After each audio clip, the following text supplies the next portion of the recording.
never guess the places that I've been. You never guess the places that I've been.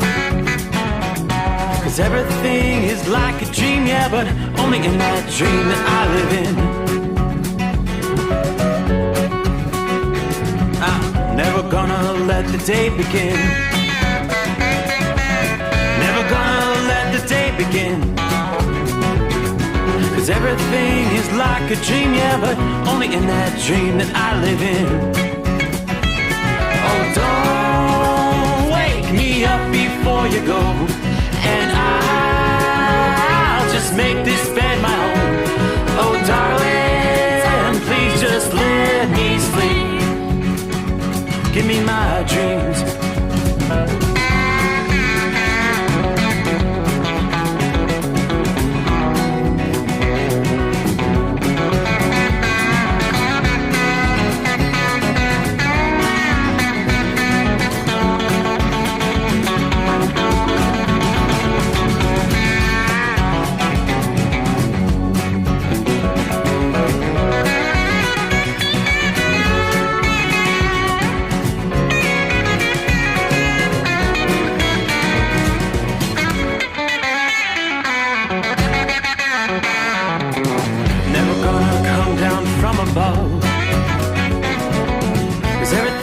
Better from above. Nothing's ever as it seems, yeah, except in that world that I dream of. Never gonna lose the ones I love. Never gonna lose the ones I love. 'Cause everything is like a dream, yeah, but only in that world that I dream of. Oh, don't up before you go, 'cause I can't face this day alone. Oh, darling, please just let me sleep. Give me my dreams. Give me my dreams. Give me my dreams.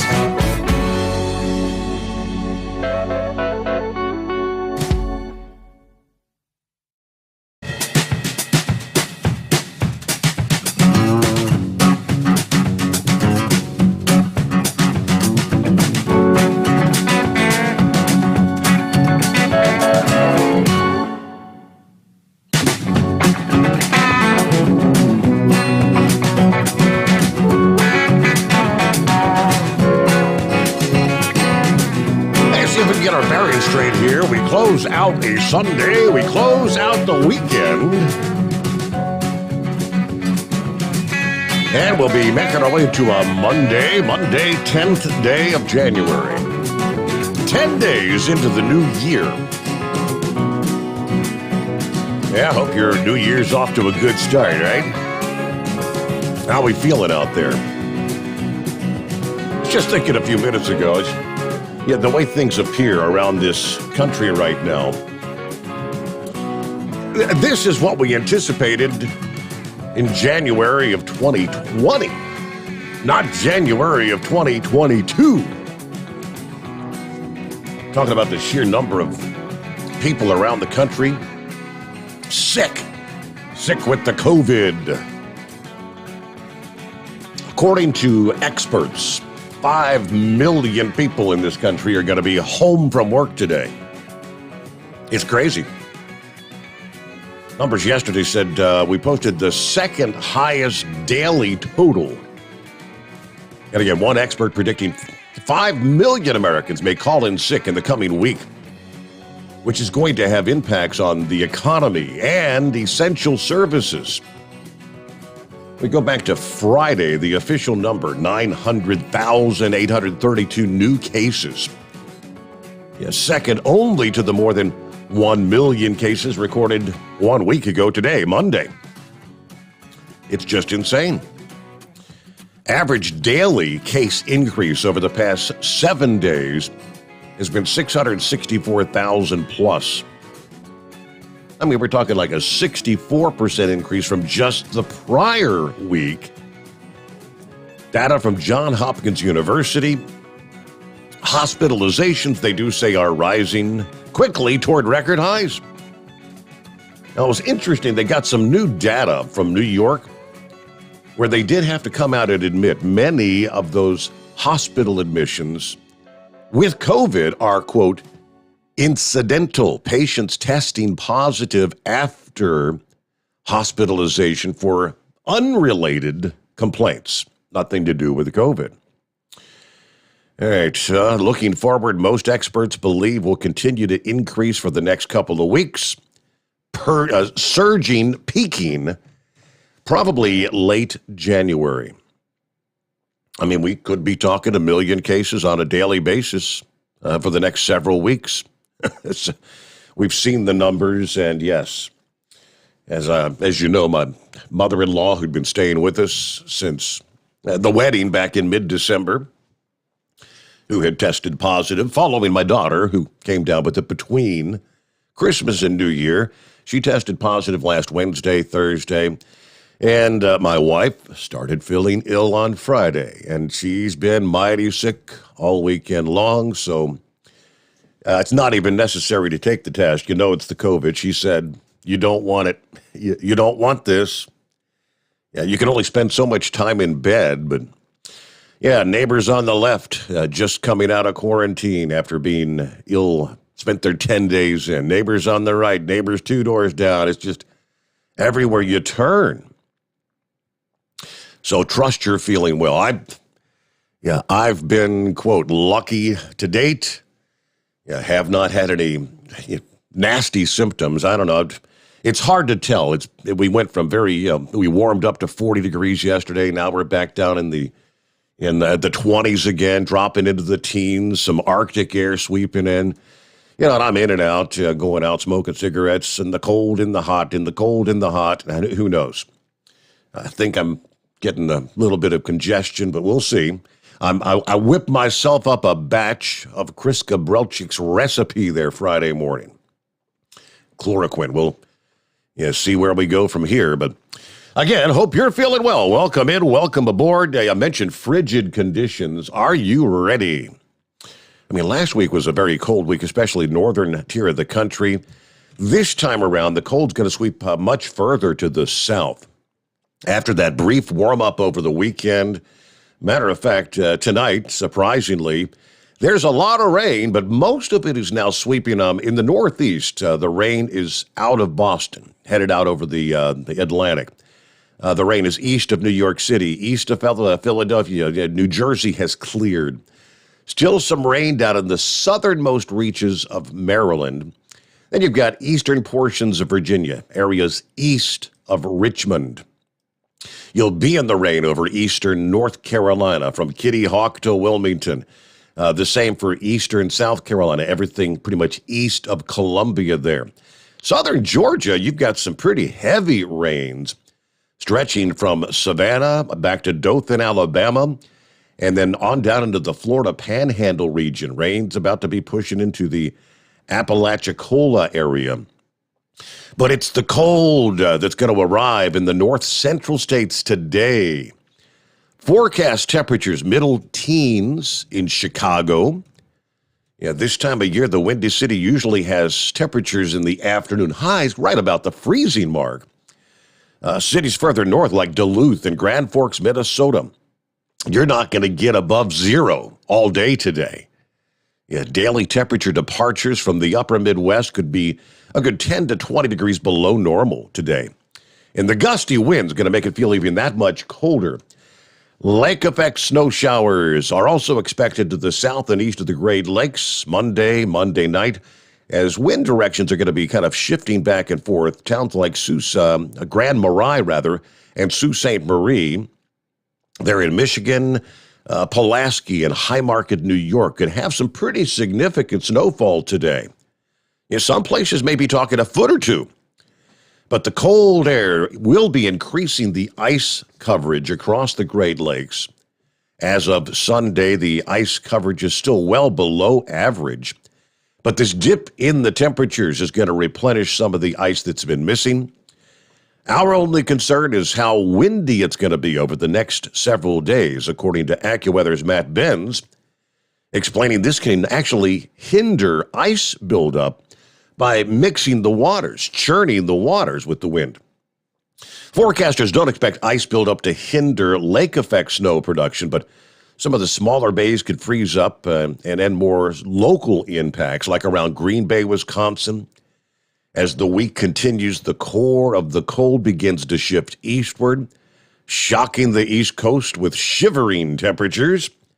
The coldest air of the season thus far will arrive for the majority of the Northeast and portions of the Mid-Atlantic by Tuesday, as this Arctic air plunges into the northern states. After being blasted by that quick-moving snowstorm late last week and then impacted by an ice event over the weekend, now you got to get ready to bundle up as temperatures are going to be bitterly cold. New York City, lowest low temperature so far this year was 19 degrees back on January 4. Adding on Tuesday, the high will struggle to get to even, say, 18 degrees. Highest temperatures Tuesday, Boston, barely into the lower teens. That's a good 20 degrees below average. Albany, New York, temperatures aren't forecast to get above 10 degrees. You would normally be in the lower 30s this time of year. So we're going to be talking 20 to 30 degree differences across the Northeast. And then you add in the wind, it's going to feel 5 to 10 degrees lower than the actual air temperature. In other words, if you're headed out, you certainly want to layer up. If you're going to be on the roads, prepare with an emergency cold weather kit in case of a breakdown.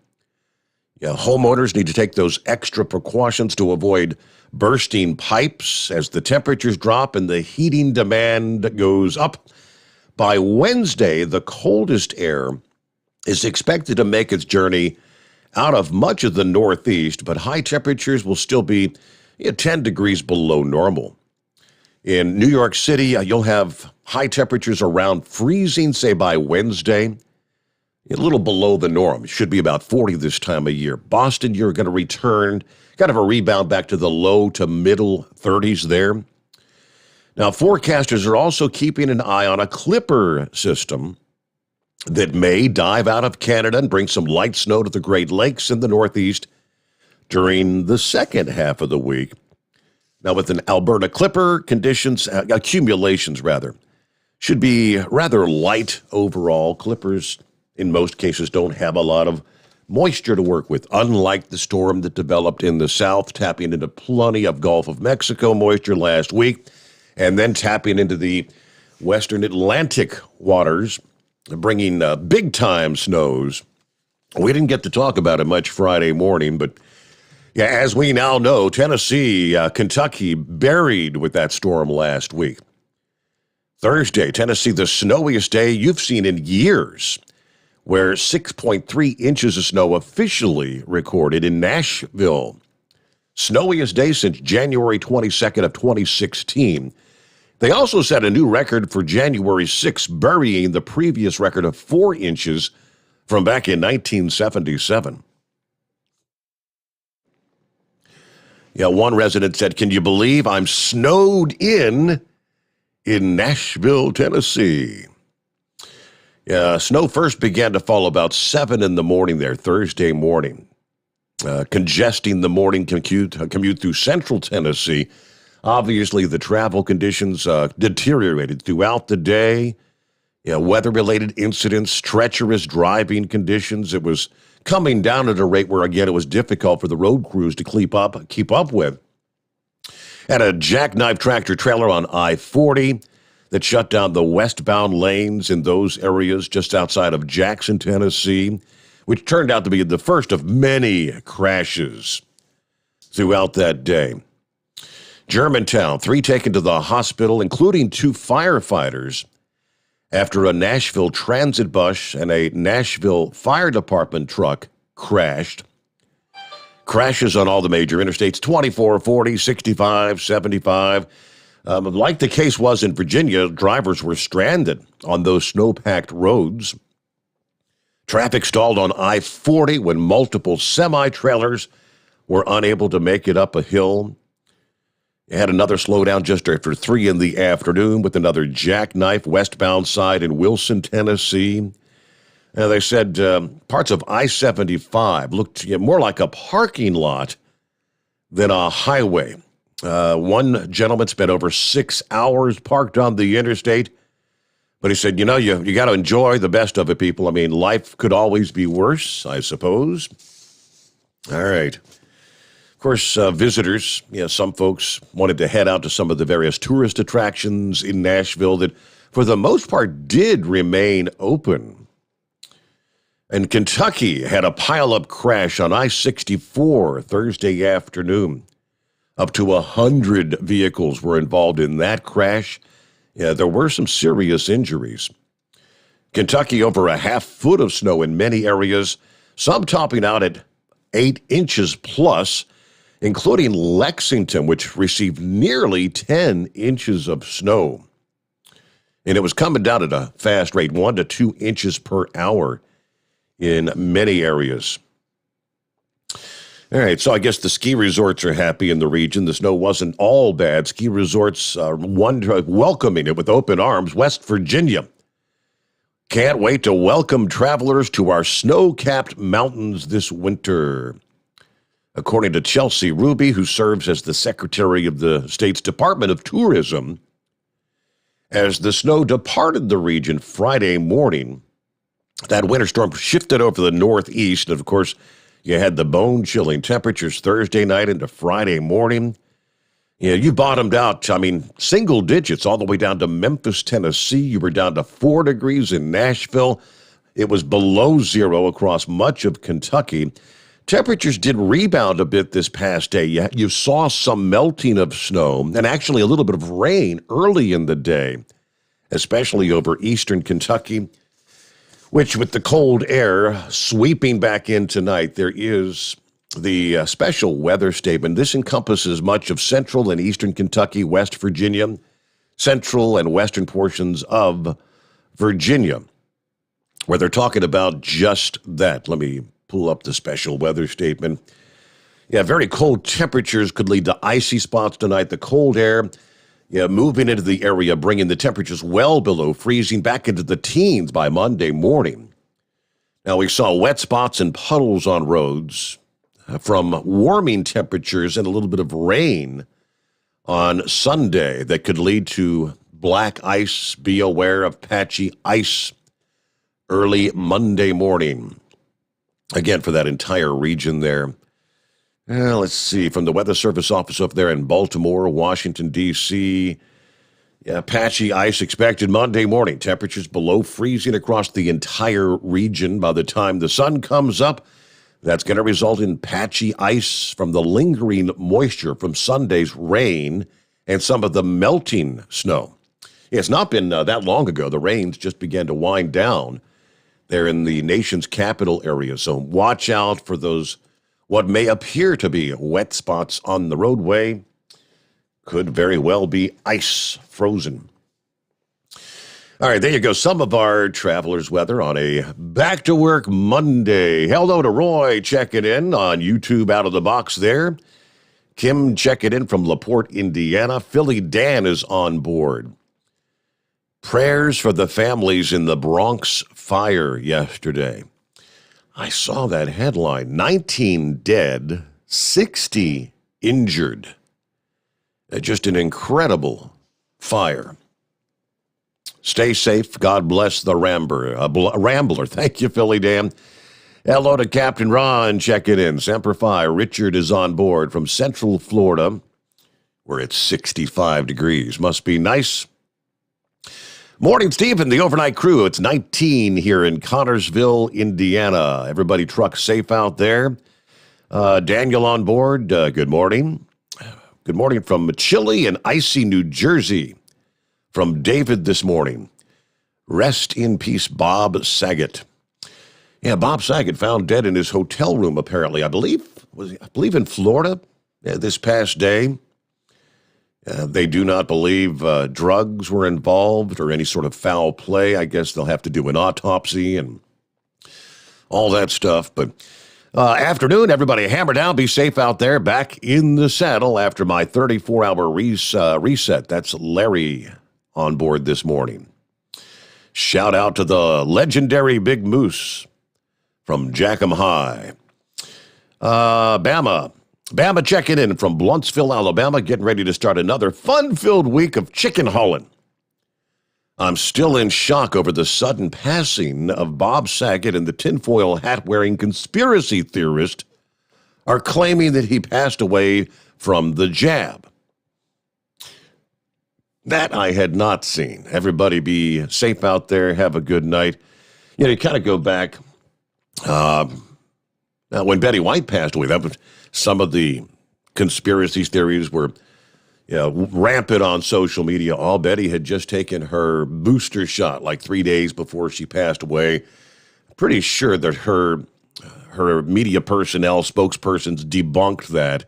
It did not have anything to do with the booster shot, but all right, Zorro on board. How about it? Today is the day, waiting for the Georgia-Alabama game later today. Yes, tonight, it is national championship. Zorro says, go Dogs. Hello to Brian. Hooray, Steve is back. Yeah, here we are, getting ready to celebrate our one-year anniversary, Monday night into Tuesday morning, if you can believe that. It was the 11th day of January, which was a Monday morning in 2021.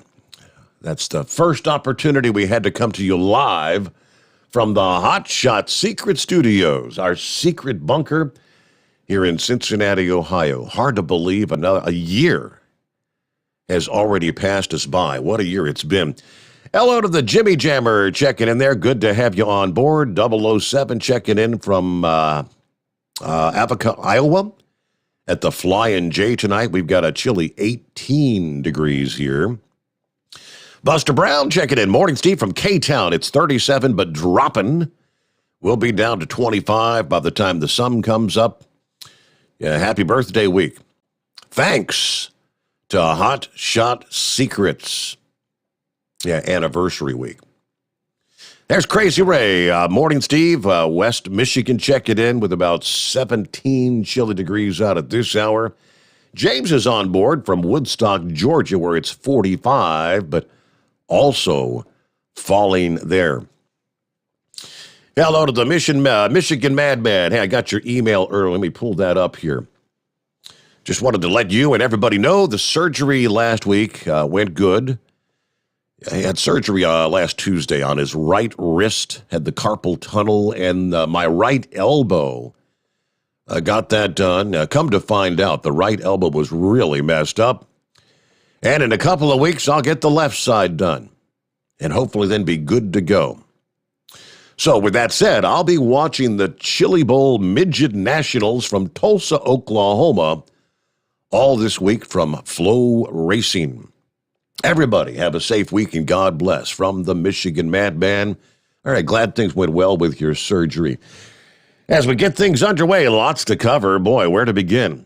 We'll just start with one item and work our way through as we make our way into a brand new work week. A Monday coming on. It's 844-844-3388. The Steve Sommers Overnight Drive live from the Hot Shot Secret Studio. You're listening to the Overnight Drive with Steve Sommers. After a long winter road trip, there's nothing like coming home to a warm, comfortable home. Hi, I'm Steve with USA Insulation. We appreciate our truckers and the long hours you're putting in to serve us all. Without you, we wouldn't even get the materials to insulate. So we want you to feel like a king when you get back. We put our foam in your walls. It's like putting a coat around your entire home. Keeps the cold air out and the warm air in. And with the rising energy costs, that's going to save you a bundle. We're getting homes ready for winter right now, and we have $1,000 of savings for everyone. But because we love our truckers, we're going to give you an additional $250 discount just for mentioning this show. So give us a call, 1-800-USA-FOAM. That's 1-800-USA-FOAM or usainsulation.net. We're going to give you an additional $250 discount for mentioning the show, 1-800-USA-FOAM or usainsulation.net. USA Insulation. Hotshot Secret, we share the science behind common diesel problems. For example, Diesel fuel cetane levels. the cetane rating in diesel fuel is 42 to 45. Most diesel engines operate more efficiently with a cetane rating of 48 to 50. One treatment of Hotshot Secret Diesel Extreme will raise your cetane 7 points, increase fuel economy, and improve cold starts. Hotshot Secret Diesel Extreme is available nationwide at truck stops, fine farm and auto stores, and online at hotshotsecret.com. Hotshot Secret. Powered by science. My daughter Brinley is here at St. Jude.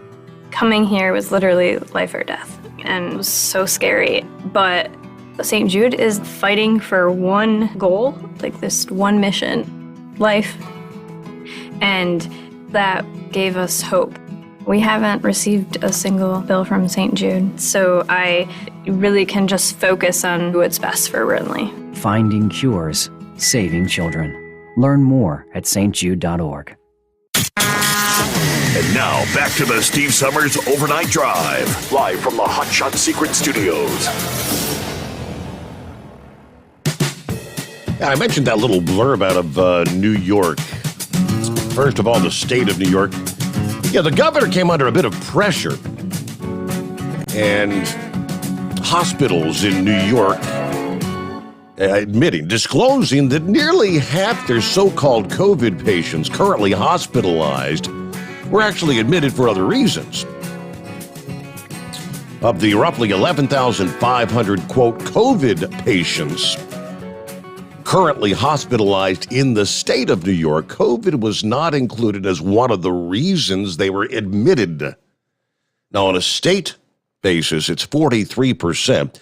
In New York City direct, it was even higher. 51% of current COVID patients that are classified as with COVID as opposed to for the virus.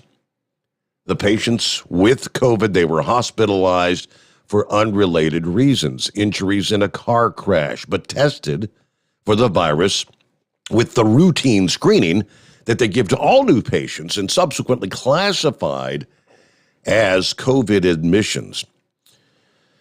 All right, University of Washington's Institute of Health Metrics forecasting infections will peak in the final days of January, several weeks out, when they predict 38 million Americans will be actively infected. South Africa, where this Omicron was first identified, infections have fallen sharply there after a peak in mid-December. The hope is in the UK and the US, we will follow that trend as well. All right, but shortages of workers. We've been dealing with this supply chain issue for, well, all year to begin with. But there in New York City, employee shortages are actually already causing delays in trash service, subway services, diminishing the ranks of firefighters and emergency workers. Airport officials shut down some of the security checkpoints at the biggest terminal in Phoenix. And schools around the country are struggling to find teachers to actually put in the classrooms. This really does, I think, remind everyone when it all first appeared. There were such major disruptions across every part of our life. And unfortunately, the reality is there's no way of predicting what will happen next until we get, our vaccination numbers up globally. Well, millions of those people that, regardless of vaccination status or not, who are going to be home from work this week, are vaccinated, but for what it's worth, they may not be as sick as the unvaccinated, right? All right, I guess that is a good lead-in right there with impacts on the supply chain. FedEx warned over the weekend that the rise in COVID, Omicron variant, is causing staff shortages for their operations and delays in shipments, especially for, just like the major airlines, for the pilots and the aircraft movements. This has caused a temporary shortage of available crew members and operational staff, according to the announcement. They said, of course, winter storms around the country, including the main air hub in Memphis that was impacted, posed additional challenges, but they're adjusting operations, trying to minimize disruptions. FedEx rival United Parcel Service said that call-outs due to Omicron are not currently impacting their services. They said they do have contingency plans in place. Some of the recent weather, the Louisville, Kentucky, and Philadelphia, Pennsylvania areas did cause some delivery delays, but inadequate staffing and other issues had Thursday forced the U.S. Postal Service to look for their 650,000 employees a temporary relief from the Biden administration's new vaccine or testing requirements covering large businesses. Okay, well, we saw that coming, didn't we? All right, we'll get to your calls ahead here. How was your weekend? Hey, it's great to have you on board. Real quick, since we got about a minute before we get to our news break, I got an email from Kyle over the weekend. I hope you enjoyed. I know you took some time off for Christmas and the New Year after a very, very busy season. Haven't talked to Kyle in seems like forever and a day, but he said, "Hey, Steve, listening to the replay from Friday's program with Chris, and one of the listeners asked, is there a difference between the Adrenaline Racing 75 W90 gear oil versus the Blue Diamond Severe Duty 75 W90 gear oil?" And Chris didn't know for certain. He said it was likely the same product and just marketing on the name difference.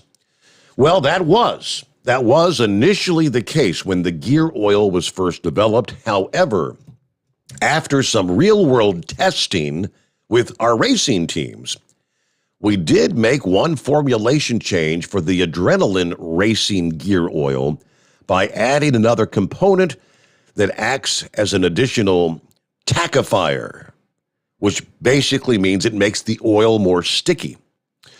This was done because we found that the G-forces generated from the race cars tend to force all the gear oil to the back of the differential when they're accelerating.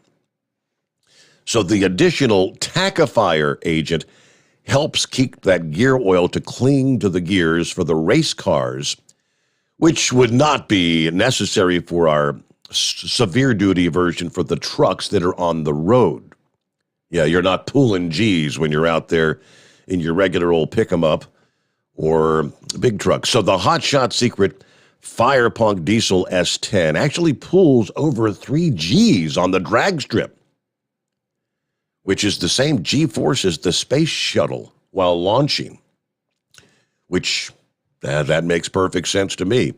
At 3 G's, all that gear oil is going straight to the back of the differential. It's not where it needs to be, helping the gears. So whomever that was, I know that was a question via email from one of our listening friends.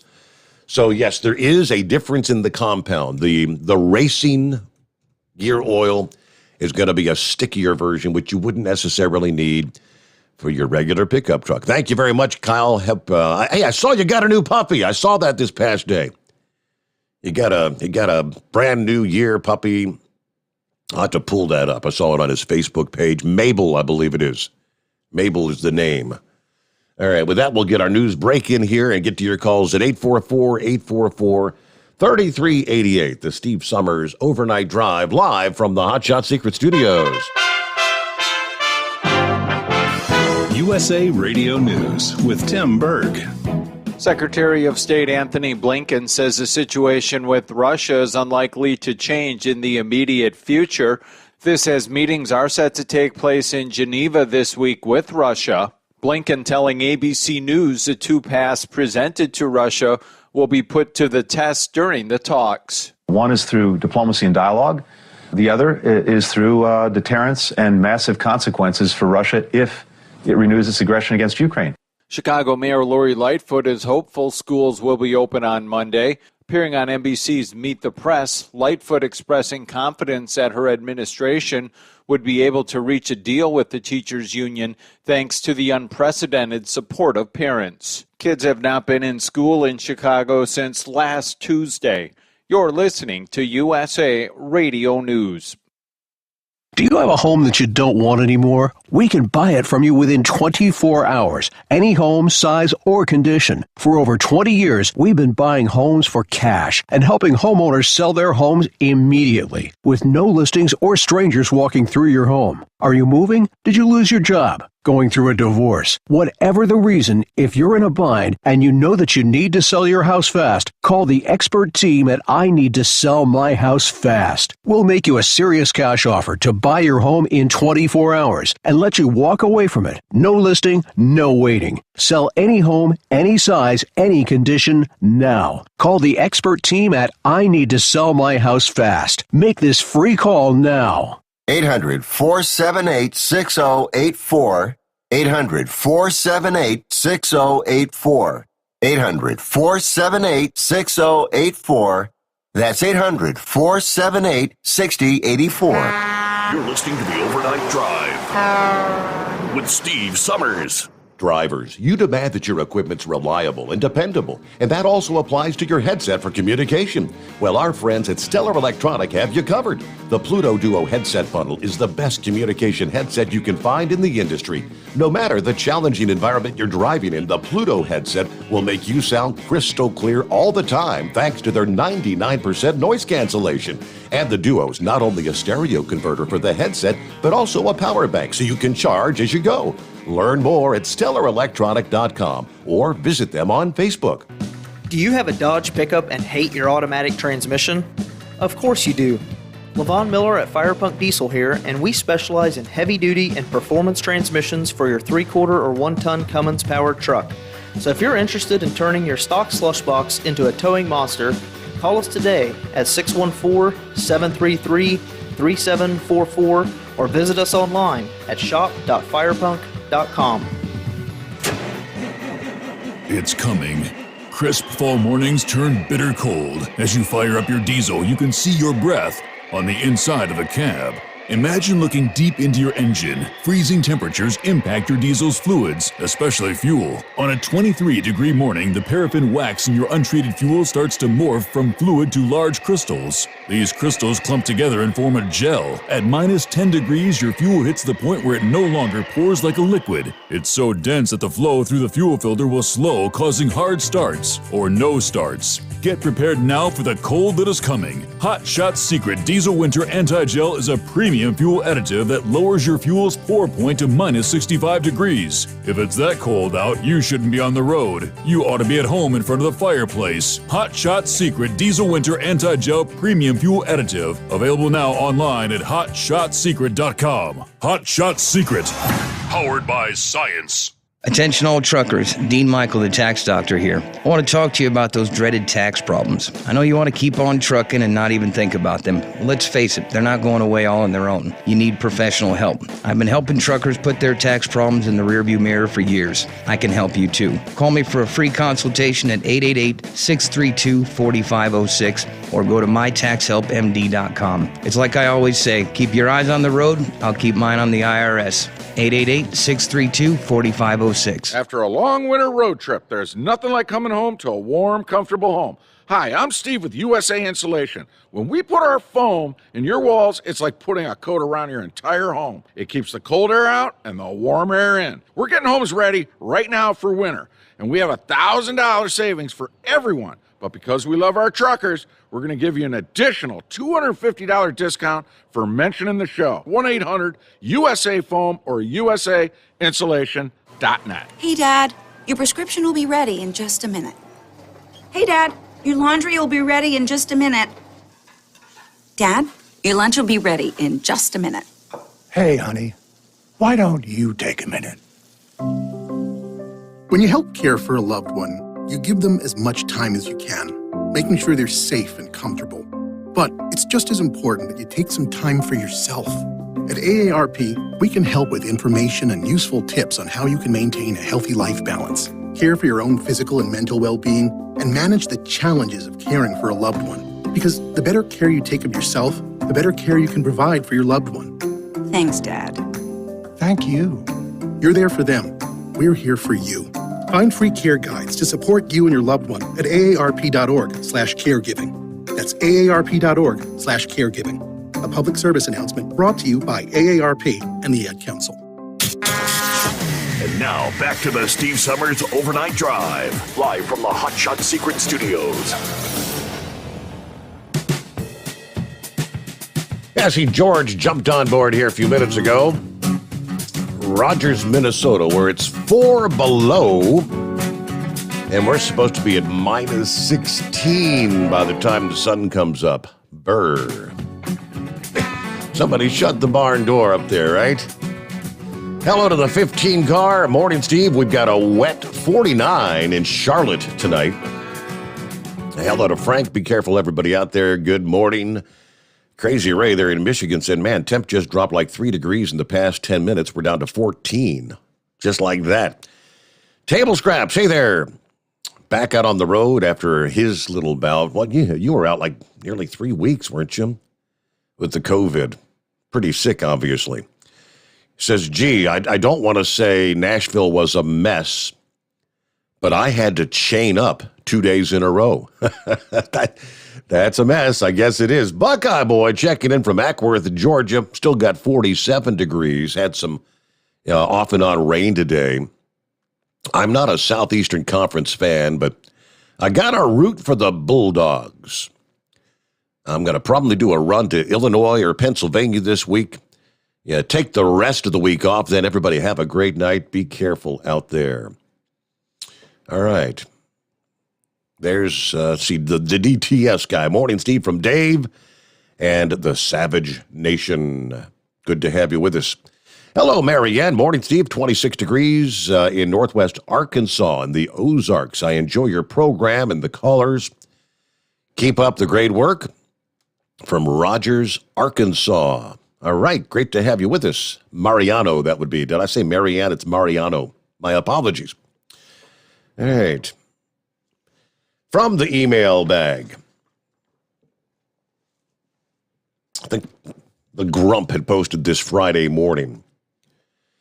Listening to the live arguments, I guess it was actually had to be Friday afternoon, Friday evening, because the arguments were heard on Friday. So listening to the live arguments in front of the Supreme Court about this vaccine mandate, typical liberal and pro-establishment justices are certainly leaning towards the police powers that take away a citizen's liberty of individual choice and controlling their own medical choices, all to legitimize the definition of safety.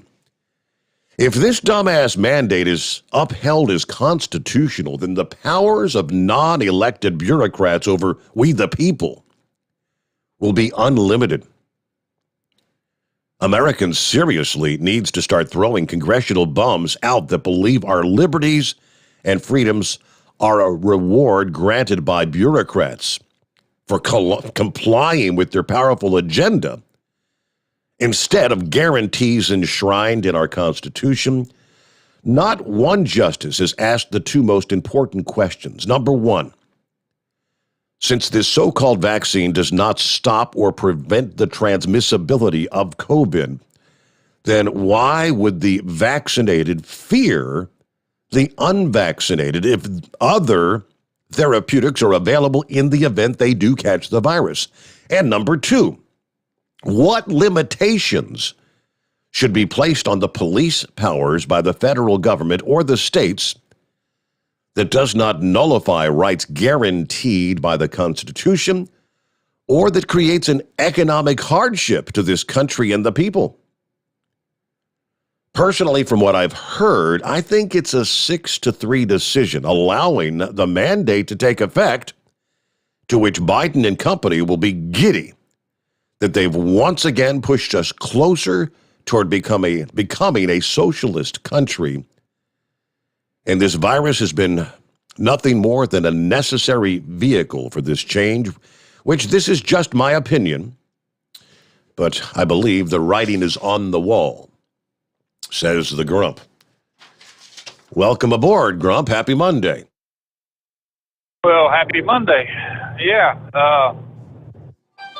I don't know. Did you hear any of the arguments on that? I did not. No, I was, wife was getting sick Friday. We've been trying to get everything, trying to get the house all fixed up. And I mean, some mama's in the guest room, Princess is in the main bedroom, and I'm sleeping in the same room I did with her over the weekend. So I don't know. What are my odds of getting by without coming down with this Grump? Probably pretty good, I'd say right now. Just got to keep them skull busters going in, and I hear that'll you. ward off any evil dangers. Good boy. But both of them got COVID, or? Yeah. They're both. Mama got sick last Wednesday. I think she was sick a couple of days before that, but she thought she had like allergies, sinus drainage, but yeah, pretty darn sick. And she had the gastrointestinal and everything, so it really sick. Oh wow. Yeah, my son, where he works at, there's 41 people works at that store, and right now 11 showed up yesterday.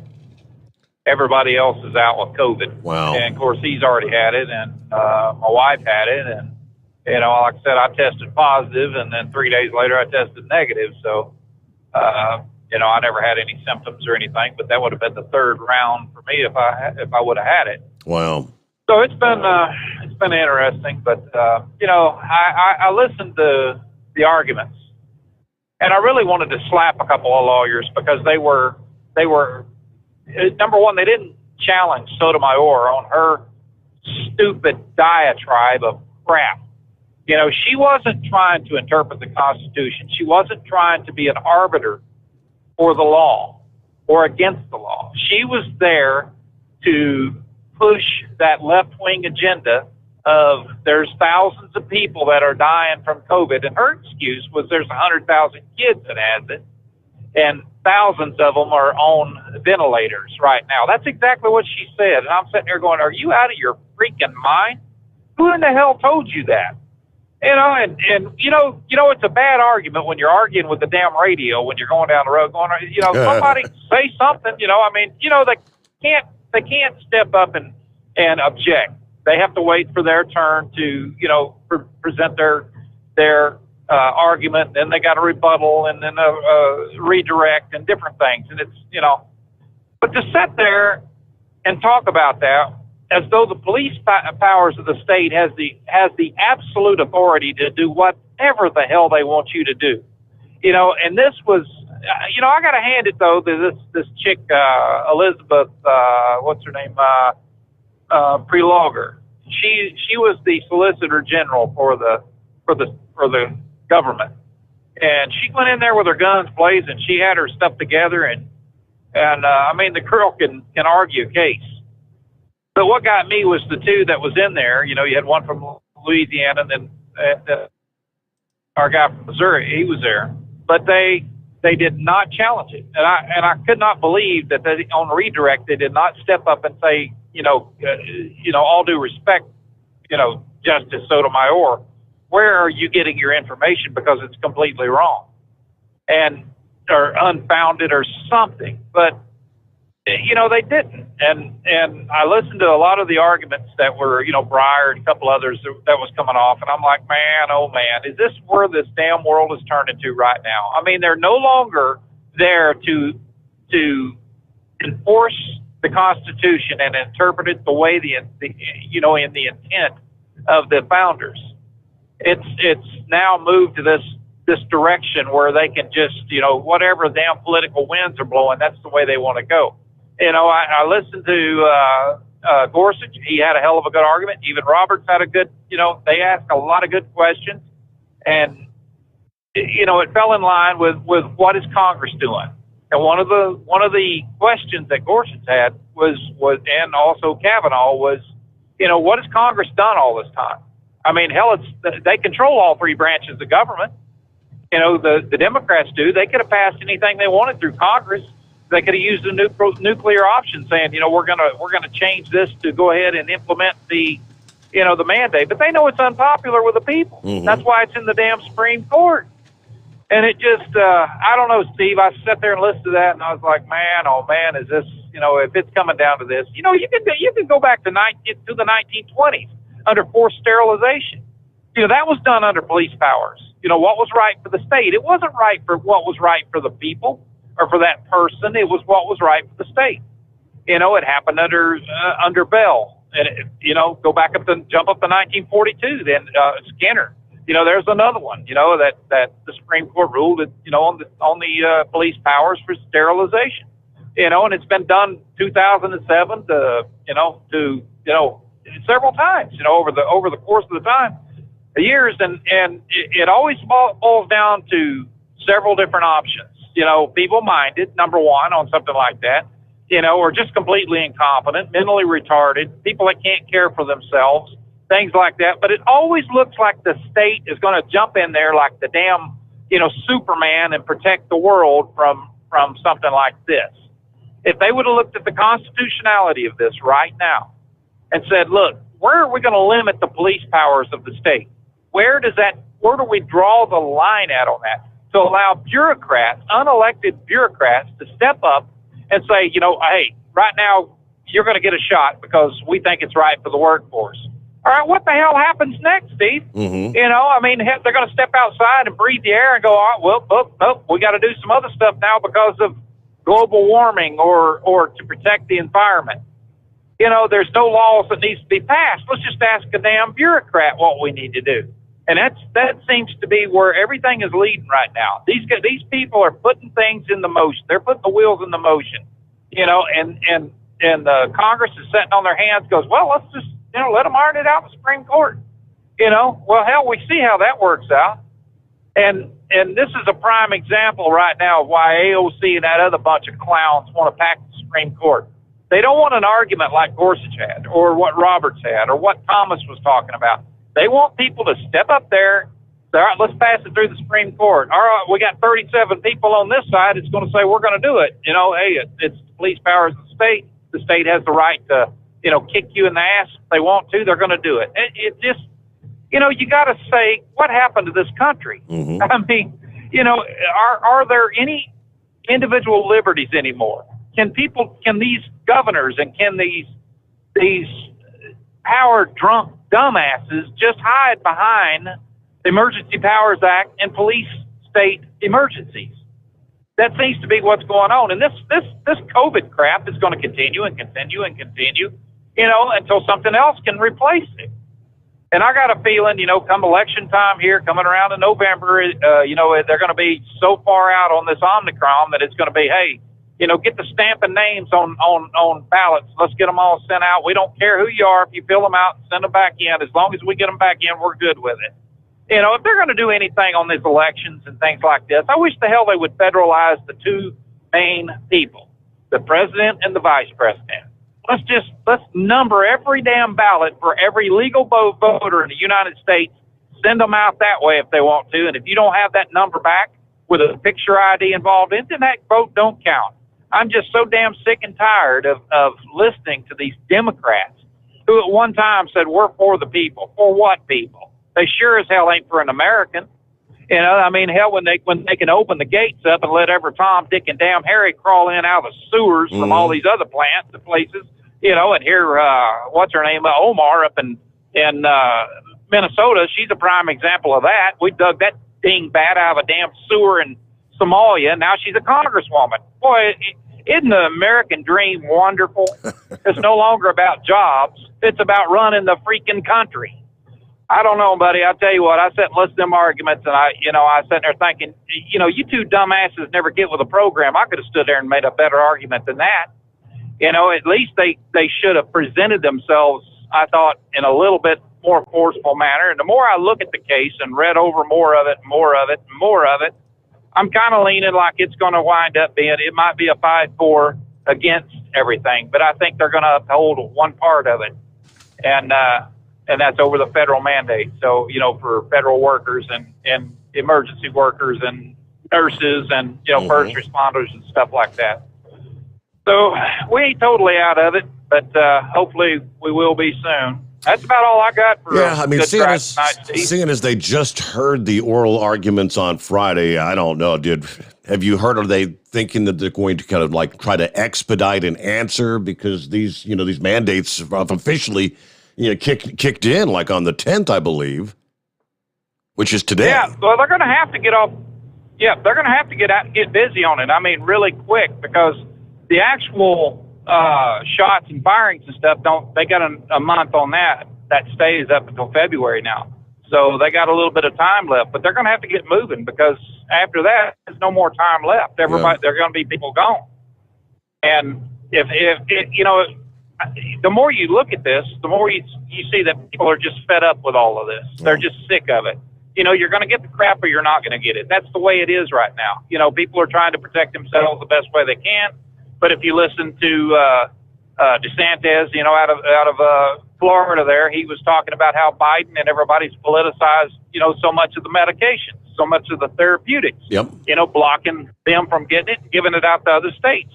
This doesn't happen in this damn country.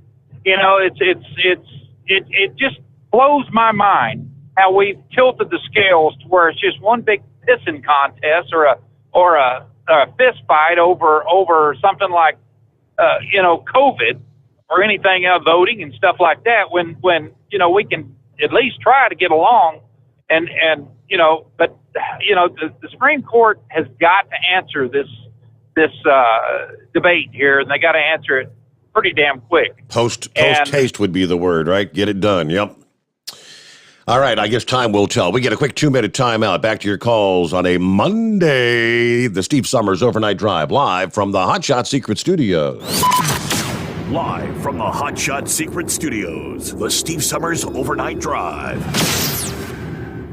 You work hard. You deserve a seat that works just as hard as you do. The Bostrom T-Series seat has provided drivers with comfort for millions of miles over the past 3 decades.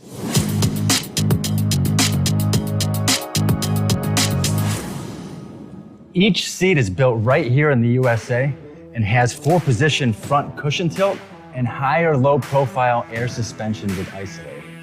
It's also equipped with many standard and optional comfort features, such as high and mid backrests, 9.4-inch 4-aft slide adjustment, adjustable armrests, and manual or dual air lumbar support systems to keep you comfortable throughout your ride.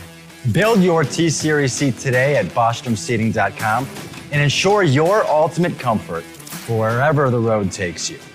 Bostrom Seating, the ultimate comfort for the open road. After a long winter road trip, there's nothing like coming home to a warm, comfortable home. Hi, I'm Steve with USA Insulation. When we put our foam in your walls, it's like putting a coat around your entire home. It keeps the cold air out and the warm air in. We're getting homes ready right now for winter, and we have $1,000 savings for everyone. But because we love our truckers, we're going to give you an additional $250 discount for mentioning the show. 1-800-USA-FOAM or USAinsulation.net. My mother was always very active and independent, and she was familiar with her neighborhood. But one day, she stopped at the stop sign for much longer than usual. She wasn't even really sure where she was at. It's important for you to talk to someone about it. I felt so much better after my son told me, Mom, we'll figure it out. When something feels different, it could be Alzheimer's. Now is the time to talk. Visit alz.org/ourstories to learn more. A message from the Alzheimer's Association and the Ad Council. Because Channel 19's a little congested.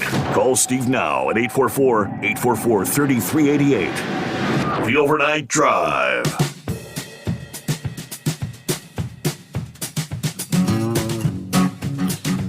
Now looking at the picture of Kyle's new puppy. New year, new puppy. Say hello to Maybell. Said I promised Bubba a new puppy and finally got it done. Bubba's been pretty lonely and depressed since his sidekick Chloe passed away this past year. Not to mention having to go through a partial paw amputation. But he's a happy dog now and already back to his old self. Maybell came from a hunting dog breeder in the middle of nowhere, Ohio. This guy breeds blue heelers and red tick coonhounds. And apparently there was some sort of a late-night accidental hookup. because he found himself with a mixed litter. So Maybelle is an interesting mix, but she's sweet as can be. All right. Yeah, pretty dog. Yeah, a little puppy right now, but I bet Maybelle is going to get to be a pretty big size, pretty good sized puppy in short order. Look at those paws. Hello, Table Scraps. How are you?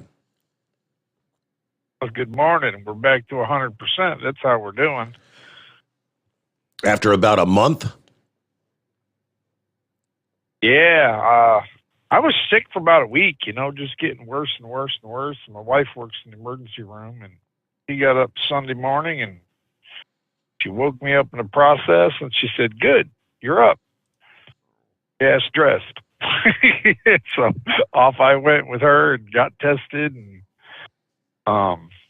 boy, that was some ugly stuff, man. Yeah. So you got hit pretty hard, huh? Yeah, it escalated to triple pneummonia, Ooh. double pneumonia. They wanted to put me in ICU, and I was like, whoa. This there's a lot of people don't come out of that too well when they go to ICU, So gave it 48 hours, and it started turning around. They gave me some steroids, all that crazy stuff. They really didn't treat the COVID, though. They treated the bronchitis. That didn't work. They treated the double pneumonia. Thankfully that worked. But I did not get a single prescription for the COVID, which was kind of crazy. But, yeah. So would they try to treat the weirdest part? As far as like the pneumonia, would they try to treat that with like zithromycin or some sort of antibiotic or something? Or Oh, I forget the name of it. No, it was just steroids and an antibiotic. Steroids, okay. Yeah. Yeah, nothing crazy. But the weirdest part was the sweats. I keep my house at 65 degrees all year long. And I had my house at 78 degrees, under a blanket, shivering, sweating like a pig. I mean, in the middle of the night, it was the craziest thing. The sheets were soaked. I had to change the sheets every day. It was. I shared last week. That's one of the Omicron symptoms. Night sweats. I mean, where you wake up and your clothes are soaking wet. Yeah, they weren't joking about I read that article about the. They described it, the sweats, but it was the worst sweats I ever had in my life. But toward the end, I came back to work probably a couple days early than I should have. But with me having COVID, and the wife got it, and tell you, I hope you don't get it, because 3 people cooped up under one roof for a couple weeks at a time, y'all gonna want to kill each other. Yeah. I had to get out of the house. But I think going back to work, I don't really see anybody when I'm doing my job. I do a little shuttle run back and forth to Kentucky, and I think it did good getting out of the house, moving around. I had some little remnants, coughing up a little crud from your lungs a little bit. Not too bad, but it did good to get out of the house and move around and climb in and out of the truck and walk a little. And within a couple of days, I was back to 100%. Well, a couple of days after a month. But Christmas was a flop. New Year's was okay. I had dinner. We had Christmas on New Year's this year. Yeah. Thanks to me. What do you think? AOC testing positive for COVID now. I saw that. I mean, anybody, everybody, vaccinated, unvaccinated, doesn't seem to matter, does it? Oh, yeah. There's that little winch, right? But other than that, we're back to working. You can't help but wonder. That she got attention. What's it been like a week and a half ago? She was, she jetted off to Florida, and she was down there and seen without a mask on. At a bar or whatever, and then she came down with COVID. Oh, okay. Yeah. It's good for us, not good for her. Yeah. That's all right. Yeah. She got hers. So just thought I'd give a holler, say good morning, happy anniversary, all that good stuff.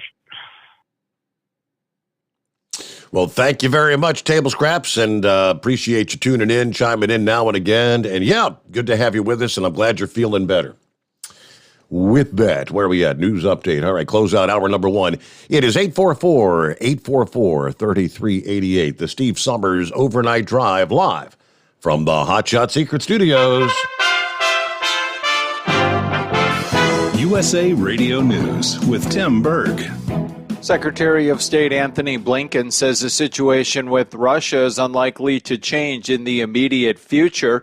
This as meetings are set to take place in Geneva this week with Russia. Blinken telling ABC News the two paths presented to Russia will be put to the test during the talks. One is through diplomacy and dialogue.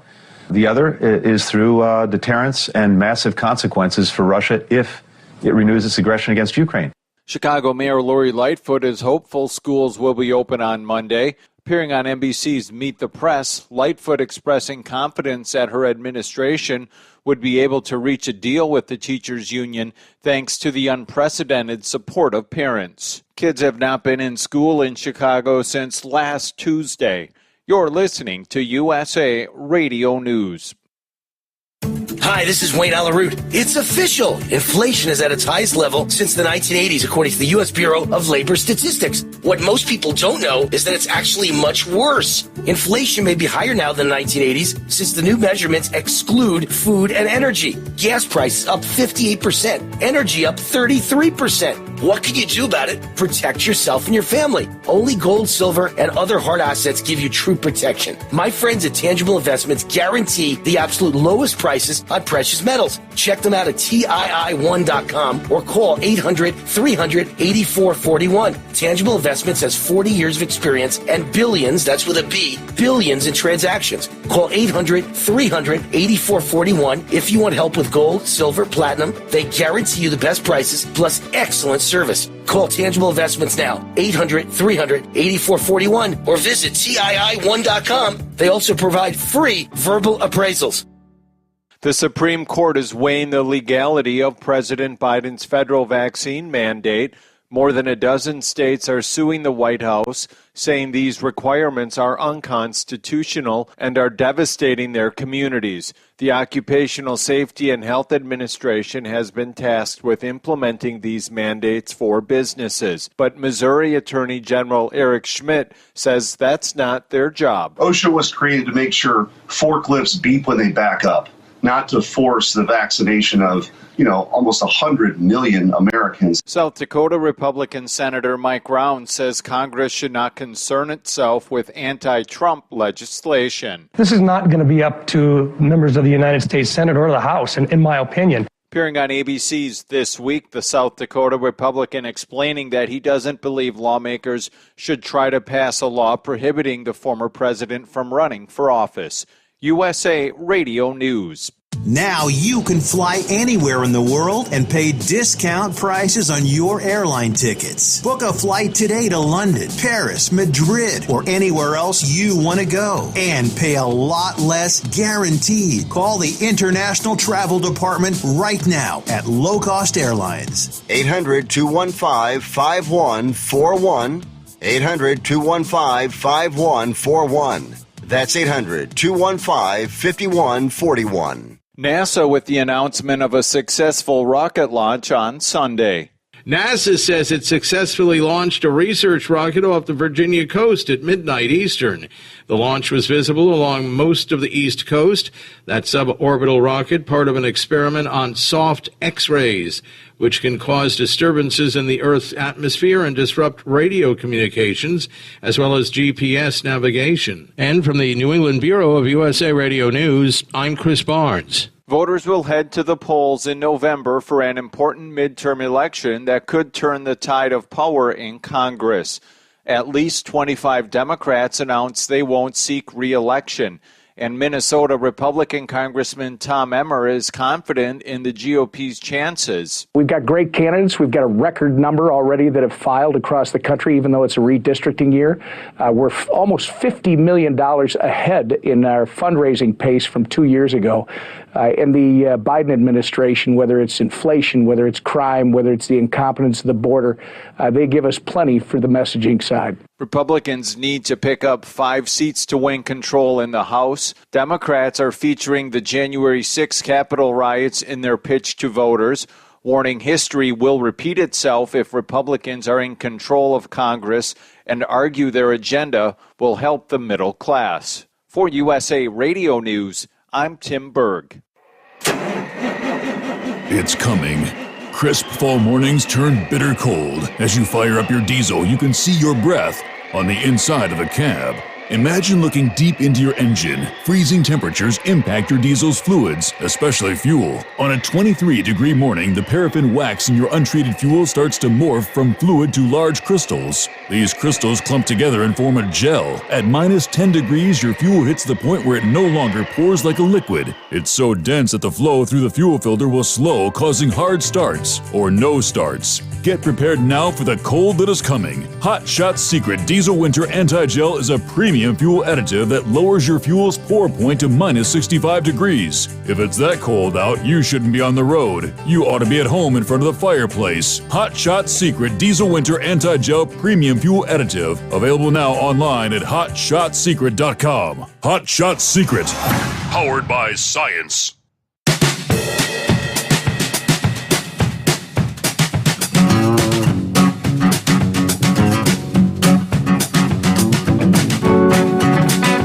Was a bit of good news. Is there such a thing in this day and age? Yes, there was some good news from NASA. Their $10 billion James Webb Telescope successfully deployed its respective components, including a 21-foot gold-coated primary mirror. And it is now ready to give astronomers the best view of the universe ever experienced by the human race. The announcement on Saturday, which says, today NASA achieved another engineering milestone decades in the making. While the journey is not complete, I joined the Webb team in breathing a little easier and imagining the future breakthroughs bound to inspire the world. The words from NASA's Administrator Bill Nelson. The James Webb Space Telescope, an unprecedented mission that is on the precipice of seeing the light from the first galaxies and discovering the mysteries of our universe. Every feat already achieved and future accomplishments is a testament to the thousands of innovators who poured their life's passion into this mission. All right, launched on Christmas Eve, of course, the final segment of the mirror latched into its final position at 1:17 in the afternoon Saturday. So there we go. It is in place. It took 2 weeks for all the components, which were all folded in as compact as possible into the nose cone of the Arianespace Ariane 5 rocket. All right, the Webb telescope's expected to provide a much better glimpse of the universe compared to the 30-year-old Hubble Space Telescope from back in 1990, when the Webb reaches its orbit some 1 million miles from the Earth, according to NASA. I was looking at a computer generation, kind of an animated look at how the launch of the Webb telescope had gone up. And it went way out. It swings back on a closer approach to the Earth before finally reaching that destination 1 million miles away. At which point, if you take a fixed point on the Earth, the Webb will be doing circles, rotating around with the Earth from 1 million miles away, but going in loops around that same fixed point. So it's a pretty fascinating thing, but that was big news over the weekend. All right, with that, our number 844-844-3388. Let's check in with John this morning. How was your weekend? Happy Monday, John. Good. It was good. Working, but it was good. Just called to talk to you about the FMCSA. They've been doing these hours of service exemptions kind of in various increments, and didn't know if you've been keeping up with that or as to what the latest iterations of the hours of service exemption is. Oh, yeah, the exemption you're talking about for like the COVID exemption on a national scale? Yes. It's basically exempts you from basically the 11, the 10, and the 14.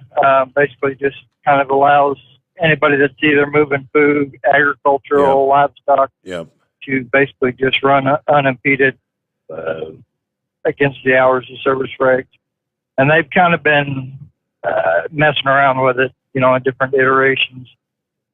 So I didn't know whether you were up to speed on where that currently is. The last I heard, it's been extended to sometime in February. I'd have to try to go back and look up. Yeah, because it's been extended. It's pretty unprecedented. Right. At this point, it's still in place. Yes. Gotcha. Are you Chris is planning on having you out at the truck show? Is that right? Oh, that is definitely the plan for Louisville. Yes. Oh, okay. Yeah, they reached out to us the other day. Our company does some business with some people that are going to be there on Thursday, which is the day before everything kind of gets geared up. So I was just curious whether or not you guys have made final plans or preparations for attending.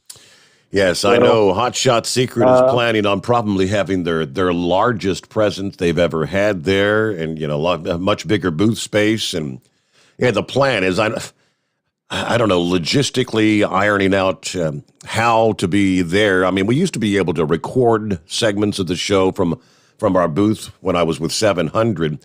I don't know if they'd be able to work something out where we can do like maybe live from the show, or if we'll have to record. That's all got to be worked out by the technical guys. But yeah, the plan is to be there and be talking to folks and meet and greet for the first time in like 3 years. I got you. So I guess you're going to be there during the daytime hours. Yes, correct. Okay. Okay. Well, I'll look you up. We're scheduled to go in on Thursday.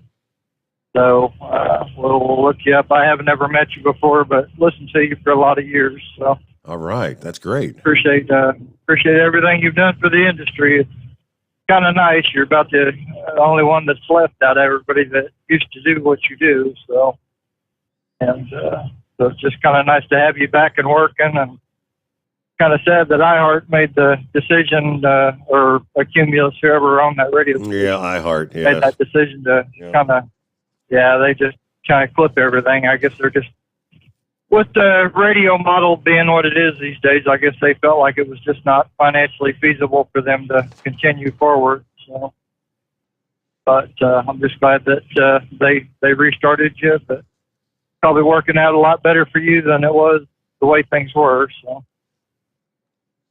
you can just kind of stay where you are and do your thing, and then you're already at home, so you don't have to go anywhere.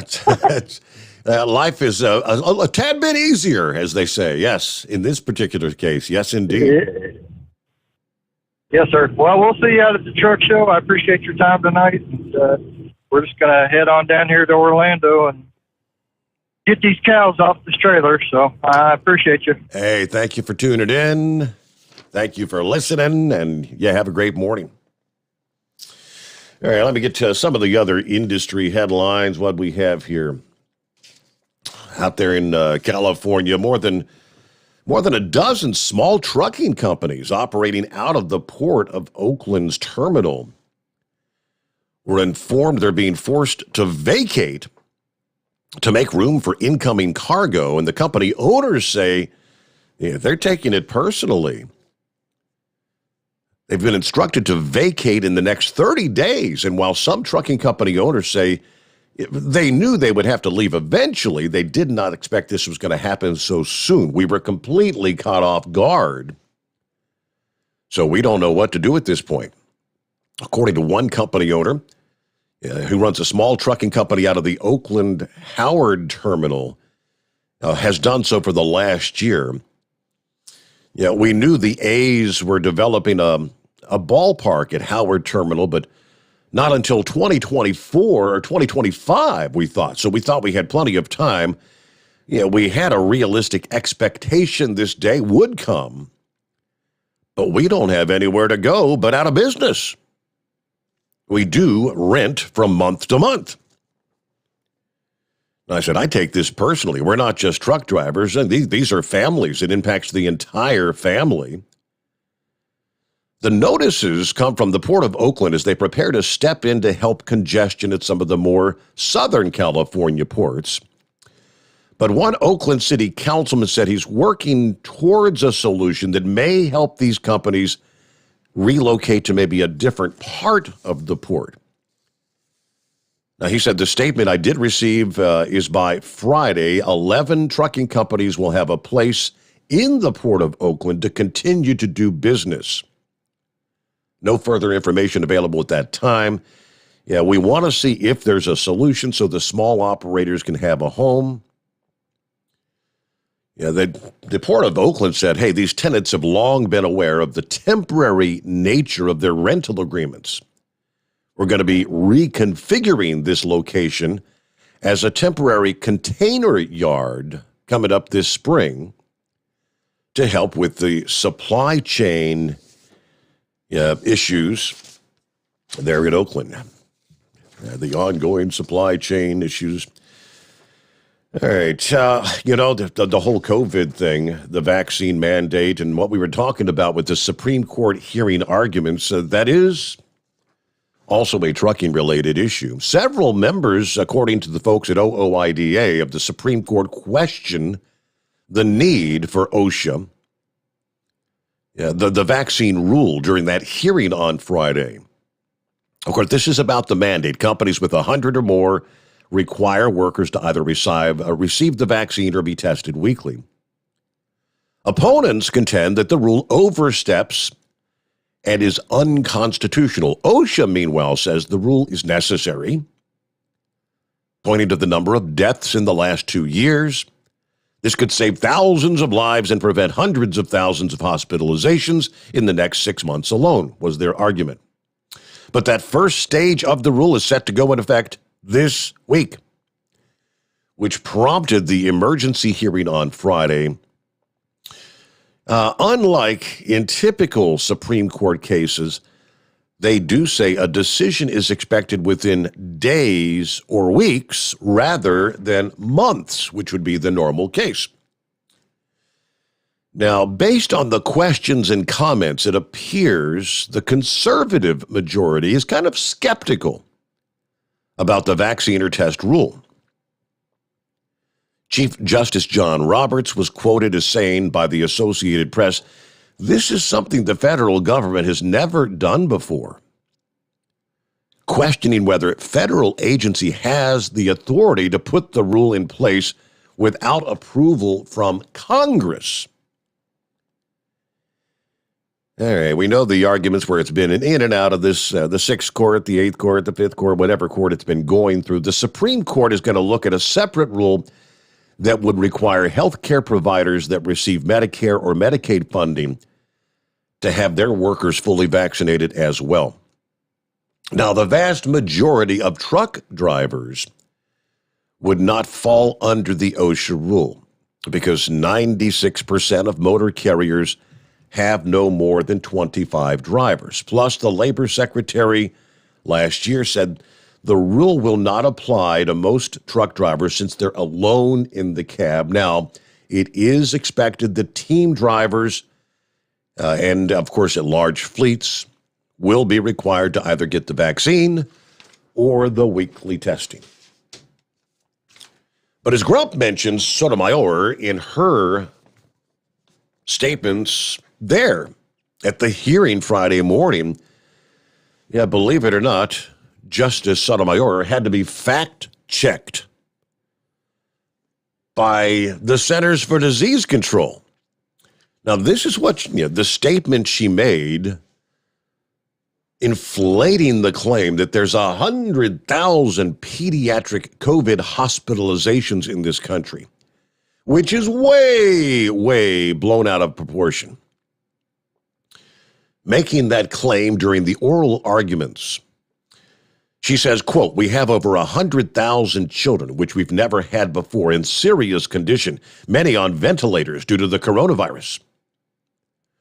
Well, according to the federal data, there are 3,342 children currently hospitalized for confirmed COVID-19.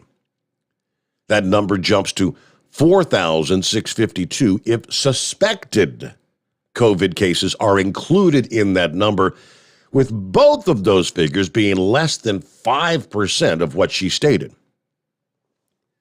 Now, here it's interesting. Even if all pediatric hospitalizations going back to August 1 of 2020 are added up, it still doesn't reach 100,000.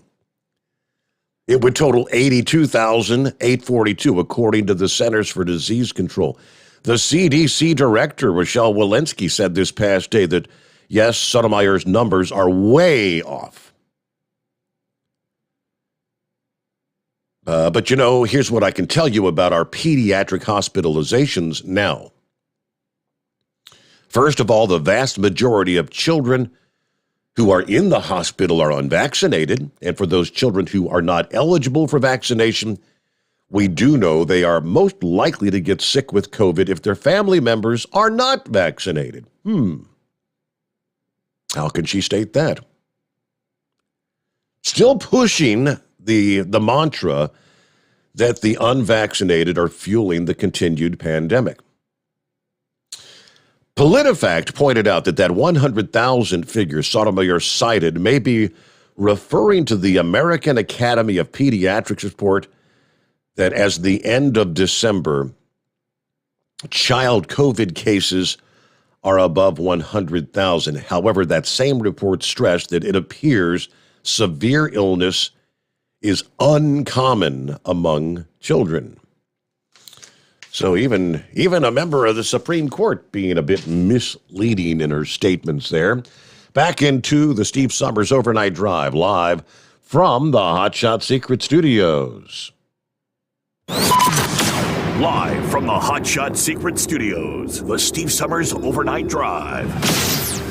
Dean Michael, the tax doctor here. Are you one of those truck drivers that came home after a long haul and found the only thing waiting for you was a stack of IRS letters? Your significant other was gone, but your newfound IRS problem is still there. I've heard this story many times over the years. While I can't help you with your broken heart, I can fix your tax problems. If you owe more than $10,000 to the IRS or haven't filed for many years, call me for a free consultation at 888-557-4020 or go to mytaxhelpmd.com. Like I always say, you keep your eyes on the road, I'll keep mine on the IRS. 145 over 92. 180 over 111. I had a heart attack and a cardiac arrest and then a stroke. Your blood pressure numbers could change your life. Lowering your high blood pressure could save you from a heart attack or stroke. If you've stopped your treatment plan, restart it or talk to your doctor about creating one that works better for you. Start taking the right steps at manageyourbp.org. Now I'm, trying to get better, stronger than ever. Brought to you by the American Heart Association, American Medical Association, and the Ad Council. At Hot Shot Secret, we share the science behind common diesel problems. For example, stiction. Found throughout the oil system, stiction is the sticky friction that negatively impacts your engine's ability to function at an optimal level. The molecular structure of oil is a hydrocarbon. The engine's extreme heat, tight tolerances, and high pressure cause the oil to break down and release hydrogen, leaving behind varnish, a carbon-based deposit. The varnish clings to the engine's moving parts, creating drag on the turbocharger, oil pump, and pistons. Symptoms of stiction include a rough idle and the loss of fuel economy and performance. Hot Shot Secret Stiction Eliminator delivers a 98% clean rating in third-party scrub tests. Its synthetic cleaner plus nano lubricant contains no harmful solvents and is formulated to be left in the engine to safely dissolve stiction for thousands of miles. It works as you drive. Stiction Eliminator is available at truck stops, Tractor Supply, O'Reilly's Auto Parts, and online at hotshotsecret.com. Hot Shot Secret. Powered by science. Because Channel 19's a little congested. Call Steve now at 844-844-3388. The Overnight Drive.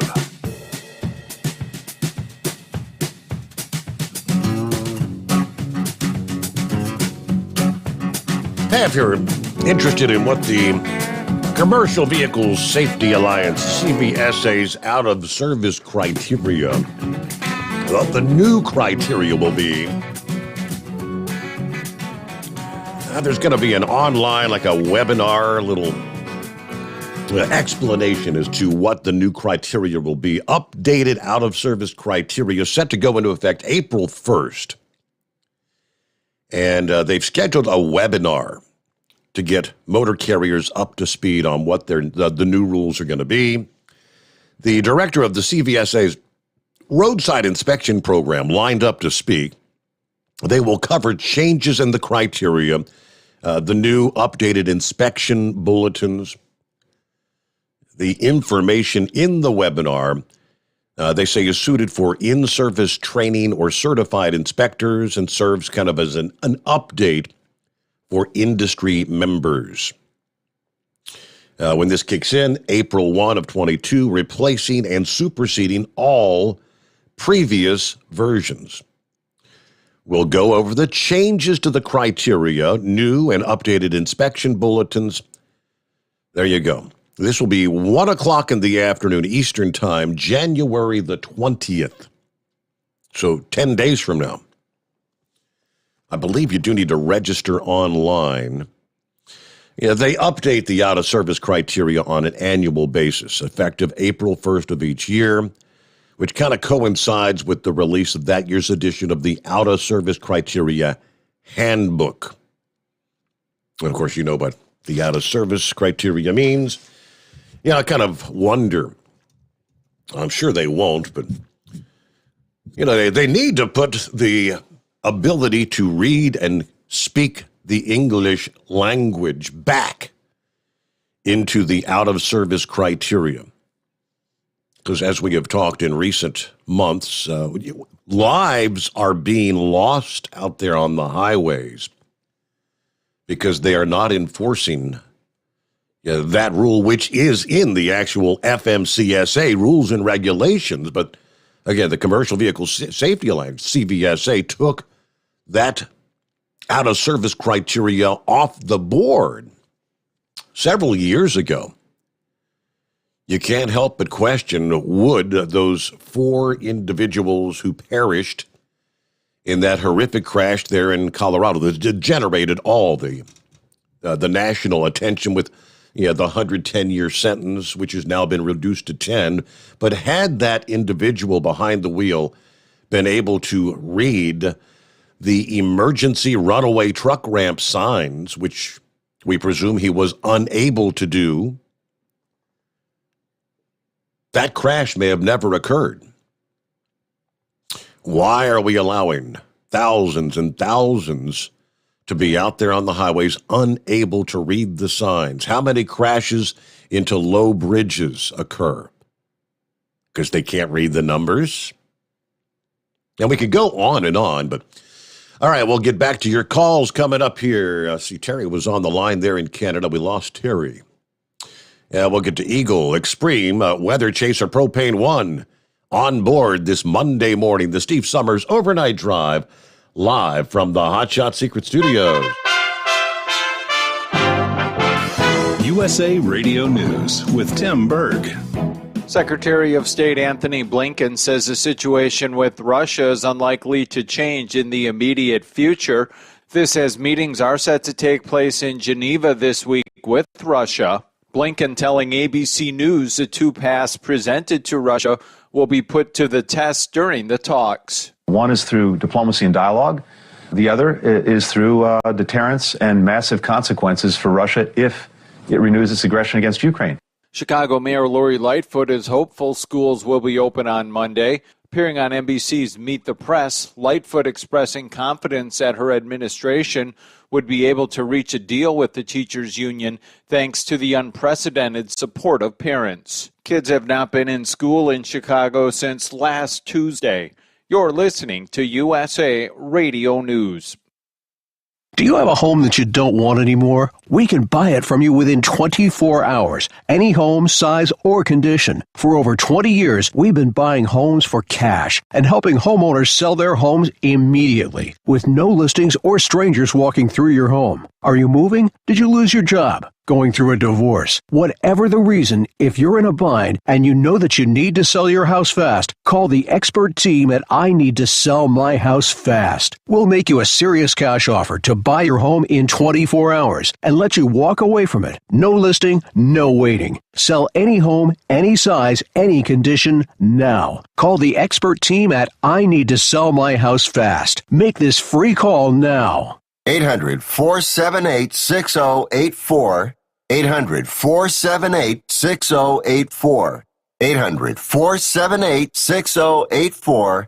That's 800-478-6084. You're listening to the Overnight Drive with Steve Summers. The Hot Shot Secret Facebook page gets a lot of robust Q&A about diesel problems and their solutions. We listen to our customers. Here are their words straight from their mouths about Hot Shot Secret Everyday Diesel Treatment. Our fans call it EDT. I'm John Sharp, a.k.a. Jay Sharp from Newburgh, Pennsylvania. Using EDT, my local fuel mileage went to average of 22 to 23, and my highway MPG went to 26 to 28. Hi, I'm Danny. I'm from Arizona. I drive a 02 Ford Excursion. I use EDT at every fill-up, and my mileage went from 12.5 miles per gallon to 14 miles per gallon. I highly recommend it. Everyday Diesel Treatment delivers a 6-in-1 premium fuel treatment for every fill-up, every time. Everyday Diesel Treatment is available at truck stops, Tractor Supply, O'Reilly's Auto Parts, and online at HotShotSecret.com. Hot Shot Secret, powered by science. How do you sleep on the road? After downtime, do you wake up well-rested and invigorated or tired, achy, and sore? Well, if it's the latter, you're not sleeping on the Big Rig Mattress. The Big Rig Mattress is a hybrid with an individually pocketed spring core that's engineered to deliver the best restorative sleep for your time on the road. Learn more about the Big Rig Mattress at thebigrigmattress.com or call 877-736-4233. The Big Rig Mattress, 100% made in the USA since 2009. You work hard. You deserve a seat that works just as hard as you do. The Bostrom T-Series seat has provided drivers with comfort for millions of miles over the past 3 decades.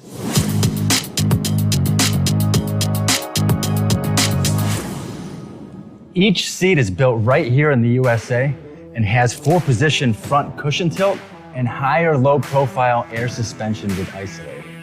It's also equipped with many standard and optional comfort features such as high and mid backrests, 9.4-inch 4-aft slide adjustment, adjustable armrests, and manual or dual air lumbar support systems to keep you comfortable throughout your ride.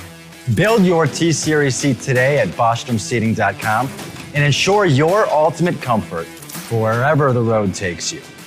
Bostrom Seating, the ultimate comfort for the open road. At Turbo 3000, our founder Andy Matouche firmly believed you should challenge yourself. Put the most money back in your pocket where it belongs. Four Wheeler magazine took our challenge and they wrote it did exactly what we said it would do. As fuel prices keep going up, get your Turbo 3000 from manufacturer direct. Call us at 888-311-9993. Always free shipping in the USA, and for a limited time, save $45 off total purchase using coupon code STEVESAVES at turbo3000.com. To some people, the sound of a baby babbling doesn't mean much. But that's not necessarily true. By 6 months, they're combining vowels and consonants. By 9 months, they're trying out different kinds of sounds. And by 12 months, their babbling is beginning to take on some meaning. Especially if there's no babbling at all. Little to no babbling by 12 months or later is just one of the possible signs of autism in children. Early screening and intervention can make a lifetime of difference and unlock a world of possibilities. Take the first step at autismspeaks.org. A public service announcement brought to you by Autism Speaks and the Ad Council. And now, back to the Steve Summers Overnight Drive, live from the Hot Shot Secret Studios.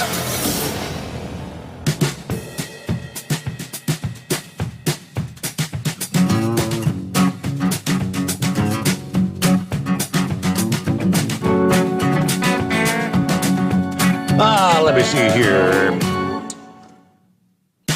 Got a couple from the email bag. Steve at hotshotsecret.com. First of all, from Dave, the traveling preacher, said, just wondering if any pictures or videos on or about the tire hog that Chris is developing exists. Really interested in seeing what that thing looks like. I did not get a chance to call Friday. I was going to ask him if there was any public information available for it. Thank you. Great show as always. I'm en route to Jonesboro, Arkansas for an 8 a.m. delivery. I'll be on the lookout for Big Sexy and his venison van. Have a great night, a great show. Yes, I can. There is one very intriguing article that exists. And I know I had shared that on my Facebook page, but that's been probably months ago, so it's probably way down. I'll look that back up and reshare it. No actual video there, just kind of a still photograph of what the device looks like sitting on the trailer there, and yeah, I will reshare that. All right, let's see. Billy the Kid checking in. Hey, Steve, hope you had a good weekend. Just got saddled up. I'm heading to Cleveland. Got a brand new excavator on my back. Going to deliver to a construction company. Looking forward to the show and all the cartoon characters out there. And as the trucking magi would say, keep it betwixt the spotted and the solid. There you go. Hello, good morning, Steve, and the radio family. Jim says, just getting ready to turn in. It's been a long Sunday. Had to spend the day insulating the attic and the crawl space. Hope everybody has a great day. And please drive safely out there. And hello from the Buckeye Cobra this morning. -4 degrees here in Rogers, Minnesota. Headed down to -16. Later this morning, yep, some of that cold air coming in. Extreme Weather Chaser, Propane One on board. What's happening, Horse Feathers? Hey, morning, Your Honor. Trust you had, well, didn't sound like that great a weekend, but glad everybody made it through so far, and no matter how bad they're feeling. But anyways, I don't know what was going to start out with here. I sent you a couple things there from CDL Life you probably had seen there. One was looked like a pretty slippery road there where there was a truck stopped on it. Another one coming at them there was kind of out of control a little bit. Trailer was kind of a little sideways, and somehow or another, right when about the time of point of collision, the one coming down the road there got himself straightened out enough to get by without causing an accident. So I guess he gets the big cookie today, or from the other day in the snow. So that was the one on the. So anyways, I think that was on the Chesapeake Bay Bridge, wasn't it? I mean, was that skill or just? Was that just downright luck or what? I think that was just driving by the seat of your pants and just got lucky going down through there that it all came together at the right time. You know, as a great man that was in charge of the A-team used to say, I love it when a plan comes together. Right. But you just never know until it's over how that plan's going to come out. But and then the other thing out of the CDL Life, I saw that the brother to one of the victims wasn't real happy with what the governor out there in Colorado did with the changing of the sentence there. They weren't happy with the 10 years that could be out on parole in 5. Yeah, so, yeah. And I think there's a lot of us that kind of feel that way too. So anyways, what else we got going on here? Guess we got some industry news for you. I sent you a forward there I got from our propane hauling folks.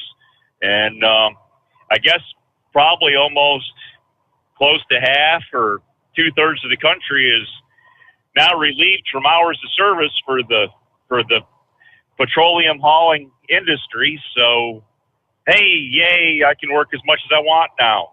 I don't have to sleep anymore. I'm good to go. So I guess I'm back to 100 hours a week as long as, oh, wait a minute, there might be an issue. Somebody forgot to factor in the pricing of fuel at this point, and there seems to be a little issue of people being able to pay their bills, Your Honor. People are starting to get sticker shocked when people are getting their deliveries and finding out how much it costs to get their tanks filled up, prices going up.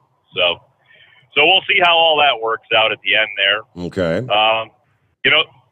Somebody mentioned that they'd gone back and listened to your show there from January 11th, 2021, and how the predictions on there were pretty accurate.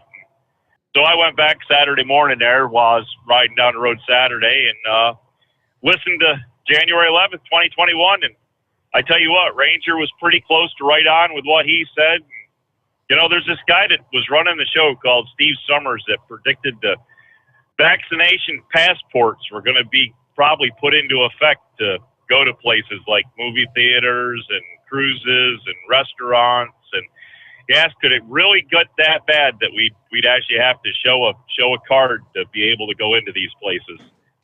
Can you imagine you predicted that one, Your Honor? I do kind of vaguely remember saying that the handwriting was on the wall at the time, even though at that point in time, that's when we were, we had Dr. Fauci and whatnot trying to say, no, we're never going to mandate these things. We will highly recommend them, though.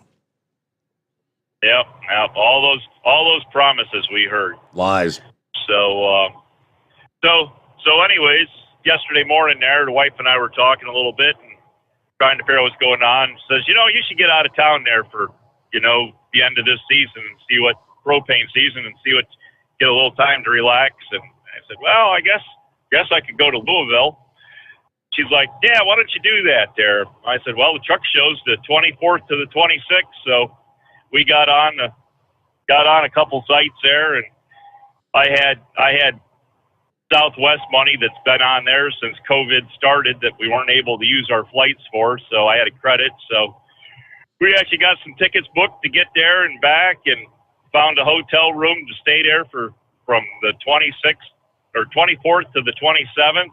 So I'll be in Thursday, leave Sunday, and rental car, and got signed up for my free tickets there from the Mid-America Truck Show. So I guess I'm booked to be in Louisville for the 24th to the 27th there for the Great Mid-America. Was that the 50th anniversary, you said? It's, yes, 50th anniversary celebration. Yep. Okay. So I guess we'll see where I guess you'll be broadcasting from the Hot Shot secret booth, or is that what the plan's going to be, or I believe yes. Yeah. Are they going to try to get you an extra Steve Sommers booth there or something? Is that still in the process of being worked out, or I would presume? All I know is they're going to have a whole lot more space than they've ever had before there in Louisville. So, yeah, I think I'll have I'll have a little section. Then you'll have your LSI and your Hot Shot Secrets and all there together. Well, I guess I'll be down there to see what it is live and in person. So it sounds like it's going to be a good time, and hopefully all this stuff continues going kind of the way it is, that we can actually get places and do things. And I don't know, we'll see how it all goes. What was it? There was something that went on yesterday. I was going to ask how people made out about going. I don't know. Can't remember what it is now, but I guess the last thing I saw when the wife came to bed, she said that the Steelers beat the Ravens. So I guess the Ravens are out of it. Their season's over with. Anyways, I guess the only other thing we got going for you here weather-wise is temperature in the last hour has dropped about 5 degrees. And as you said, anything that's kind of wet and untreated is starting to get a little crusty, a little slippery on the top side. So yeah. So the puddles are starting to freeze over here, but they did get out and get some salt down here through the evening last night. I see a lot of places there's salt spread on the moist roads there, the damp roads. So they hopefully that little bit of salt will maintain there through the nighttime, and maybe things will get dried up by morning, because there is a good stiff breeze blowing out of the west right now. flags are right out straight there from the breeze coming from the west. So it maybe we'll get some drying in effect before it ends up freezing over too hard. So, anyways, I guess that's about what we got going for you. And as I say, we'll look forward to seeing you live and in person in March. And hey, tomorrow's 1 year, Your Honor. 1 year tomorrow. Do not miss our 1 year anniversary show. Absolutely not. And that goes for everyone else, not just horse fans. Don't miss it. Don't miss it. That's all I'm going to say. All right, I think, thank you, Horse Feathers. Have a good morning. Extreme Weather Chaser Propane 1. All right, we get a quick timeout here. We return in 2. Plenty of room for you here on a Monday. It's a typical Monday. It's 844-844-3388. What's on your mind? The Steve Summers Overnight Drive live from the Hot Shot Secret Studios. You're listening to the Overnight Drive with Steve Summers. It's coming. Crisp fall mornings turn bitter cold. As you fire up your diesel, you can see your breath on the inside of the cab. Imagine looking deep into your engine. Freezing temperatures impact your diesel's fluids, especially fuel. On a 23-degree morning, the paraffin wax in your untreated fuel starts to morph from fluid to large crystals. These crystals clump together and form a gel. At minus 10 degrees, your fuel hits the point where it no longer pours like a liquid. It's so dense that the flow through the fuel filter will slow, causing hard starts or no starts. Get prepared now for the cold that is coming. Hot Shot Secret Diesel Winter Anti-Gel is a premium fuel additive that lowers your fuel's pour point to minus 65 degrees. If it's that cold out, you shouldn't be on the road. You ought to be at home in front of the fireplace. Hot Shot Secret Diesel Winter Anti-Gel Premium Fuel Additive. Available now online at hotshotsecret.com. Hot Shot Secret. Powered by science. Do you have a Dodge pickup and hate your automatic transmission? Of course you do. Levon Miller at Firepunk Diesel here, and we specialize in heavy-duty and performance transmissions for your 3/4 or 1-ton Cummins-powered truck. So if you're interested in turning your stock slush box into a towing monster, call us today at 614-733-3744 or visit us online at shop.firepunk.com.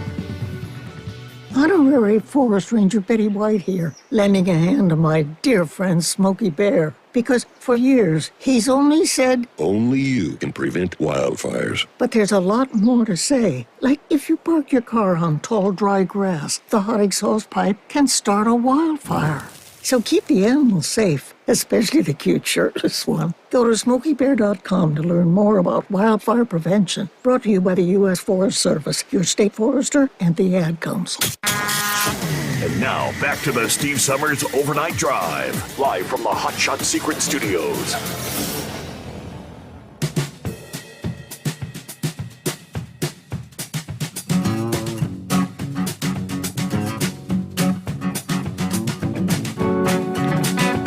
I got an email from Big Sexy earlier, which says the Jonesboro Sun newspaper ran a story on the weekend edition that a TA Express is planned for Jonesboro, Arkansas. Rezoning has been requested from, I-1 Limited Industrial to C3 at General Commercial for 27.7 acres of the intersection at MLK Drive and CW Post Road, just off 555?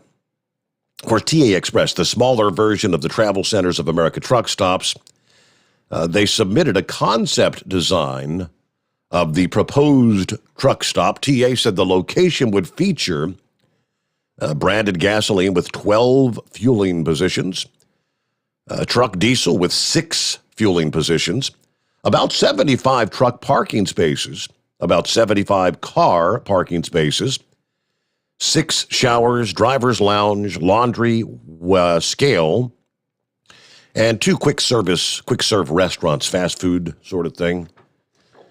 It says the rezoning request and proposal will be considered at 5:30 this Tuesday in the Municipal Center. But this would add 75 truck parking spaces to the already 77 at Love's and the 30 at the Snappy Mart Exxon. Guess that would be much needed truck parking there in Jonesboro, Arkansas.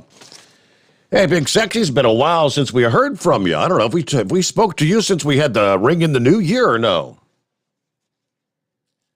I can't remember whether I've called you since the new year or not. I don't think I have. I don't believe. I've listened. I just hadn't chimed in. Who was it while ago said they was on their way to Jonesboro? Oh, I'm trying to remember. Was that? I can't remember. Was it the traveling preacher? Maybe, I don't know. He's going to be passing through. You read that while ago, right before you put horse feathers on all that. You read that off. You said, yeah, Dave, the traveling preacher. Delivery in the morning. Yep, 8 a.m. Yep. I know whoever it was said they'd be keeping an eye out. For me in the van, I'm not out running tonight, so they won't see me tonight. He called it the venison van. Yeah. And believe it or not, Saturday morning, coming out of Harrisburg, Arkansas, headed across to Waldenburg. I was running across there, and I just got everything back like it's supposed to be, and there was 5 of them in the middle of the road. I brakes hit the shoulder, and one of them kind of tapped the back end about where the fuel cap is. Didn't put a dent or anything in the vehicle. Wow. Just kind of tapped into it and made a thump and run off. But the vehicle behind me got slowed down too, but there was about 5 of them in the road. So almost got me another one. How about that? Can you imagine just getting your vehicle out of the shop and then coming back a few days later and say, hey, looky here, we done it again. Yeah, I just got everything back like it's supposed to be. Well, I still got a little bit of a wrinkle in that front driver's side fender, and a little dent in the door, but everything else is back to normal on it. All that, I had the $1,000 deductible, so everything I'd done come up to about $1,000. So, yeah. There wasn't. I've changed the insurance company since then and went with a lot lower deductible too and cheaper insurance. But yeah, I just got everything back to normal. Almost hit another one. That was a weird morning for me too. I also fell that morning stepping on the dock. Stepped on a piece of little spot where the only ice on the dock was. Not long before that, but yeah. I'm trying to remember. I'm trying to remember. I think last week we may have spoke a little one time there because we were waiting for that storm to come in, and I think we were chiming in about how much snow did you ultimately get out of that? Did you get hit pretty hard? Oh no, we didn't get hit hard at all. Maybe a trace, just the dusting of it. Okay. I mean, we didn't get much at all south of us and kind of east of us, especially up I-55, especially after you cross the Missouri state line. It got bad. As a matter of fact, the interstate was shut down for a while because of wrecks that morning. But no, we didn't get hardly anything out of it. Okay. That deal. But yeah, I called because of that story I sent you. And that's some more truck parking spots for Jonesboro. It'll be another major truck stop. We got that little Snappy Mart, and now we've had Love for a couple of years, maybe. Mm-hmm. So they approve that TA. That'll add even more to it, So, which would be much but that's needed. All I had for you. Much needed parking space. I'm sure it would be. I'll let you get on to another caller. I'm not going to say any more intelligent. I'm just going to say another caller. Okay, we'll see who can we drum up next here. All right, we got clear lines at 844-3388 as we head toward top of the hour news update. So, yeah, like so many other shows and exhibitions and whatnot, attendance at last week's Consumer Electronics Gadgets Show in Las Vegas way, way off. I mean, down more than 75% compared to the previous in-person event from 2 years ago. Yeah, the CTA, the Consumer Technology Association, said on the show's closing day that more than 40,000 people attended the multi-day event on the Las Vegas Strip. That's less than a quarter of the more than 170,000 that were there for the 2020 convention. I mean, this has long been known for being the biggest trade show in the United States, which amazingly, that figure of 40,000, that's about half of the number that you'd anticipate for the Mid-America Truck Show in Louisville. Obviously, the COVID pandemic led the CTA to take the 21 conference off online, but they decided 8 months ago to bring a physical 2022 show back to Las Vegas, which, of course, that proved to be very challenging with the spike in infections from Omicron. For those who did attend, conference attendees had to wear masks on the exhibition floors that opened up on Wednesday, and you had to show proof of vaccination before you arrived. But the Omicron led to a whole bunch of big tech companies to actually pull their physical presence out of the conference in just those last couple of weeks before the actual show. Now, I asked that same question of Chris on our Friday morning program. Do you think we're going to be in a position come the Mid-America in Louisville? Are they going to be requiring things like proof of vaccination or proof of a negative test before being allowed in the convention center there? I mean, it's January the 10th, and we're just over 2 months away, and I don't know what direction it's going to go. Chris was kind of, I hope his prediction would be more correct. He feels like this Omicron is sweeping so fast around the country that if we follow suit like they did in South Africa, where this Omicron supposedly first emerged, they saw a peak, and the numbers have been rapidly declining there. So I've heard more than one scientist saying the Omicron, this could be the one, the wave that sweeps so many people with infection so quickly that you could finally maybe get to that herd immunity kind of thing. All right, before we get our news update here, Ohio State Highway Patrol trooper who was injured following a violent crash back in last month has ultimately been issued a traffic citation. 25-year-old trooper Jared Fitzpatrick was issued a misdemeanor traffic citation after the investigation determined he was following a semi too closely, according to the Columbus Dispatch. Now, he was pretty seriously injured in that crash on I-70 near downtown Columbus in the westbound lanes of the interstate when he crashed into the rear of a semi driven by a 58-year-old Ohio-based driver. Now, Sir Fitzpatrick, the trooper, did survive, but again, significant injuries, including a broken wrist, concussion. The truck driver wasn't hurt.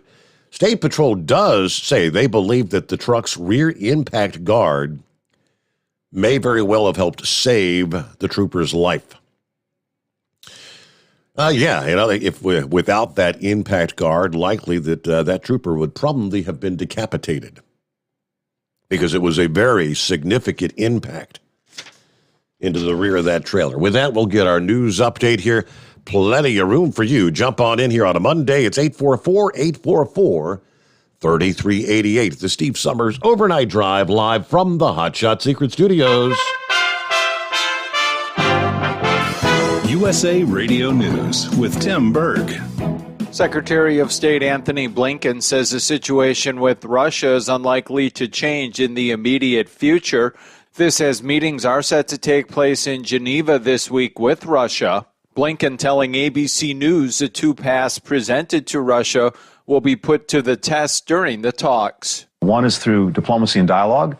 The other is through deterrence and massive consequences for Russia if it renews its aggression against Ukraine.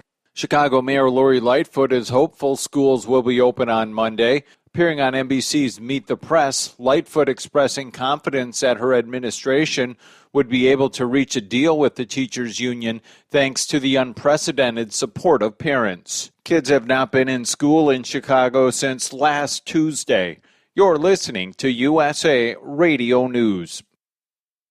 Hi, this is Wayne Alaroot. It's official. Inflation is at its highest level since the 1980s, according to the U.S. Bureau of Labor Statistics. What most people don't know is that it's actually much worse. Inflation may be higher now than the 1980s since the new measurements exclude food and energy. Gas prices up 58%, energy up 33%. What can you do about it? Protect yourself and your family. Only gold, silver, and other hard assets give you true protection. My friends at Tangible Investments guarantee the absolute lowest prices on precious metals. Check them out at TII1.com or call 800-300-8441. Tangible Investments has 40 years of experience and billions, that's with a B, billions in transactions. Call 800-300-8441 if you want help with gold, silver, platinum. They guarantee you the best prices plus excellent service. Call Tangible Investments now, 800-300-8441 or visit TII1.com. They also provide free verbal appraisals.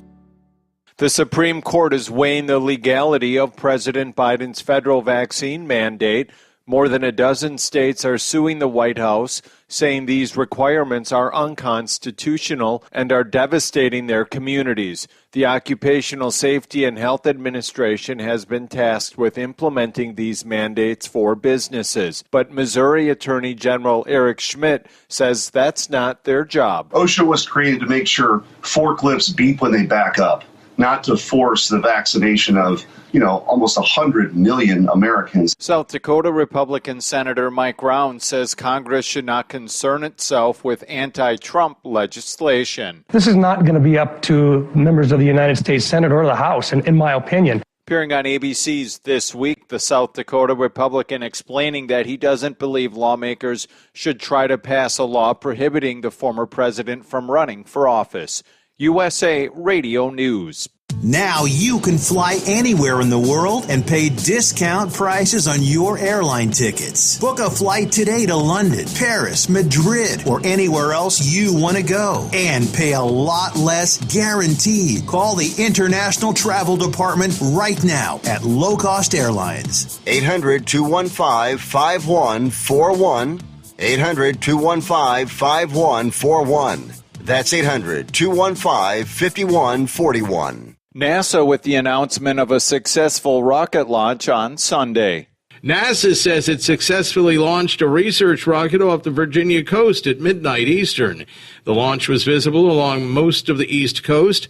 That suborbital rocket, part of an experiment on soft X-rays, which can cause disturbances in the Earth's atmosphere and disrupt radio communications, as well as GPS navigation. And from the New England Bureau of USA Radio News, I'm Chris Barnes. Voters will head to the polls in November for an important midterm election that could turn the tide of power in Congress.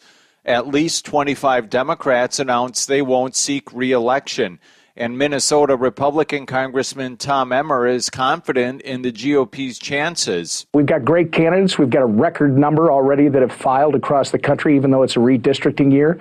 We're almost $50 million ahead in our fundraising pace from 2 years ago.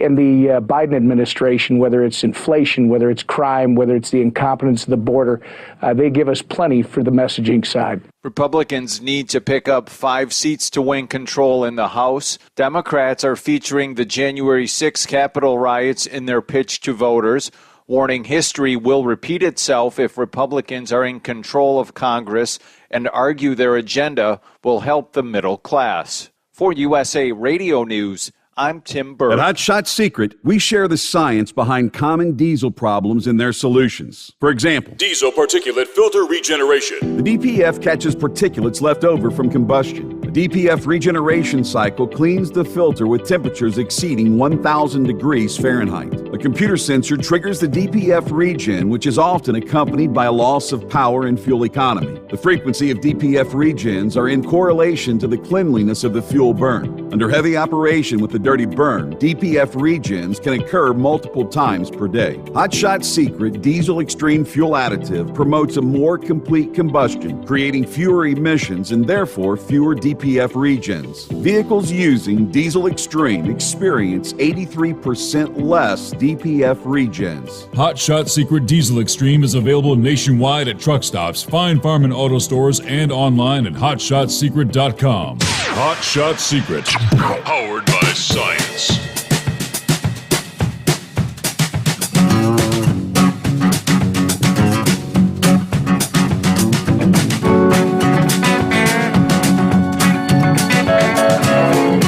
Well, it's a story we've touched on several times in recent months. An independent investigation looking into members of Congress, some of the investments they make,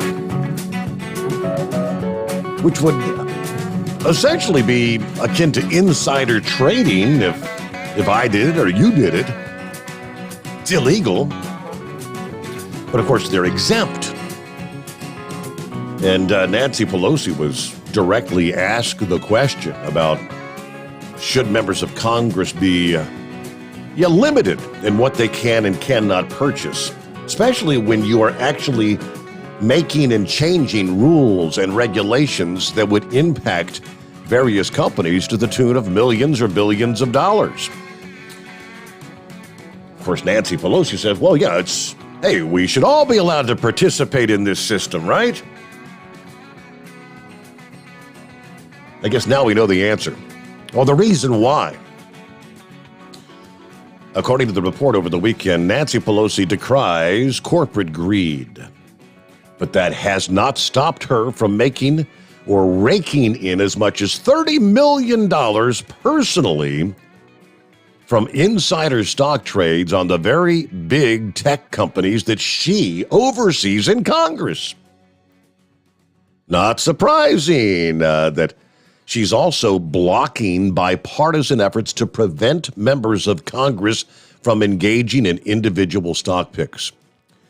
This, according to the New York Post, after decades in personal service, Pelosi has amassed an estimated net worth anywhere between $40 and $252 million. And recently, her family invested millions in call options, betting that the stock price would go up on companies such as Google, Salesforce, Micron Technology, and Roblox. At the same time, her critics noted that she's helping those companies by holding back congressional efforts to rein in some of these big tech companies. Nancy says members of Congress should be able to engage in the free market. There would be no conflict of interest for doing so, even if a member has insider information on how new laws or regulations could impact the company's performance and its stock price. It was mid-December when she was asked if she had any reaction to 49 members of Congress violating the Stop Trading on Congressional Knowledge Act, otherwise known as the Stock Act. And if members of Congress should be banned from trading individual stocks while they're serving, to which she said no. We have a responsibility to report on the stock, but I'm not familiar with what the 5-month review, but if people aren't reporting, they should be. We're a free market economy. They should be able to participate in that. Nancy Pelosi, the Speaker of the House, and her husband may be among the world's top stock pickers, according to federal disclosure reports indicating they beat the S&P 500 index 2 years in a row. It was by just under 5% in 2019 and a shocking 14.3% in 2020. Reacting to Pelosi's comment, the former director of the U.S. Office of Government Ethics, Walter Schaub, says, quote, "It's a ridiculous comment. She might as well have said, let them eat cake. Sure, it's a free market economy, but your average schmuck does not get confidential briefings from government experts chock full of non-public information that is directly related to the price of stocks." But no, technically, she's not breaking any laws. In 2012, Congress enacted the Stock Act, letting members of the House and Senate buy and sell stocks using privileged information as long as they reveal their trades within 45 days of execution.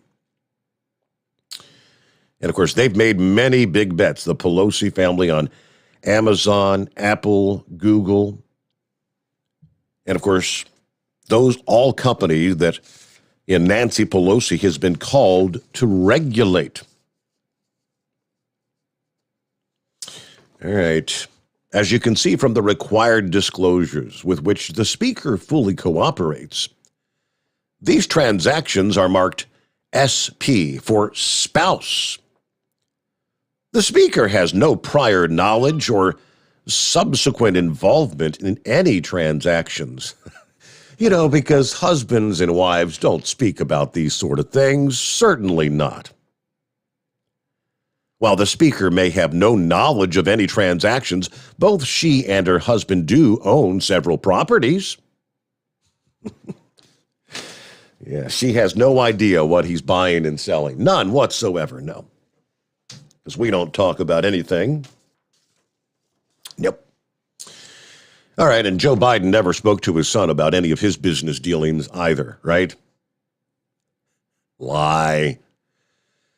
Well, that had to be a little scary. 27 people rescued from a floating chunk of ice that broke away from the shore in the Bay of Green Bay, eastern Wisconsin.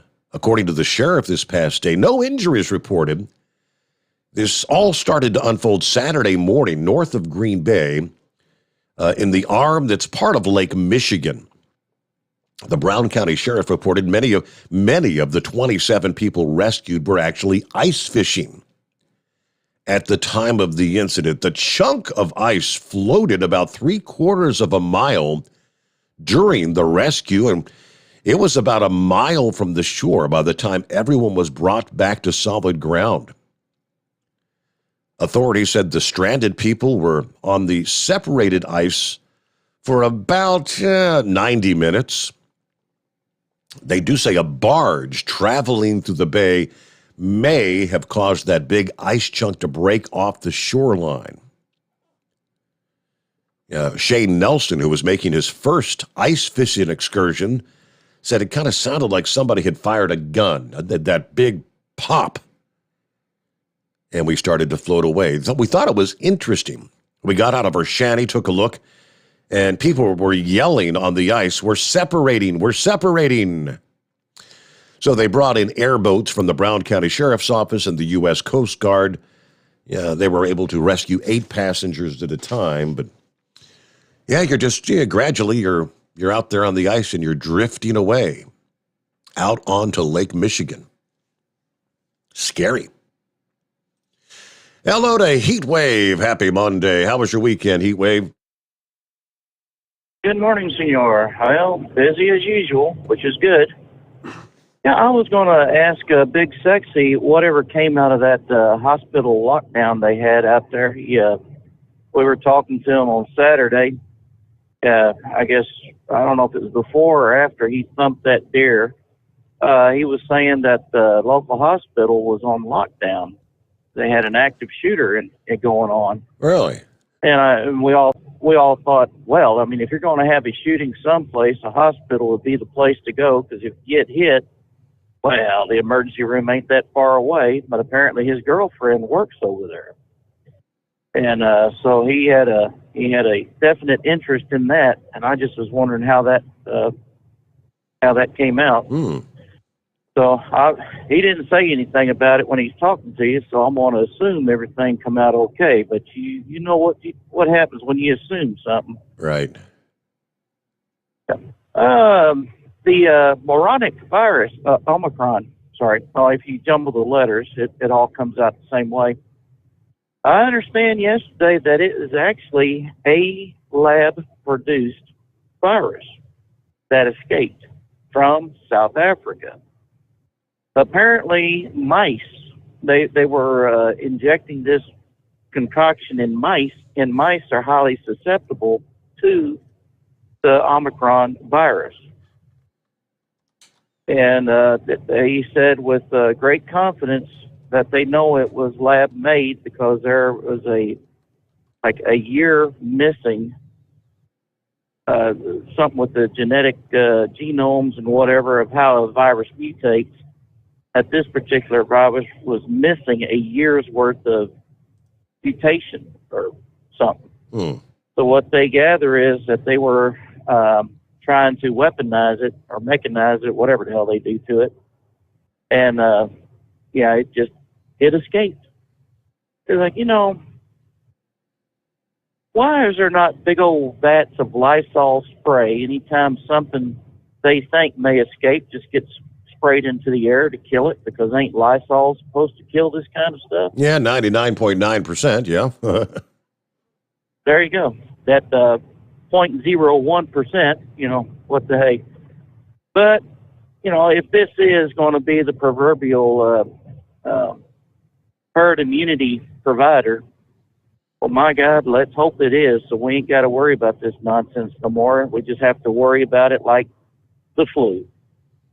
And, we haven't heard much about the flu, although I think they said there were, either 4 cases of the flu or 4 deaths from the flu this year. I don't remember which.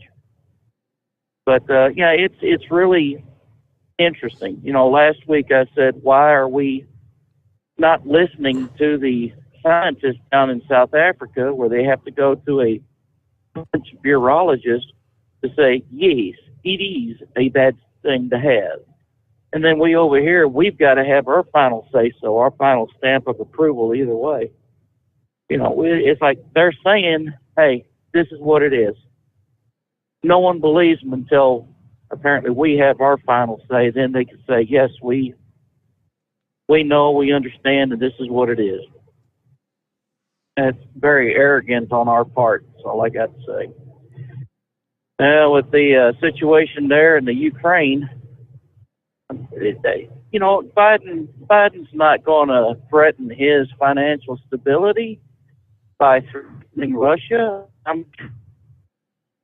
People, and I'm sure the Chinese are saying, don't rock the boat, Joe, or else you'll be sinking in your own, anyways, dirty diapers type situation. But, I was talking to a couple of drivers the other day probably about the same time we had Big Sexy on talking to him. And I said, it's the story of Joe Biden is this. He is strangling himself with both hands. Yet he's asking everybody else to help him unstrangle himself. I mean, can you get that visual in your head? Yeah.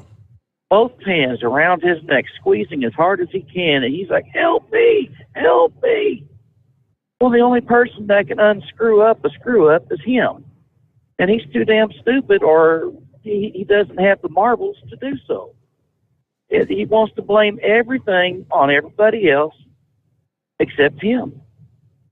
I mean, we had a robust economy, even with the shutdown, going through Trump's final months in office. I mean, it was still cracking. It was still going. Joe gets in and immediately shuts down things that are affecting us today. The pipeline, the drilling permits, the exploration permits. Anything that was good that Trump did, well, he had to erase it.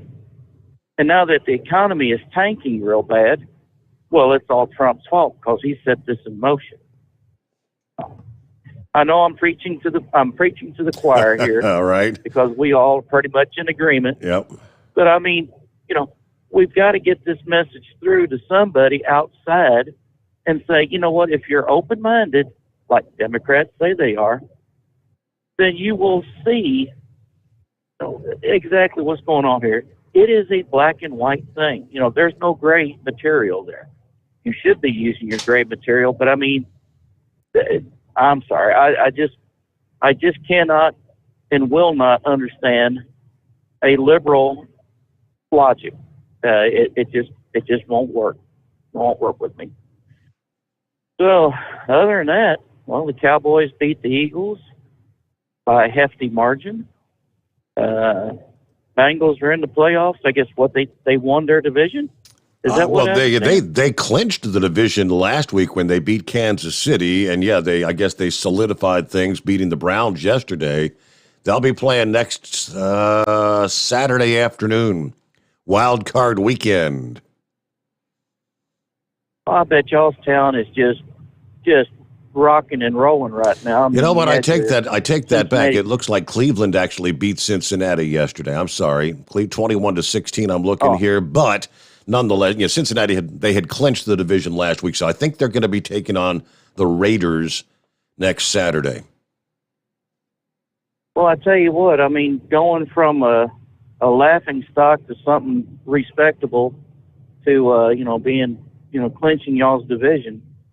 And having a college there that had a real good showing this year in football, basketball team, I don't know what y'all are doing in basketball this year, but I mean, y'all had a lot to really cheer for this year, sports-wise. So, y'all are doing real good. And then we got the championship game tonight, Alabama and Georgia. Yep. And, well, it's going to be a 1-2 finish for the SEC. And I don't know who I'd want to see win. I mean, Alabama is more than likely going to be the top dog, and Georgia going to be the underdog. No pun intended there, but I hope it's a much closer game than what they had when they first met in the championship, SEC championship. So I guess other than that, unless I hear something on in the news or whatnot, I'll just kick back and copy the mail, as another one of our drivers would say. And, if you're getting lonely later tonight, I'll be sure to call you in that loneliest hour. Okay. Yes, it is a Monday morning. Talk to you later. Don't miss our 1-year anniversary show tomorrow night, Heat Wave. I'm just saying. All right. And we'll be back into the Steve Summers Overnight Drive live from the Hot Shot Secret Studios. You're listening to the Overnight Drive with Steve Summers. After a long winter road trip, there's nothing like coming home to a warm, comfortable home. Hi, I'm Steve with USA Insulation. We appreciate our truckers and the long hours you're putting in to serve us all. Without you, we wouldn't even get the materials to insulate. So we want you to feel like a king when you get back. We put our foam in your walls. It's like putting a coat around your entire home. Keeps the cold air out and the warm air in. And with the rising energy costs, that's going to save you a bundle. We're getting homes ready for winter right now, and we have $1,000 of savings for everyone. But because we love our truckers, we're going to give you an additional $250 discount just for mentioning this show. So give us a call, 1-800-USA-FOAM. That's 1-800-USA-FOAM or usainsulation.net. We're going to give you an additional $250 discount for mentioning the show. 1-800-USA-FOAM or usainsulation.net. USA Insulation. At Hot Shot Secret, we share the science behind common diesel problems. For example, Diesel fuel cetane levels. the cetane rating in diesel fuel is 42 to 45. Most diesel engines operate more efficiently with a cetane rating of 48 to 50. One treatment of Hot Shot Secret Diesel Extreme will raise your cetane 7 points, increase fuel economy, and improve cold starts. Hot Shot Secret Diesel Extreme is available nationwide at truck stops, fine farm and auto stores, and online at hotshotsecret.com. Hot Shot Secret, powered by science. My daughter Brinley is here at St. Jude. Coming here was literally life or death, and it was so scary. But St. Jude is fighting for one goal, like this one mission, life. And that gave us hope. We haven't received a single bill from St. Jude, so I really can just focus on what's best for Brinley. Finding cures, saving children. Learn more at stjude.org. And now, back to the Steve Summers Overnight Drive, live from the Hot Shot Secret Studios.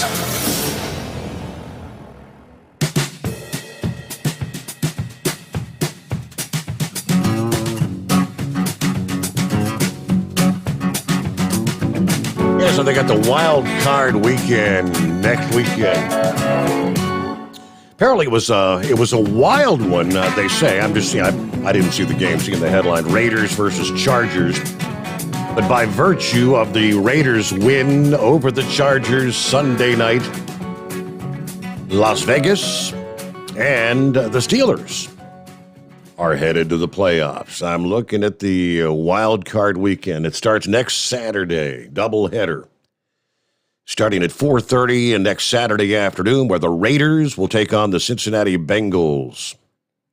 Let's see, at Cincinnati, home game for Cincinnati.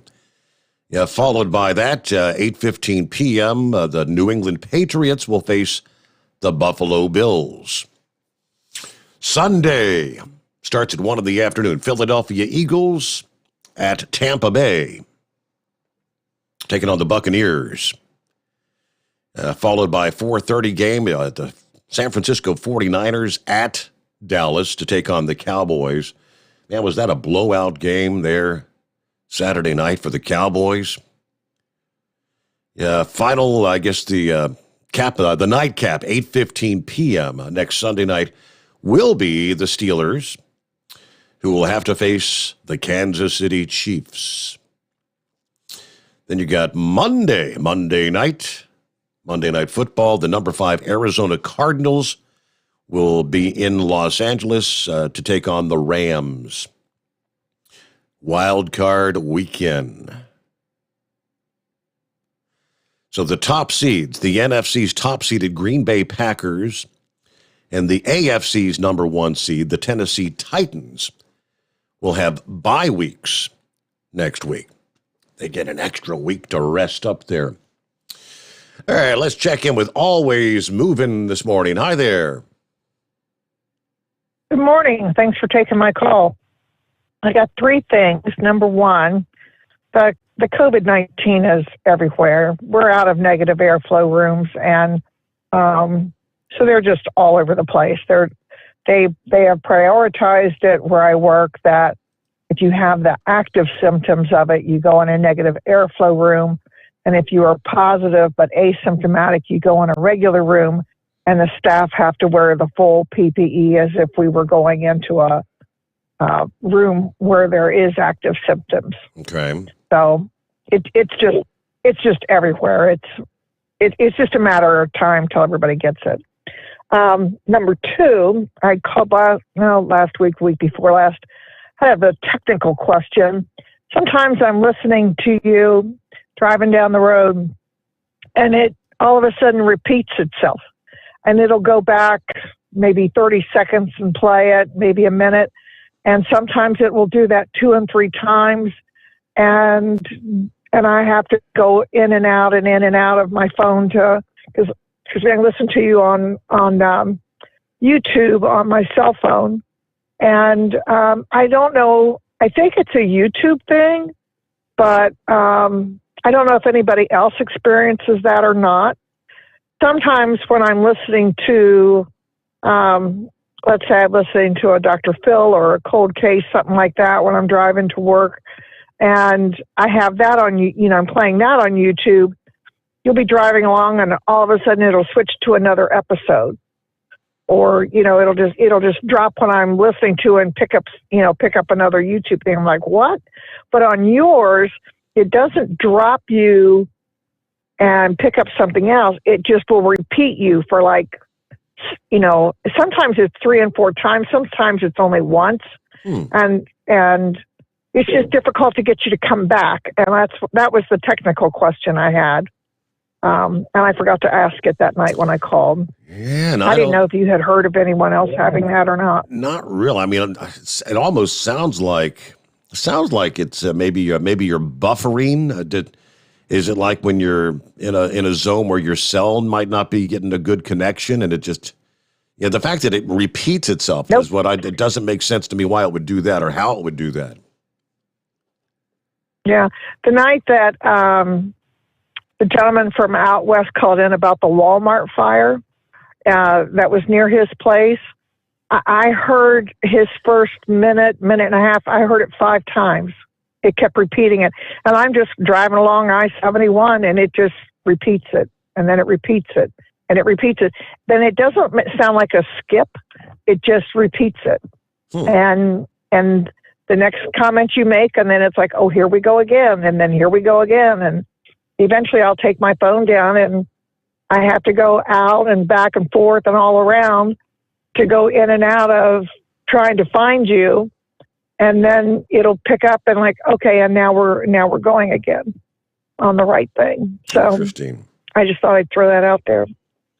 And the other thing that I called about was about voting rights. So I read where New York City is going to allow non-citizens to vote in local elections. Yes. And that, way to go, Brandon is going to Georgia, to the belly of the beast, to get all these voting rights for everybody. And at this point, I would call it bullying, because people have a right to be not vote. People have a right to be indifferent. That's all part of the whole thing of living here. It is your God-given right to vote. Should be your duty to vote. But if you choose not to vote, well, that's what you got to live with. It's not up to someone else to come in and collect your vote. You have a responsibility to partake in that. You have a responsibility to make an effort to vote. That's all part of it. It's not just existing. It's that you have to make an effort to vote. That's part of it. And if you can't make any effort, and you don't put forth any effort to vote, then it would be more criminal to come and take a vote from you than by making you work for it a little bit. Does that make sense? Mm-hmm. It does. Yeah, I mean, to me, that is more criminal to drum up votes of people who are apathetic, who don't want to vote, who would just throw anything out there to get you the hell off their porch, to get a bottle of beer from you or to get a pizza from you or whatever. Yeah, I'll just sign whatever. That is more criminal than allowing them to just simply not vote. And I think that is being lost here in the thought of this. It doesn't matter if they're, if you're so old and senile that you can't know the situation, then you shouldn't be voting. If you can't speak the language and to understand what all is written in the things, then you shouldn't be voting. Yeah. I mean, if you don't have enough gumption to get up and go do something, to go get an interpreter to learn about it or whatever. And trust me, when I worked at DHL AVX Air and rode the bus and worked with thousands of people, and election time had come around, and I was absolutely blown away by the number of people that said, I'm not voting, doesn't make any difference. I'm not voting. I couldn't care less. I mean, that's really their attitude, and that's the first time I had ever been around it. And it's taken me a long time to come to grips with the fact that, they have that right. If they don't care and they don't want to vote, that's okay. Then you live by what the rest of us do. Mm-hmm. And they do. They just kind of go along with the thing.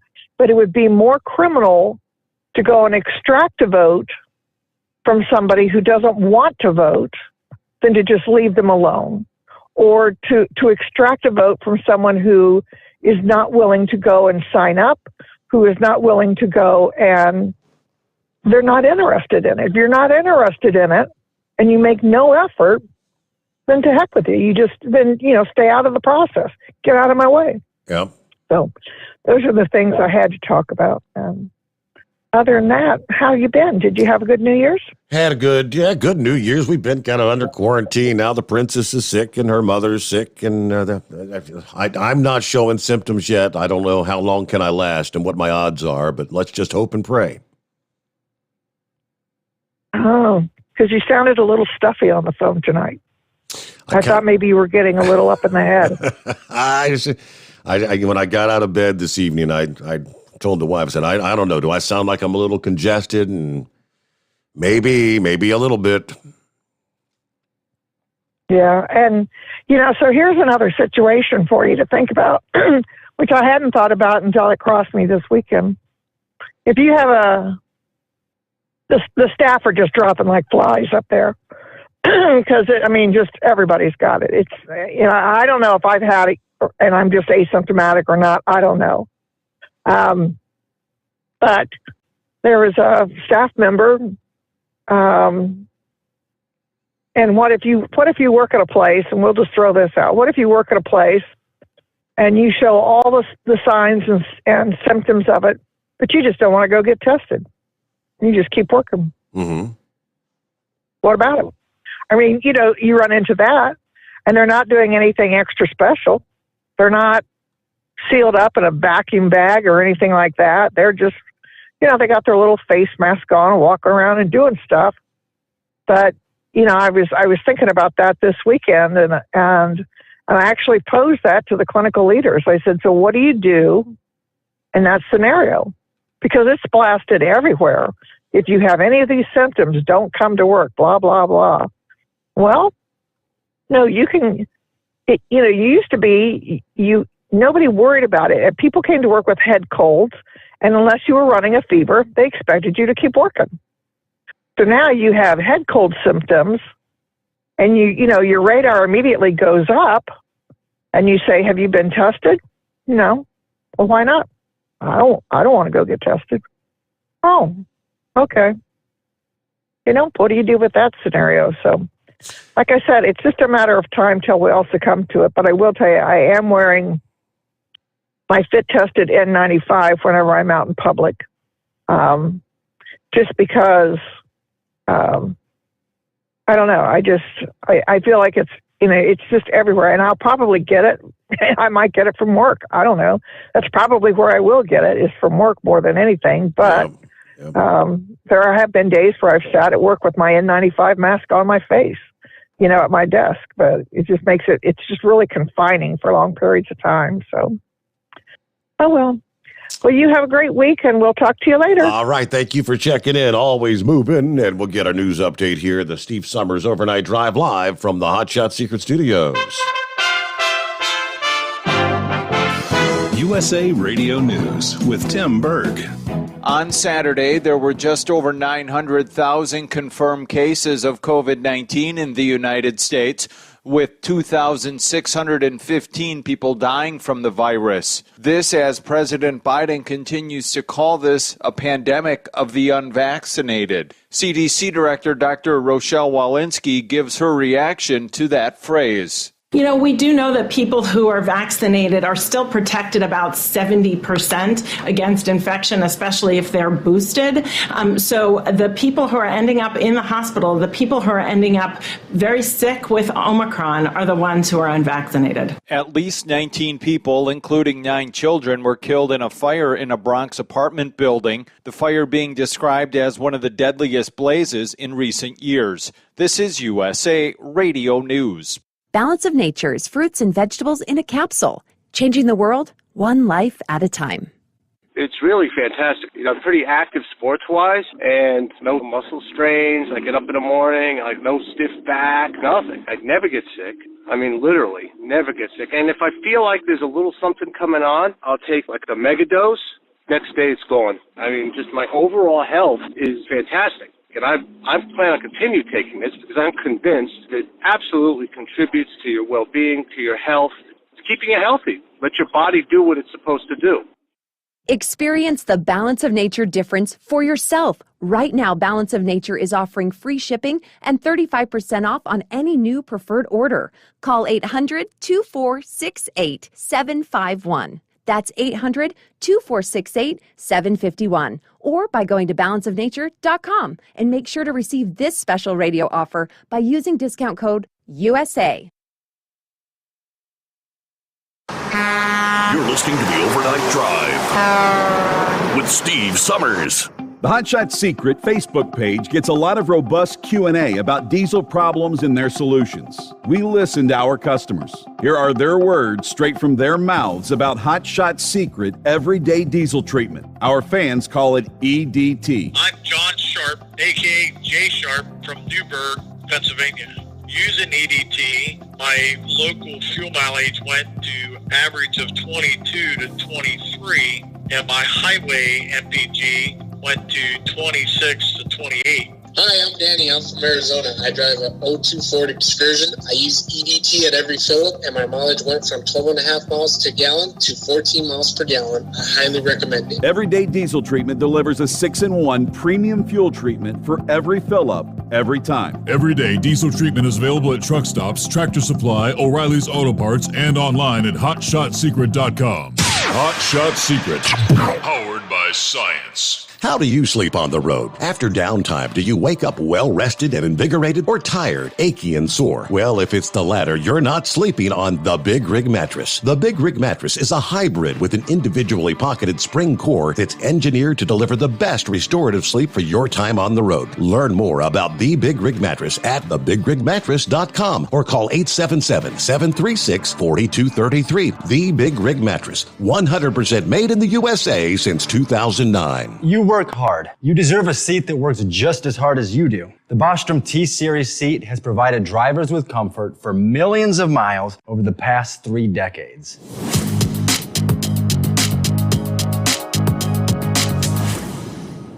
Each seat is built right here in the USA and has 4-position front cushion tilt and higher low-profile air suspension with isolator. It's also equipped with many standard and optional comfort features, such as high and mid backrests, 9.4-inch 4-aft slide adjustment, adjustable armrests, and manual or dual air lumbar support systems to keep you comfortable throughout your ride. Build your T-Series seat today at BostromSeating.com and ensure your ultimate comfort for wherever the road takes you. Bostrom Seating, the ultimate comfort for the open road. At Turbo 3000, our founder Andy Matouche firmly believed you should challenge yourself. Put the most money back in your pocket where it belongs. Four Wheeler magazine took our challenge, and they wrote it did exactly what we said it would do. As fuel prices keep going up, get your Turbo 3000 from manufacturer direct. Call us at 888-311-9993. Always free shipping in the USA, and for a limited time, save $45 off total purchase using coupon code SteveSaves at turbo3000.com. To some people, the sound of a baby babbling doesn't mean much. But that's not necessarily true. By 6 months, they're combining vowels and consonants. By 9 months, they're trying out different kinds of sounds. And by 12 months, their babbling is beginning to take on some meaning. Especially if there's no babbling at all. Little to no babbling by 12 months or later is just one of the possible signs of autism in children. Early screening and intervention can make a lifetime of difference and unlock a world of possibilities. Take the first step at autismspeaks.org. A public service announcement brought to you by Autism Speaks and the Ad Council. And now, back to the Steve Summers Overnight Drive, live from the Hot Shot Secret Studios.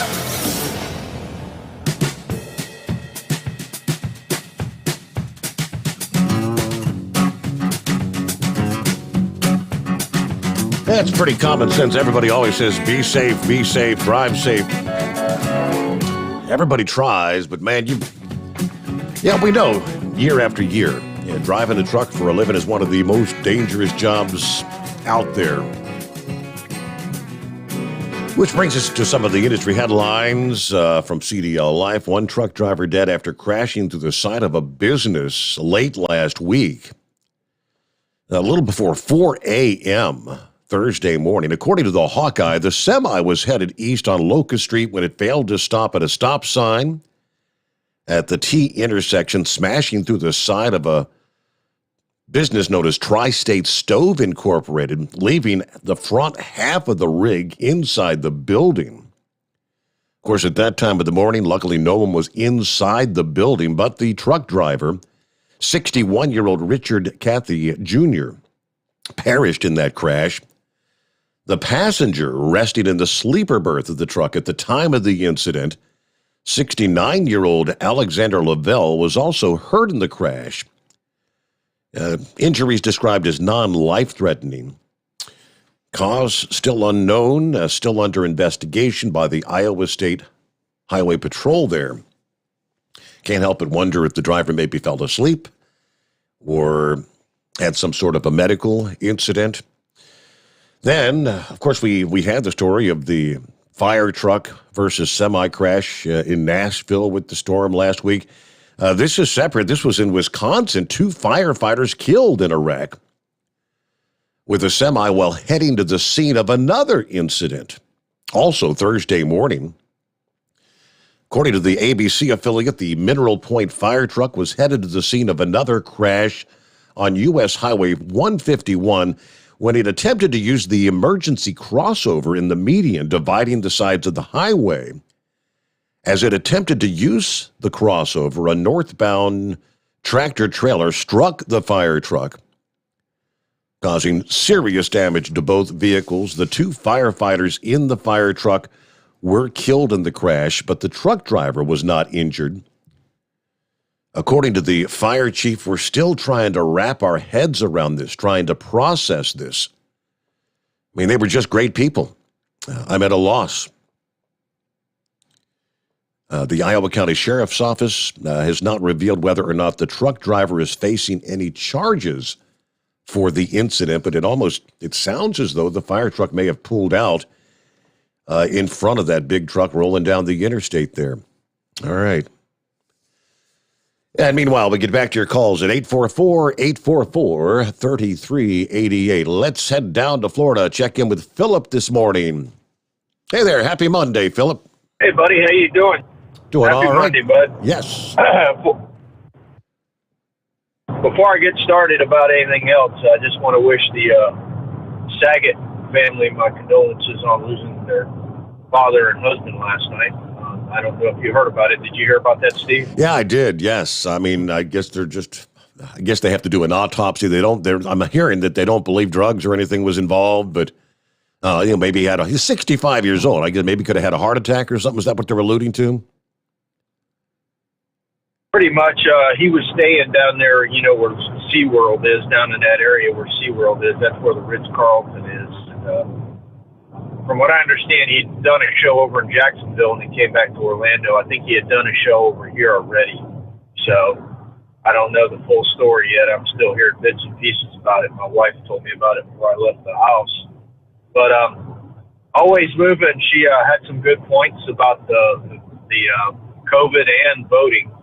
As far as the voting goes, when I was 18 and we all come out of high school, everybody was excited. A lot of guys were about voting, and there was a lot of us that were excited too about, doing the signing up in case we get called for like a draft, in case we got called for the military. But it was kind of funny. We had a lot of friends that were really interested in voting, but they didn't want to do the selective service. And I don't know why that didn't happen, but I guess they were afraid they were going to go to war or something. But, voting is a right that you, like she said, you don't have to do it if you don't want to do it. But if you don't vote, I look at it this way: you have no right to complain about what the situation is in our nation. Absolutely. If you don't want to vote. Yep. And a lot of people don't understand that. I mean, look at the amount of people that voted in the last election for the president. That's probably the highest numbers the United States has ever had before in its time. With the amount of voters that came out, and they got a lot more involved. I mean, you've got all this technology now. You got the internet. You got the younger crowd. That's all they pretty much live. I mean, Steve, look at the amount of people that supported Bernie Sanders. Did you see the numbers on that when Bernie Sanders was running? Oh, yeah, absolutely. It was unbelievable. The amount of college kids that ran, Bernie Sanders. They were backing Bernie Sanders. The socialism generation. Yeah, and it's like what she was talking about is true. I mean, I heard reference to, I don't know if he did, and I hope he never did, but I heard references to LeBron James paying off people to vote. I'd heard references to this famous person, different things, and I'm not smashing LeBron, but I'd heard a lot of references about people doing that, and that she is right. That's more of a disservice to coerce somebody into voting for somebody they don't know about, and they probably won't vote for. But now getting down to COVID, she mentioned about COVID, and there's a lot of people out there that probably are just going to work that don't want to be tested, and she's right. There are quite a few people that, hey, Steve, when you back in the day, when you were with your dad's radio show, how many times did you come into work and you shouldn't even have been there? You were just beat down, tired, and sick as a dog. Yep. Because, think about the work ethic that's been pushed into a lot of people. The work ethic, there's a lot of people out there that have a work ethic that, hey, dude, I got to get out here. I got to make money. If I'm sick, I'm sick. I deal with it. That's how they've been taught. And that's a lot of it, too. There's a lot of people out there that got to do what you got to do to get by to survive. And that's the way it is. It sucks to be it, but it's the way you got to do it. And with this COVID, it brought out a total another deal now. Now we got to realize, oh, my God, now we got to stay home because we got to protect ourselves from other people and other people protected from us, And as far as the screening stuff, I can tell you this much. As far as one of my jobs goes, not so much Disney, the other one. Everybody knows who the other one is if they listen to the show regularly. They still make us do the screening test. Now, Disney doesn't make me do the screening test, but the other one, I still have to get on my phone and answer these questions. And plus, two, there's no responsibility held for anything that comes out of it. So what's going to happen if somebody gives somebody else the corona? Is there any legal recourse to it? No, is there? No. There's no legal recourse to it. We treat who's sick, and we carry on. So just one thing to look at it. She's right. There's a lot of people out there there's people out there asymptomatic that don't want to get tested. Don't want to have nothing to do with testing. You look at the lines. I've seen them in Orlando here. The lines just to get into testing are a mile long. They're having more problems at the emergency room now with people getting tested more than they are with the people that are actually infected with it. Or the people that really need the emergency room can't get it now because somebody, oh my God, I got it. I got to go get tested. And they've clogged up the emergency rooms with it down here. I don't know how it is where y'all are, where anybody else is up there, but that's the way it is down here. We have more problems with people getting tested than we do with the actual people that have the symptoms. And also think about the people that are legitimately sick with other stuff. We have people going to the emergency room because they have problems with this and that, and they can't get even looked at because there's 55 people and they're trying to get tested because they know if they go to the emergency room, they have to test them. So, but that's all I pretty much got today, bud. Thanks for the time, and you have a good one. Hey, thank you for checking in there, Philip. Yeah, and I did, I don't know if I have, I may be in some of my mess of printed up information here, but yeah, they're trying to tell people if you take a home test and it comes back positive, just consider you're positive. Apparently there's way too many people that are taking the home test saying, oh no, I've got to go out and get one of those 2-day tests or go to the ER. And it's just clogging up the system. Way too many people. If you got the home test and it comes back positive, treat it as though you're positive and don't bother. It's not necessary to get another test to find out definitively that you are positive. But about 5 before the hour, and we return into the Steve Sommers Overnight Drive live from the Hot Shot Secret Studio. Live from the Hot Shot Secret Studios, the Steve Sommers Overnight Drive. You work hard. You deserve a seat that works just as hard as you do. The Bostrom T-Series seat has provided drivers with comfort for millions of miles over the past 3 decades.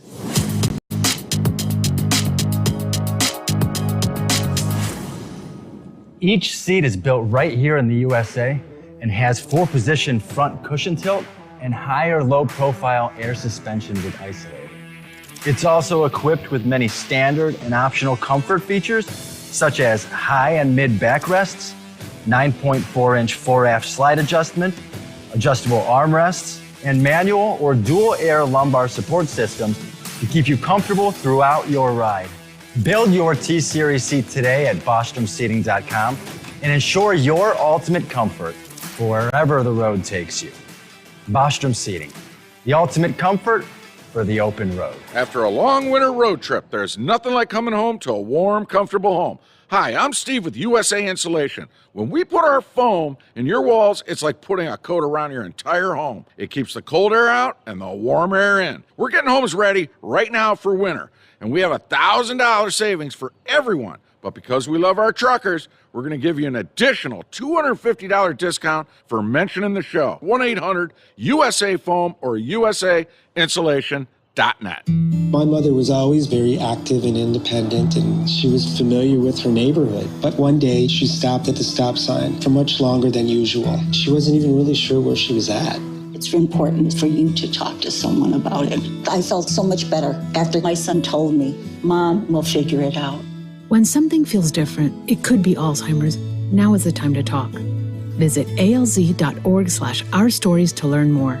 A message from the Alzheimer's Association and the Ad Council. Because Channel 19's a little congested. Call Steve now at 844-844-3388. The Overnight Drive.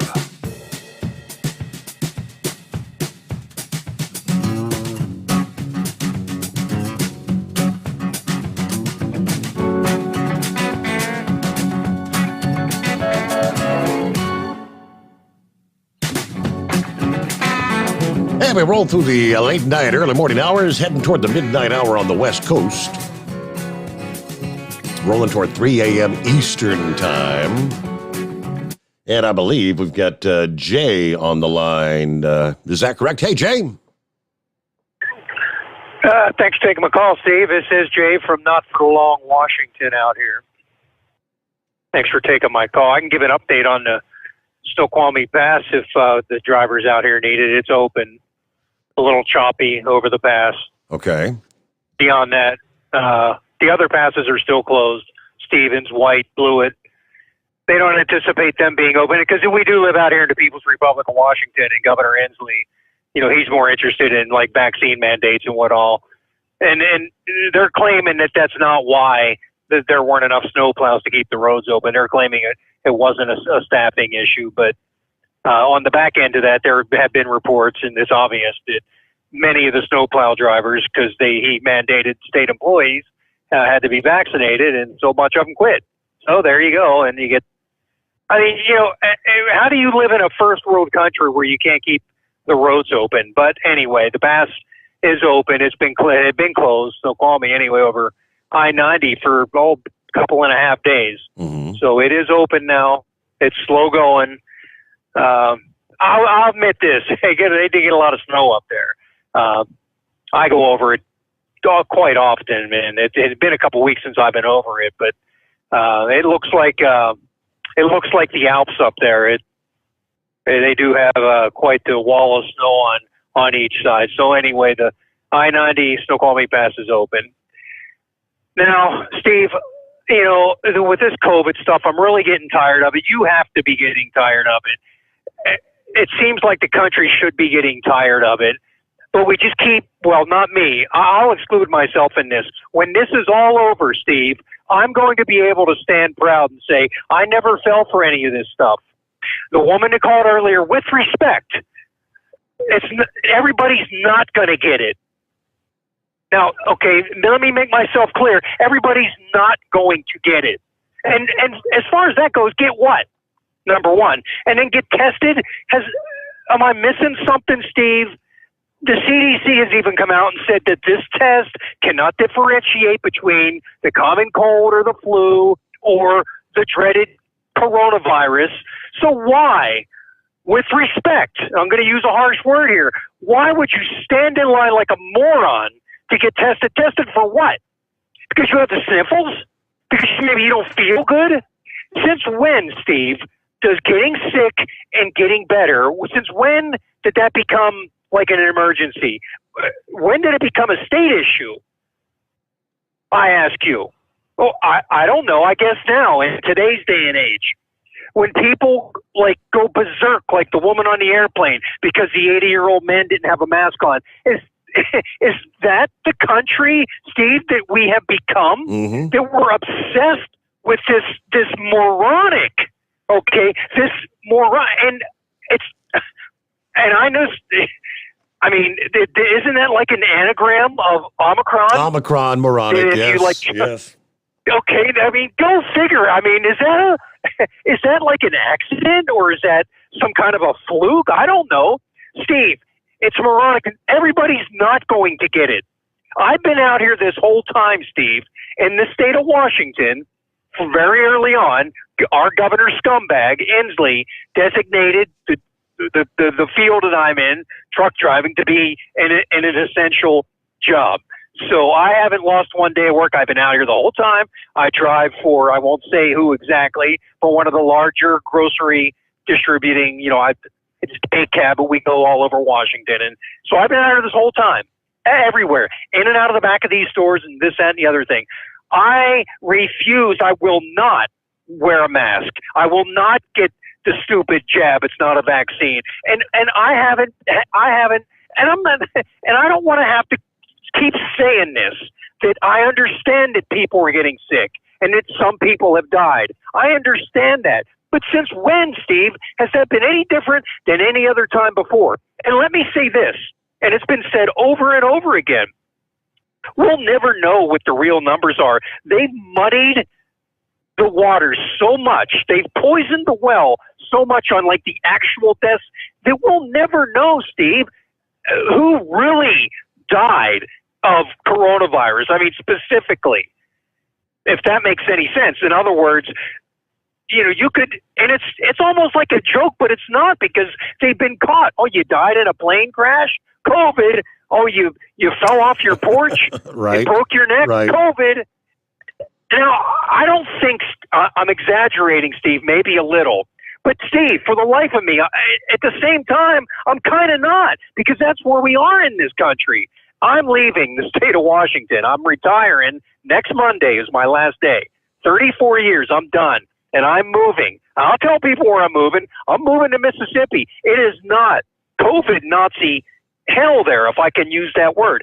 I've never been to prison, Steve. When I went back there to look for a house, when I went to, it was a month ago or whatever, and I bought a house and this and everything. So I go there. And now you got to understand, it's Western Washington.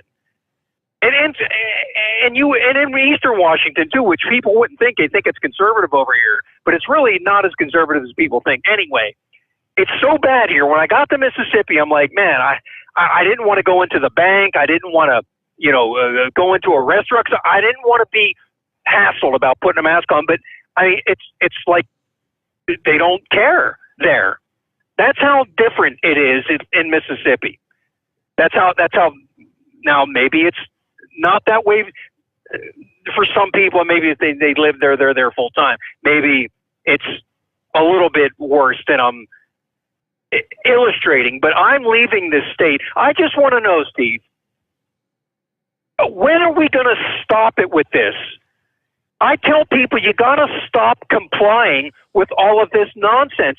Stop falling into this mass psychosis type hysteria where the woman, and again, with respect, she's like, well, if I'm at work, I'm going to wear an N95. Why? What kind of psychosis do you have to have where you think that everyone around you, don't you see what they've done? They've infected people's brains where you're afraid of your neighbor. You're afraid of your coworker. Steve, I'm sure you've seen the video of the woman on the plane that went absolutely berserk. If that doesn't wake people up. Did you see the incident, Steve, there about a week ago or something, the woman with the 80-year-old guy on the plane, she just went absolutely nuts because the guy didn't have a mask on. So anyway, I just wanted to throw that out there. Look, I get it. People are getting sick, but you know what? More people get better than die of this thing. So let's get some sanity back, ladies and gentlemen. I beg of you, let's get some sanity back. Anyway, thanks for taking my call, Steve. It's been a 99% survival rate. Now, that, obviously that does not give any comfort to the 850,000 families that have lost a family member. But yeah, the Omicron's not even as deadly as the Delta or the Alpha. Yeah, technically, when you look at the numbers of cases out there, yeah, my mother-in-law is here. We used a home kit, positive. Yeah, my wife is sick. We know we don't even need to bother using a test because she's got it. She knows she's got it. But those numbers are not in the statistics as far as people that are sick out there. But yet neither of them, quote, today hospitalized, appearing to get a little better with each passing day. That's all you can hope for. But hey, we're a little late for our news update. Back after this as we roll into a Monday. The Steve Sommers Overnight Drive live from the Hot Shot Secret Studios. USA Radio News with Tim Berg. America's top diplomat doesn't expect any major breakthroughs in talks with Russia this week. If we're actually going to make progress in these talks, but I don't think we're going to see any breakthroughs next week. We're going to listen to their concerns, they'll listen to our concerns, and we'll see if there are grounds for progress. Appearing on ABC's This Week, Secretary of State Anthony Blinken saying the situation with Russia is unlikely to change in the imminent future as they hold what he calls a gun to the head of Ukraine. The California Department of Public Health is issuing new guidance that allows healthcare networks to enable COVID-19 positive employees to keep working if they don't show any symptoms. Healthcare workers in the state now don't have to isolate or show any negative COVID-19 test, the guidance saying, before coming back to work if they are asymptomatic. USA Radio News. Well, you've heard me talk about Mike Lindell, the inventor of MyPillow, and how his pillow's given me a great night's sleep. He continues to roll out new offers on his products. His latest on the towel sets. Now, towels aren't something you think about. I never knew what I was missing till I tried the towels last year. You've all helped build MyPillow into the incredible company it is today, and trust in Mike Lindell has given you a better night's sleep. Mike's now changing the game with his 6-piece towel set, USA cotton, extremely absorbent, yet still providing that soft feel you look for in a towel. 2 bath, 2 hand towels, 2 washcloths for a limited time, $39.95 using our promo code USA. It retails for over $100. Remember, all MyPillow products come with a 60-day money-back guarantee. Go to MyPillow.com, click on the Radio Listener Square, use this promo code USA to get this price of $39.99 on the towels, or call 1-800-951-8175. School's still not in session for Chicago students. Chicago teachers are still battling with the Democratic mayor over distance learning during the COVID-19 surge in the Windy City. The Chicago Teachers Union wants to continue remote learning classes through mid-January because of it, but Chicago's Mayor Lightfoot has already shut down the idea. She says the best, safest place for kids is to be in school. And from the New England Bureau of USA Radio News, I'm Chris Barnes. At least 9 children are believed to be among the 19 people dead in a Bronx apartment building fire. The 5-alarm blaze starting in a 19-story high-rise building in New York on Sunday. More than 60 people were injured in the building, including more than 30 who went to the hospital. Mayor Eric Adams calling it one of the worst fires witnessed in modern times in the city. You're listening to USA Radio News. Hi, this is Dr. Joel Wallach, and I want to tell you that arthritis is not a genetic thing. It's not a disease of aging. Neither is osteoporosis. Get a hold of my book. It's all in your head. It goes into the 25 different diseases you get when you have osteoporosis of the skull. These are all reversible. You take the Healthy Bone and Joint Pack, the MSM, vitamin D3, stay away from all the bad foods, including gluten, and guess what? You'll regrow all your bones, including your skull and your legs and your hips and everything else. contact us at usaradiohealth.com. That's usaradiohealth.com. New York City District Attorney Alvin Bragg is defending his prosecutorial policies just a few days into his term. Critics argue his hands-off policies on prosecuting lower-level crimes will put residents and police officers at risk. National Fraternal Order of Police Vice President John Gamaldi claims Bragg is just a puppet for progressive Democrats who want to change the criminal justice system. They're demonizing law enforcement, and what they're really doing is placing criminals over law-abiding, good citizens out there. I'll tell you, what this DA is really showing the community is he doesn't give a damn about the community, only cares about his ideology. Bragg argues his policies will focus more on violent criminals and help keep New York City residents safe. Even with new mandates in place, a popular event will still take place in Washington, D.C. March for Life organizers said the event will proceed as planned. The 49th annual March for Life will take place days after the D.C. vaccination mandate kicks in. The March for Life will modify some of its indoor events due to the new COVID-19 regulations. The March for Life, set for January 21st, is a massive pro-life demonstration that's followed the anniversary of the Supreme Court's Roe v. Wade decision, which legalized abortion nationwide in 1973. In the USA Radio News Midwest Bureau, I'm Katie Lewis. For USA Radio News, I'm Tim Berg. It's coming. Crisp fall mornings turn bitter cold. As you fire up your diesel, you can see your breath on the inside of a cab. Imagine looking deep into your engine. Freezing temperatures impact your diesel's fluids, especially fuel. On a 23-degree morning, the paraffin wax in your untreated fuel starts to morph from fluid to large crystals. These crystals clump together and form a gel. At minus 10 degrees, your fuel hits the point where it no longer pours like a liquid. It's so dense that the flow through the fuel filter will slow, causing hard starts or no starts. Get prepared now for the cold that is coming. Hot Shot's Secret Diesel Winter Anti-Gel is a premium fuel additive that lowers your fuel's pour point to minus 65 degrees. If it's that cold out, you shouldn't be on the road. You ought to be at home in front of the fireplace. Hot Shot's Secret Diesel Winter Anti-Gel Premium Fuel Additive. Available now online at hotshotsecret.com. Hot Shot Secret. Powered by science.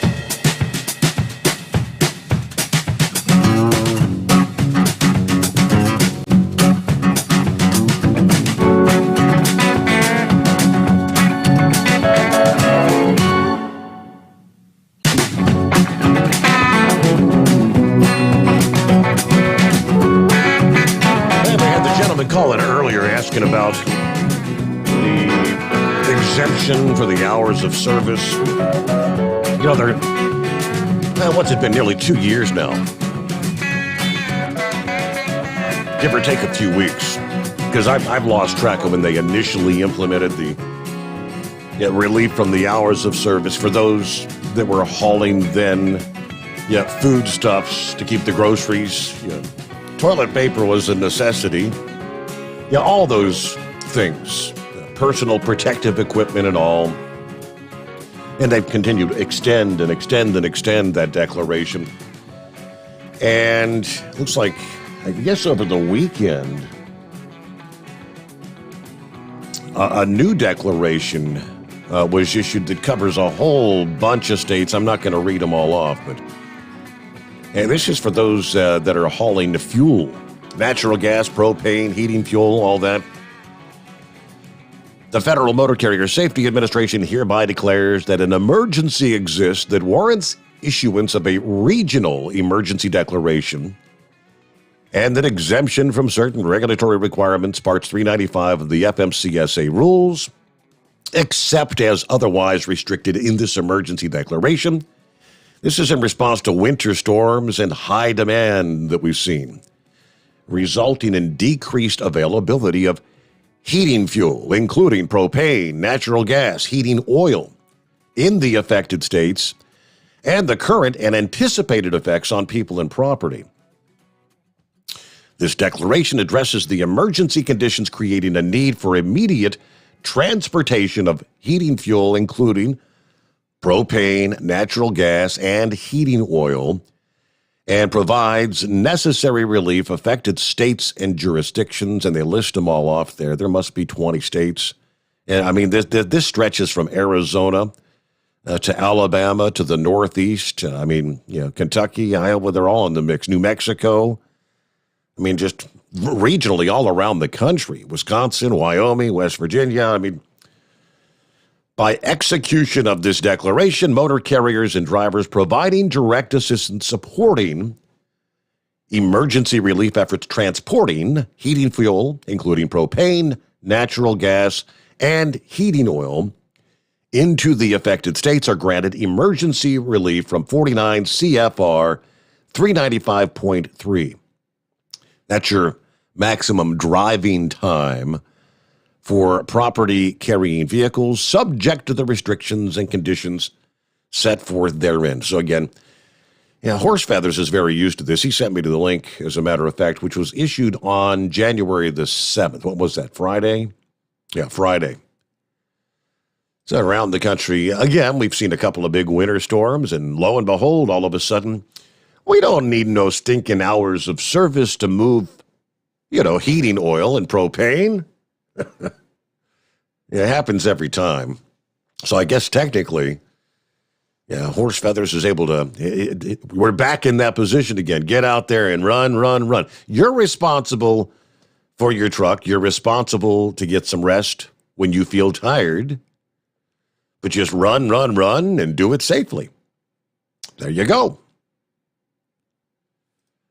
Look at it, 17 past the hour. Our number, 844-3388. Well, we got the December employment report. What do you think? Well, as the case has been for many months now, the report was far worse than Wall Street analysts expected.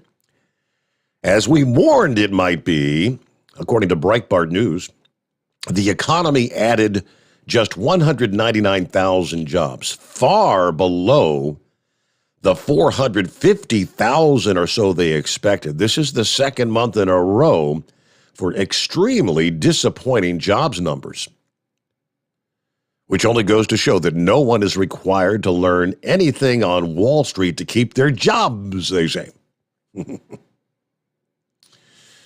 All right, even the silver lining of the report was tarnished. Unemployment fell to 3.9%, down 0.4 from a month ago, and below the Federal Reserve's estimate of 4% over the long term. But this reflected gains only among white workers. Black unemployment actually moved up in the month, pushing the white-black unemployment gap to widen to the second largest since the turn of the century. Why is that? One of the reasons employment gains were so low in December and November was that so much of the Christmas season hiring had been done all the way back as early as September. We've been making this point for months. Consumers who were concerned about price escalation, inflation, supply chain problems were all buying their desired gifts much earlier than usual. Employers all through the chain of production, delivery, and sales responded by hiring those staff early. Now, we can now do a reverse read through from the December jobs report to December retail sales, which will come out sometime this week. Wall Street's expecting a 0.1% improvement from the previous month and a 0.3% improvement minus autos. We'd take the under on that. It seems likely that retail sales fell because so much of the holiday shopping was done earlier, pulled forward. The biggest economic news this week will be the Consumer Price Index for December.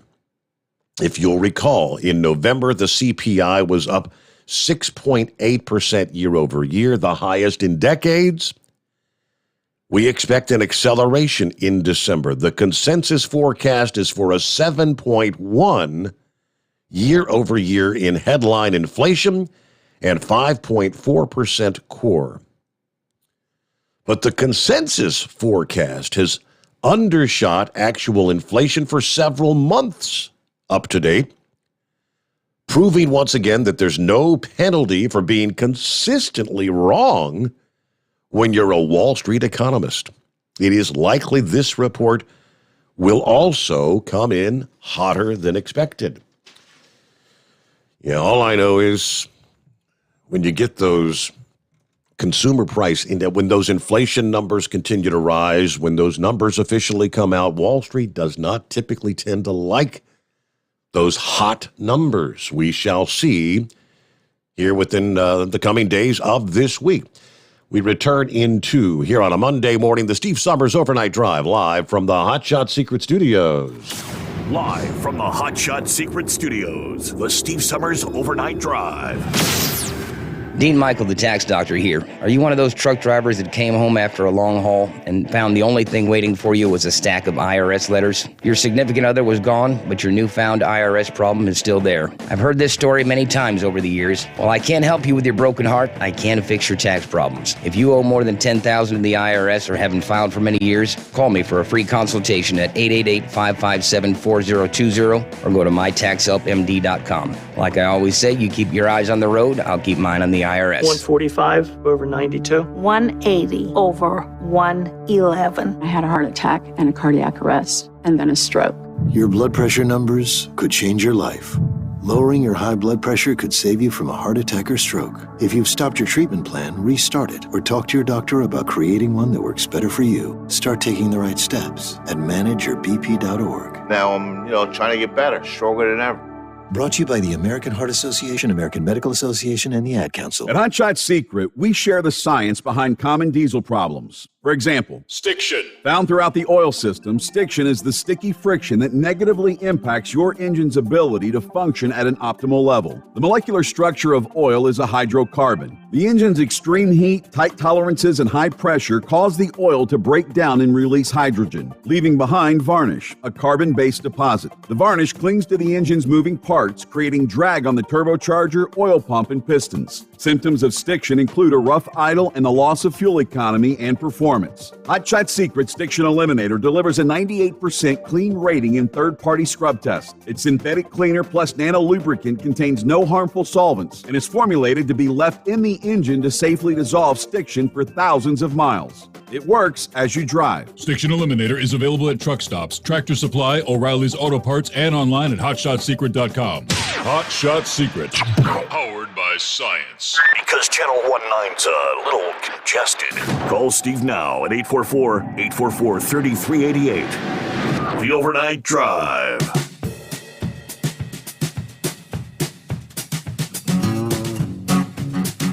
Can't recall the name of our listening friend who was going to be leaving out on a cruise here. Was it last week, week before? Bourbon Street Gary, he and his wife did do their Caribbean cruise between Christmas and New Year. He made it sound like everything was generally okay. Some changes. Yeah, the smoking policies. You can't smoke in the, in the casino anymore, but sounds like there's, I'll share because I know that there's a lot of our listening friends that are planning cruises and some wondering, should we hold off now again with the whole Omicron rearing its ugly head. They share the story of Frank Rabello, who had, he lined up all the upgrades. The dining package that would let him eat at the high-end restaurants. About the beverage package to keep the drinks flowing. But after contracting COVID and isolated in a designated cabin, he was left with no alternative but to order off the room service menu, which would be things like a turkey sandwich, pizza, burgers, and 3 choices of dessert. That's pretty much it. They were like, well, we're going to give you the minimum you need to survive, he says. He actually owns a small trucking company and works as a DJ while splitting his time between Tijuana and Las Vegas. His 9-night voyage went awry after a COVID surge sent cases soaring on land and at sea. According to the CDC, cruise lines sailing in U.S. waters reported more than 5,000 COVID cases between December 15th and December the 29th. That's about 30 times more than the total from just the previous 2 weeks. Every U.S. cruise with passengers on board has coronavirus cases on board. Now, we know the vast majority on board are vaccinated, everyone required to test negative. Somehow the infections are slipping through. As the positive cases mount, passengers and crew coping with, shall we say, less than ideal accommodations. Many interviewed by the Washington Post reported long waits for service, hours without water, bare bones food, and confusion over when and who to test, even as most ships maintain their course. Now, for customers like Robello waiting on room service when they had paid for those premium options, can definitely feel like an indignity. For the crew, they say quarantine is even more difficult, even if they're not actually sick. One crew member for the Royal Caribbean's Odyssey of the Seas, who did not want their name published because they're still employed, said, "I was sent to soft quarantine after having contact with someone that tested positive. That means she was allowed to work but required to spend the rest of her time in her room." She said one day she found her lunch outside the door as workers were fogging the hallway with cleaning chemicals. "So I decided not to eat the food. One night, my dinner was a box of rice. Nothing else. Not a roll, not a vegetable, just rice." And I'm like, well, cool. I'm sure glad I've got a box of Pop-Tarts in my room. A former member of the cruise director's staff on Oasis, Ovation, and Harmony of the Seas said he tested positive recently and was served food and quarantined that seemed inedible for human consumption. Oh, he's still hired as well, so they didn't want to use his name. But he did show pictures where he was given a rotting orange, a small seafood salad in a box with literally a slice of watermelon, and a box with a scoop of white rice, one hard-boiled egg, and what looks like maybe 2 tablespoons of corned beef hash. There's your meal? Wow. He said, "No, it might be different if I worked for like a construction company that doesn't know anything about how to prepare food, but..."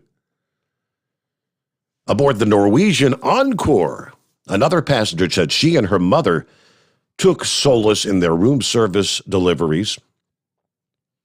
Now, she said she could order anything available from the dining rooms to the quarantine room, like the lava cake, the molten chocolate, and all that good stuff. So I guess it's different from one ship to the other, but yeah, but can you imagine having paid for the drink package, which, hell, on a 9-night cruise, that's probably close to $500, and just to get on the ship and you're not getting your alcohol, and you're not getting your upgraded meals. That would really suck. And I guess they're not offering refunds on that.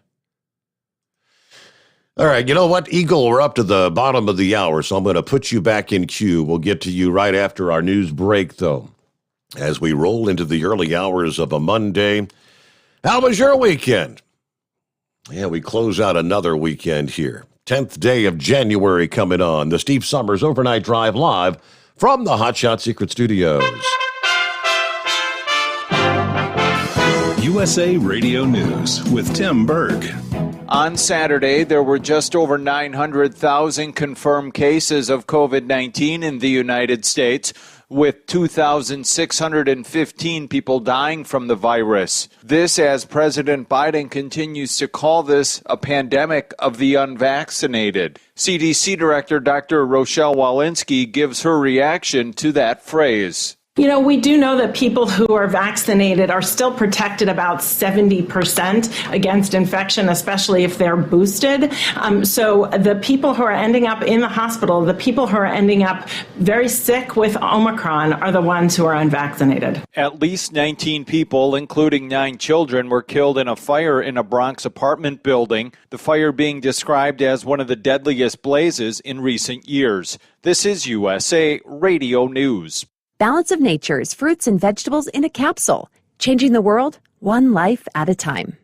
It's really fantastic. You know, I'm pretty active sports-wise, and no muscle strains. I get up in the morning, like no stiff back, nothing. I never get sick. I mean, literally, never get sick. And if I feel like there's a little something coming on, I'll take like the mega dose. Next day it's gone. I mean, just my overall health is fantastic. And I plan on continue taking this because I'm convinced that it absolutely contributes to your well-being, to your health, to keeping you healthy. Let your body do what it's supposed to do.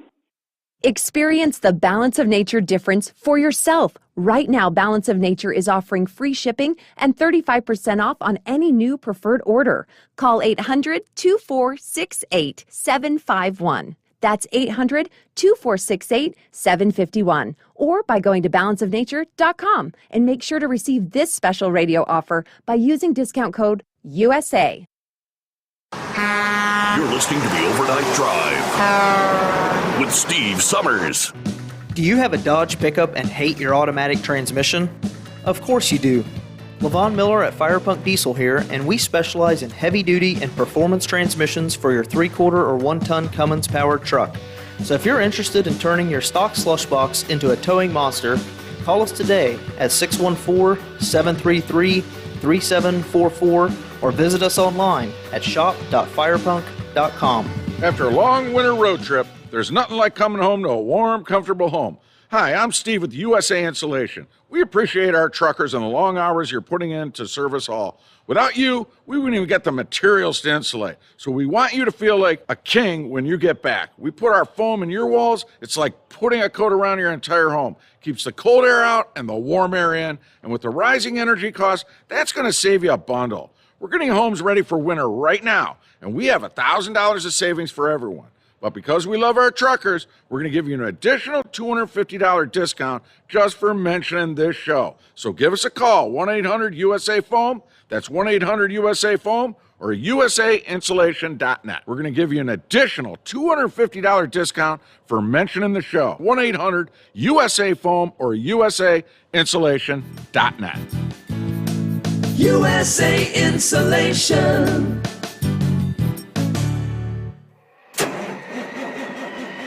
It's coming. Crisp fall mornings turn bitter cold. You climb into your diesel and it feels like you're sitting on an ice cube. Imagine how your engine feels after a frosty night. Freezing temperatures impact your diesel's fluids, especially fuel. As the temperatures drop, water that is emulsified within your fuel is released, adding more water into your system. Frozen water in your fuel lines, filter, or bowl will simply slow the flow, or worse, stop the flow of fuel in your system. No fuel flow, no start. Get prepared now for the cold that is coming. Hot Shot Secret Diesel Winter Anti-Gel is a premium fuel additive that lowers your fuel's pour point to minus 65 degrees. If it's that cold out, you shouldn't be on the road. You ought to be at home in front of the fireplace. Hot Shot Secret Diesel Winter Anti-Gel Premium Fuel Additive. Available now online at hotshotsecret.com. Hot Shot Secret. Powered by science. Dean Michael, the tax doctor here. I have one question for you. Do you want to stop worrying about the IRS? If the answer is yes, then look no further. I've been around for years, I've helped countless people across the country, and my success rate speaks for itself. So now you know where to find good, honest help with your tax problems. What are you waiting for?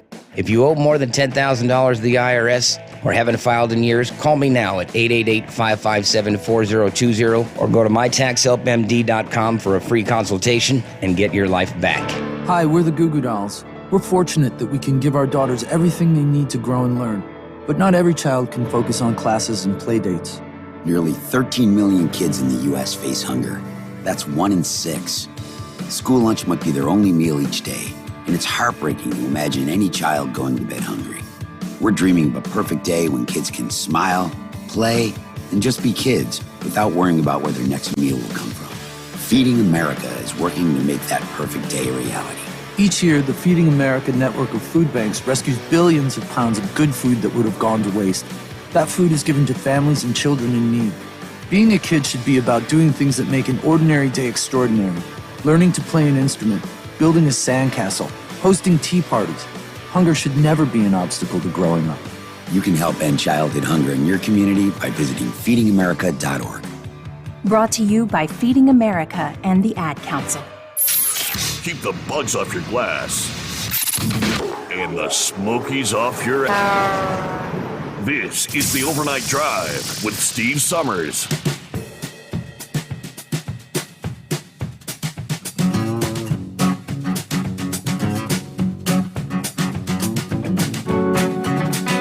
Hey, did you catch over the weekend? Sounds like the Build Back Better plan may have officially had a stick a fork in it. Joe Manchin. Yeah, he's the one that, of course, had been the one hold up to moving forward with that. And he had even been negotiating on a $1.8 trillion alternative plan. And I guess he's had enough. He says, I've taken it up. It's no longer on the table. There's been a breakdown between the Democrat lawmaker from West Virginia and the White House.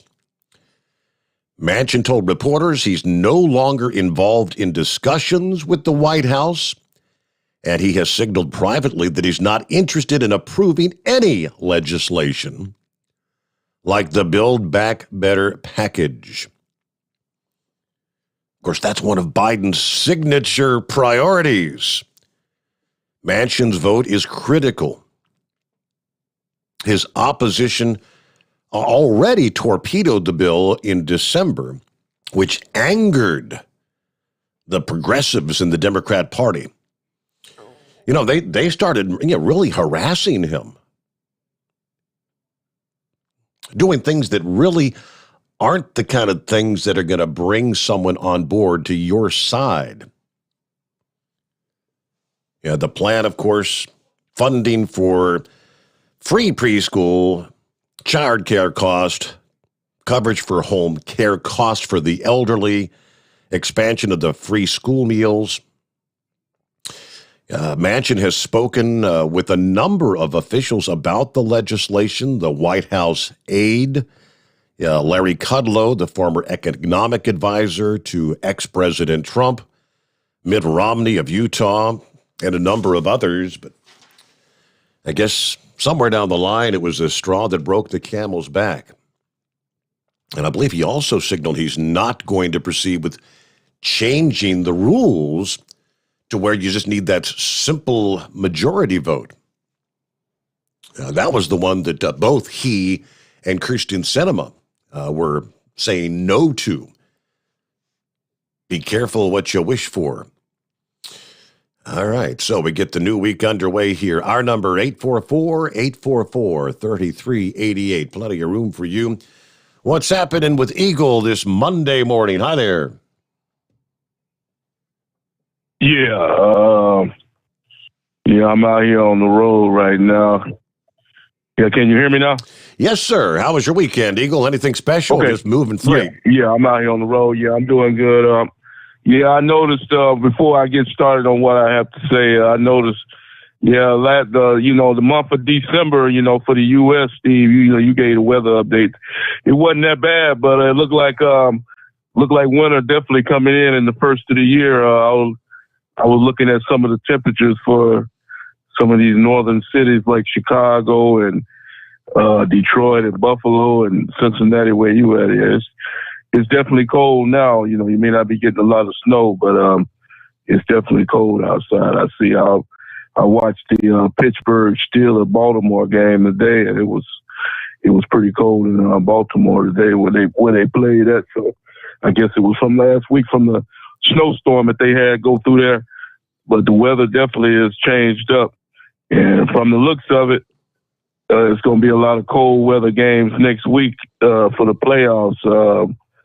They got a game in Buffalo, and I think Cincinnati, where you at, they got a game. It's supposed to be cold in Cincinnati next Saturday. Yes, sir. I think that's yeah. I'm looking at the schedule. I think that's when Cincinnati Bengals play is on Saturday afternoon, and it's always supposed to be like 20 degrees. I think about the game time. So yeah, it's definitely gonna be a colder day.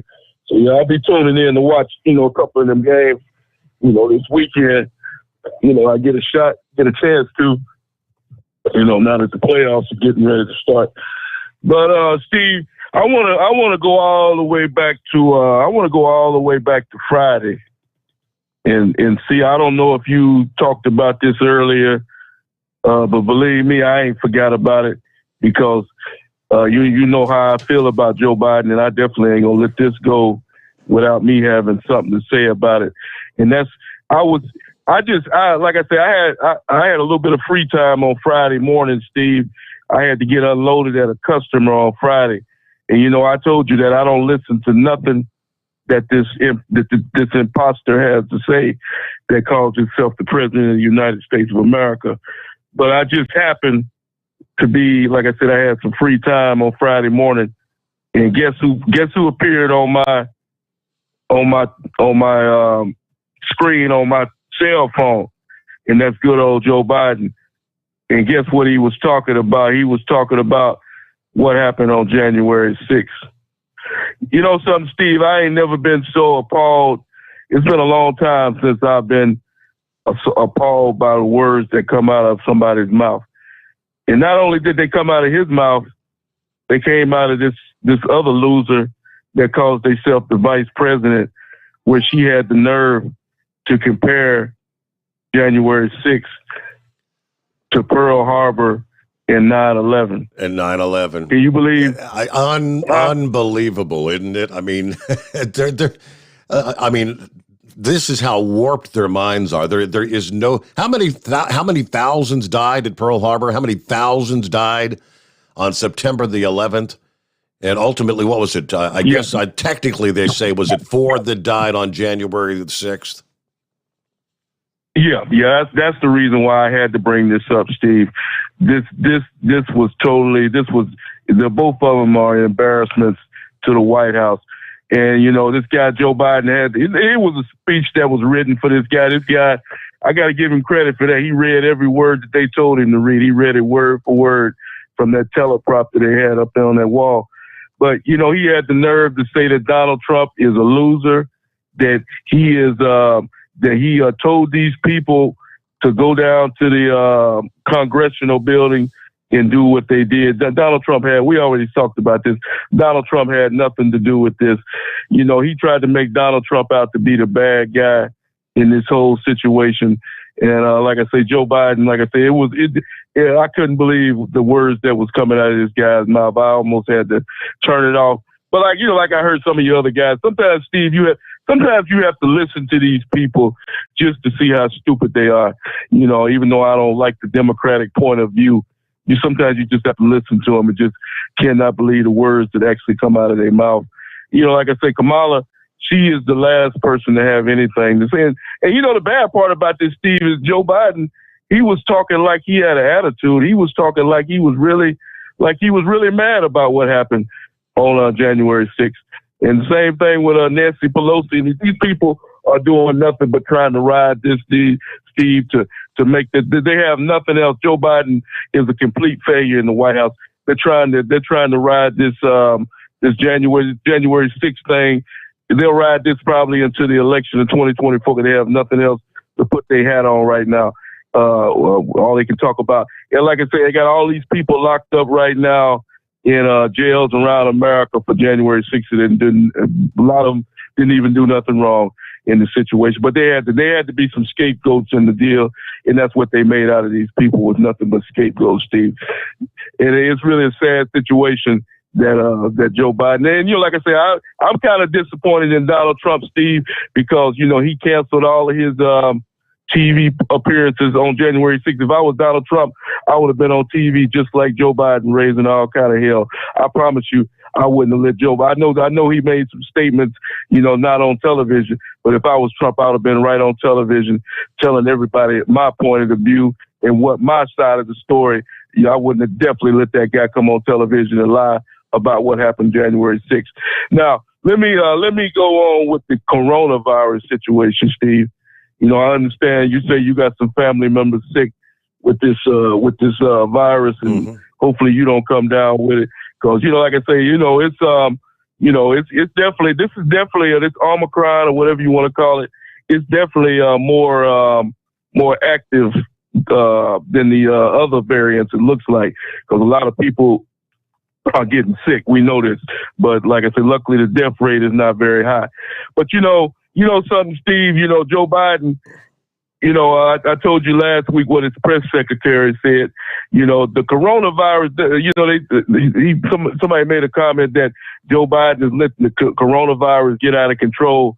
No, Joe Biden is not letting the coronavirus get out of. It's been out of control ever since he put his hands on it. He never had it under control to begin with, and it's getting worse by day. Like I said, Steve, we went over this last week about the virus. Only thing this guy can come up with, you know, he's trying to blame. He's still trying to play this blame game you got a commercial during your commercial break. This woman says that Joe Biden is trying to compare this virus to the unvaccinated. The unvaccinated, you the problem. You the reason why the reason why the virus is still spreading, which is nothing but a lie. Because like I said, you already know, you got people testing positive every day, including that loser in the squad, AOC, even Big Mouth AOC, looked like she tested positive for the coronavirus, as big as her mouth is. So maybe she'll be quiet for a couple of days, and we'll have to listen to her flap her mouth about some things that she doesn't know. So anything. So like I said, Joe Biden, he can keep coming on TV. He can keep talking about vaccinations all he wants. And the fact is, the vax don't work. And there's nothing that Joe Biden can do about it. Only thing, you want to make a vaccine. Well, once you make one that's strong enough to stop the virus, then maybe you can come on TV and tell people to start using it. That's the way I look at it, Steve. You know, and see, here's the thing that like we talked about last week, Steve, and I'm going to continue to say this. Why are they not pushing these other drugs that could possibly shut this whole thing down? There are drugs, I guarantee you, there are drugs sitting on somebody's shelf in somebody's warehouse somewhere in the world that could completely shut this virus down. But they don't want them to hit. They don't want these vaccines. They don't want these drugs to hit the streets for some reason. They want to continue with this vaccine deal. So all the people that are listening to this garbage, you can get as many vaccines as you want. As a matter of fact, AOC has been double vaccinated. There's other people. Whoopi Goldberg, I think she's another celebrity, double, triple vaccinated, and they still came down with it. So like I said, the vaccination is not the answer, as simple as that. There's other answers out there, and the American people need to start demanding that Joe Biden and his administration put these remedies out there so we can get rid of this thing.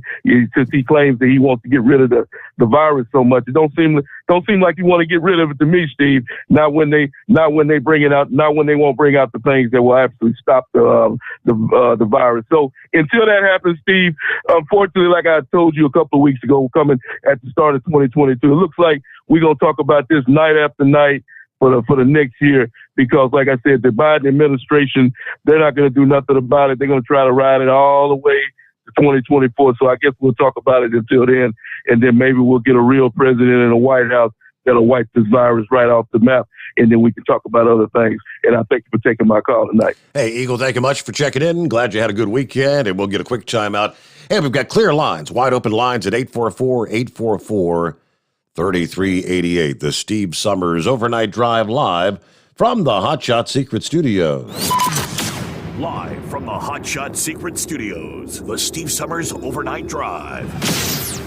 Dean Michael, the tax doctor here. Are you one of those truck drivers that came home after a long haul and found the only thing waiting for you was a stack of IRS letters? Your significant other was gone, but your newfound IRS problem is still there. I've heard this story many times over the years. While I can't help you with your broken heart, I can fix your tax problems. If you owe more than $10,000 to the IRS or haven't filed for many years, call me for a free consultation at 888-557-4020 or go to mytaxhelpmd.com. Like I always say, you keep your eyes on the road, I'll keep mine on the IRS. 145 over 92. 180 over 111. I had a heart attack and a cardiac arrest, and then a stroke. Your blood pressure numbers could change your life. Lowering your high blood pressure could save you from a heart attack or stroke. If you've stopped your treatment plan, restart it or talk to your doctor about creating one that works better for you. Start taking the right steps at manageyourbp.org. Now I'm, trying to get better, stronger than ever. Brought to you by the American Heart Association, American Medical Association, and the Ad Council. At Hot Shot Secret, we share the science behind common diesel problems. For example, stiction. Found throughout the oil system, stiction is the sticky friction that negatively impacts your engine's ability to function at an optimal level. The molecular structure of oil is a hydrocarbon. The engine's extreme heat, tight tolerances, and high pressure cause the oil to break down and release hydrogen, leaving behind varnish, a carbon-based deposit. The varnish clings to the engine's moving parts, creating drag on the turbocharger, oil pump, and pistons. Symptoms of stiction include a rough idle and the loss of fuel economy and performance.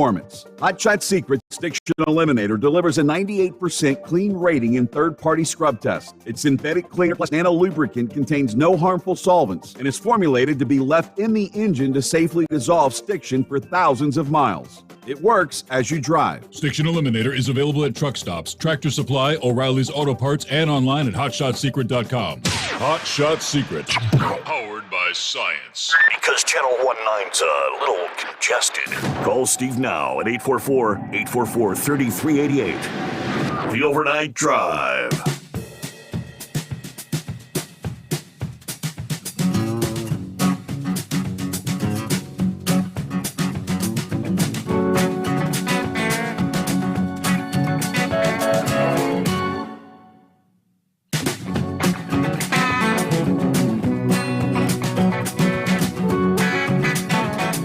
There we go, back on a Monday about 8 before the hour. Of course, it's the eve of the 1-year anniversary of the Steve Sommers Overnight Drive. 1 year ago tomorrow morning. So we hope you'll join us for our 1-year anniversary there. Don't want to miss that. Meanwhile, Hot Shot Secret's #1 selling oil additive known as Stiction Eliminator. Available at Travel Centers of America and Petro Stopping Centers around the country. Yeah, you can make your engine run better with a money-back guarantee. Grab your bottle of Stiction Eliminator today. All right, well, as you look back at the year 2021, it seems like we experienced a lot of severe weather. If it seems like you did, you're probably not just imagining things. We did host a number of record-breaking storms across the country, from the heartland of the Northeast to the desert Southwest. It was a stormy year.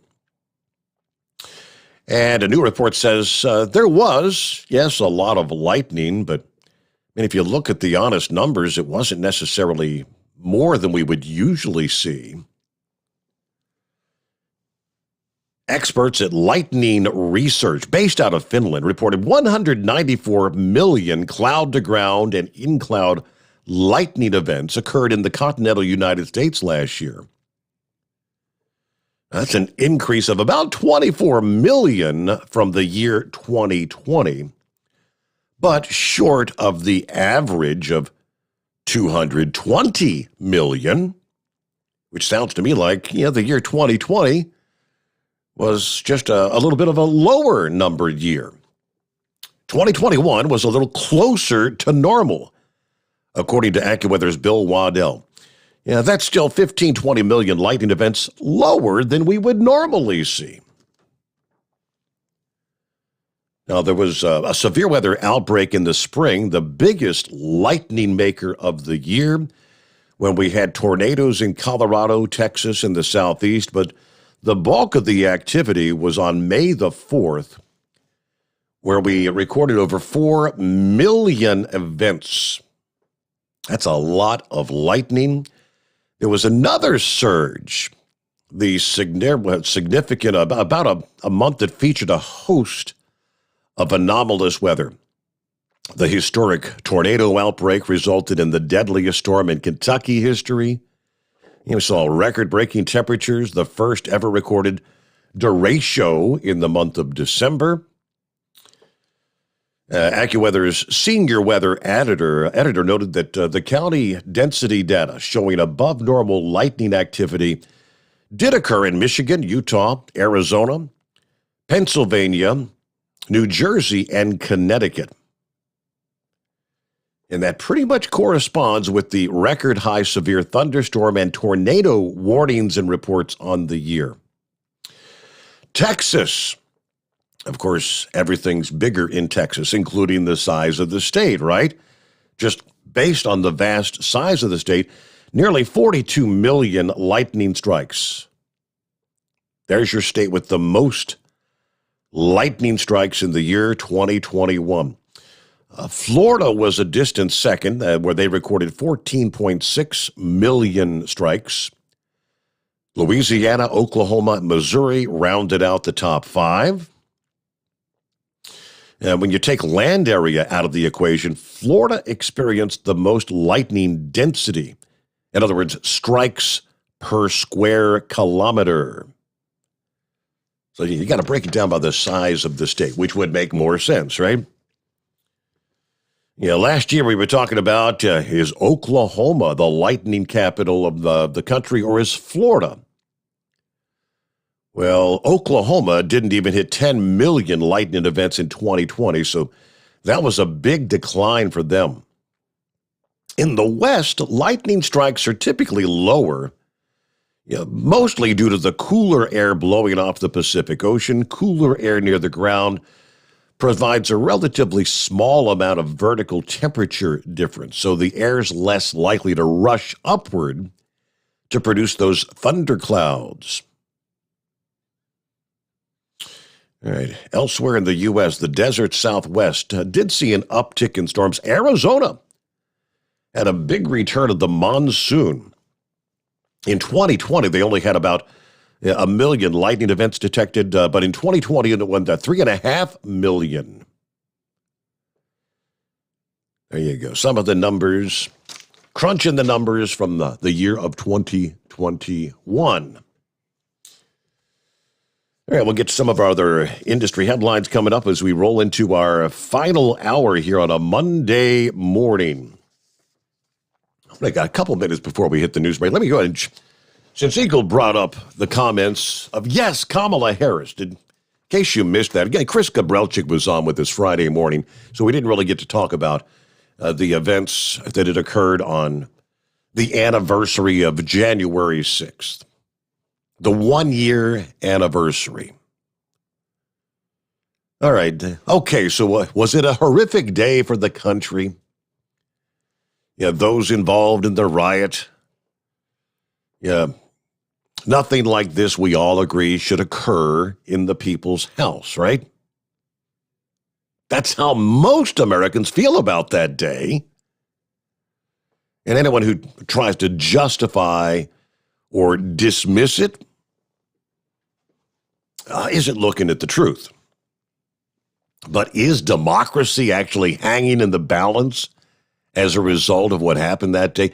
That's what one Democrat after another was out and about claiming in interviews all last week.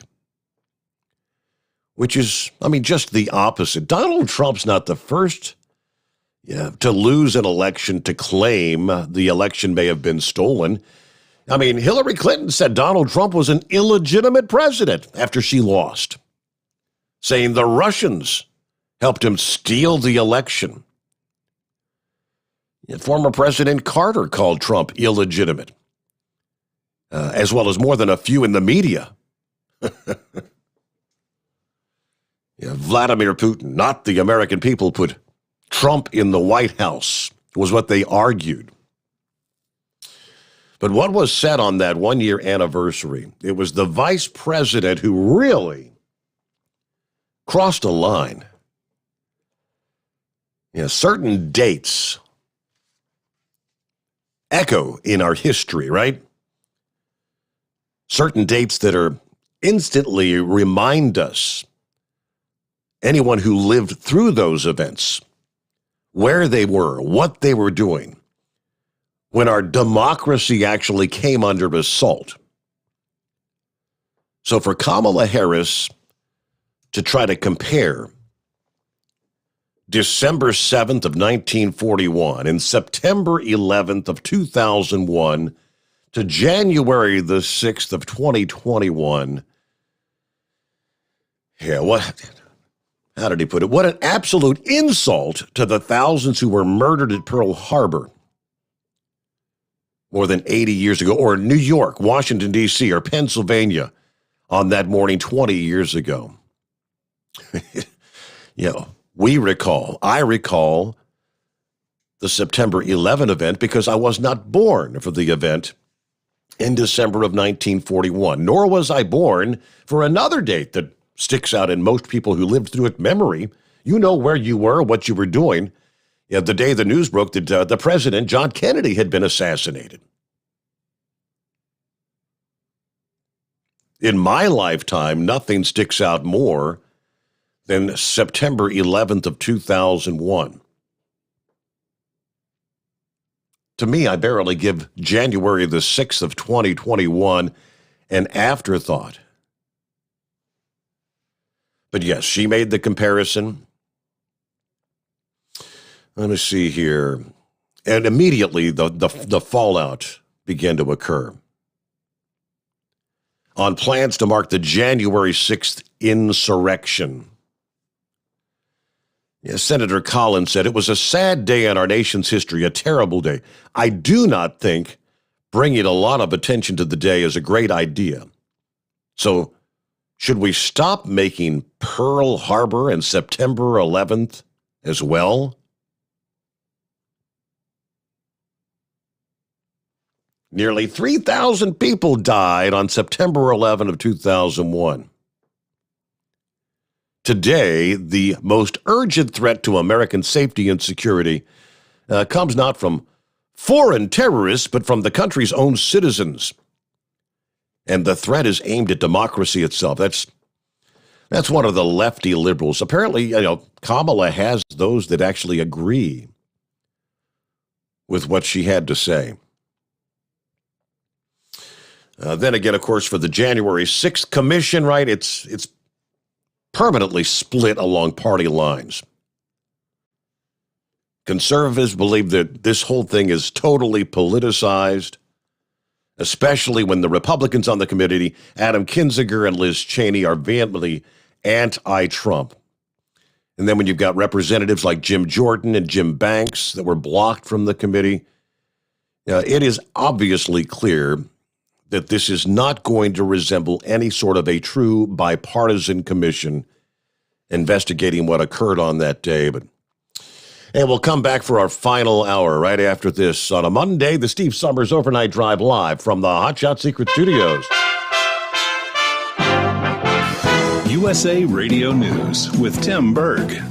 America's top diplomat doesn't expect any major breakthroughs in talks with Russia this week. If we're actually going to make progress in these talks, but I don't think we're going to see any breakthroughs next week. We're going to listen to their concerns, they'll listen to our concerns, and we'll see if there are grounds for progress. Appearing on ABC's This Week, Secretary of State Anthony Blinken saying the situation with Russia is unlikely to change in the imminent future as they hold what he calls a gun to the head of Ukraine. The California Department of Public Health is issuing new guidance that allows healthcare networks to enable COVID-19 positive employees to keep working if they don't show any symptoms. Healthcare workers in the state now don't have to isolate or show any negative COVID-19 test, the guidance saying, before coming back to work if they are asymptomatic. USA Radio News.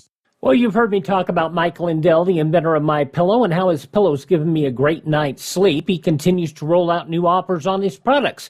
His latest on the towel sets. Now, towels aren't something you think about. I never knew what I was missing till I tried the towels last year. You've all helped build MyPillow into the incredible company it is today, and trust in Mike Lindell has given you a better night's sleep. Mike's now changing the game with a 6-piece towel set. USA cotton, extremely absorbent, yet still providing that soft feel you look for in the towel. 2 bath, 2 hand towels, 2 washcloths for a limited time, $39.95 using our promo code USA. It retails for over $100. Remember, all MyPillow products come with a 60-day money-back guarantee.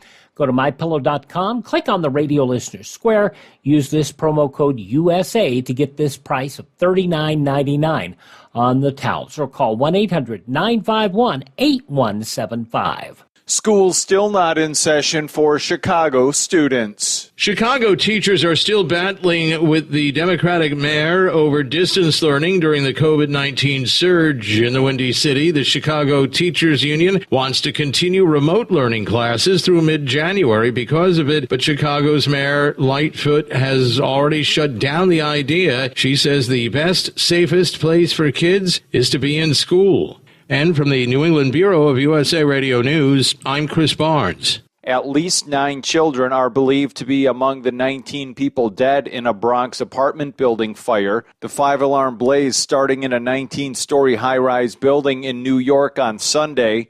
More than 60 people were injured in the building, including more than 30 who went to the hospital. Mayor Eric Adams calling it one of the worst fires witnessed in modern times in the city. You're listening to USA Radio News. Hi, this is Dr. Joel Wallach, and I want to tell you that arthritis is not a genetic thing. It's not a disease of aging. Neither is osteoporosis. Get a hold of my book. It's all in your head. It goes into the 25 different diseases you get when you have osteoporosis of the skull. These are all reversible. You take the Healthy Bone and Joint Pack, the MSM, vitamin D3, stay away from all the bad foods, including gluten, and guess what? You'll regrow all your bones, including your skull and your legs and your hips and everything else. Contact us at usaradiohealth.com. That's usaradiohealth.com.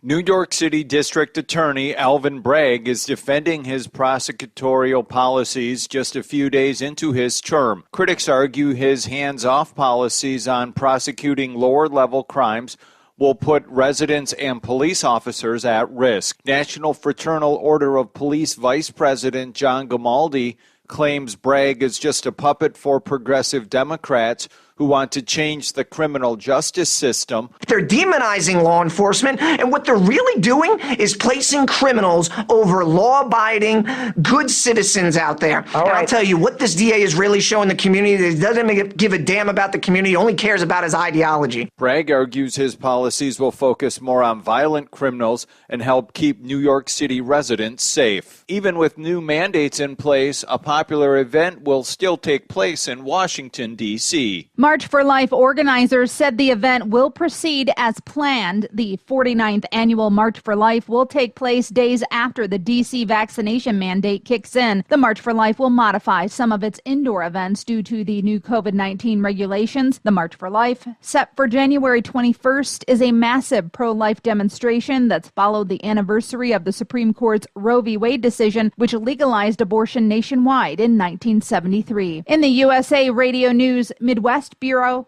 I'm Katie Lewis. For USA Radio News, I'm Tim Berg.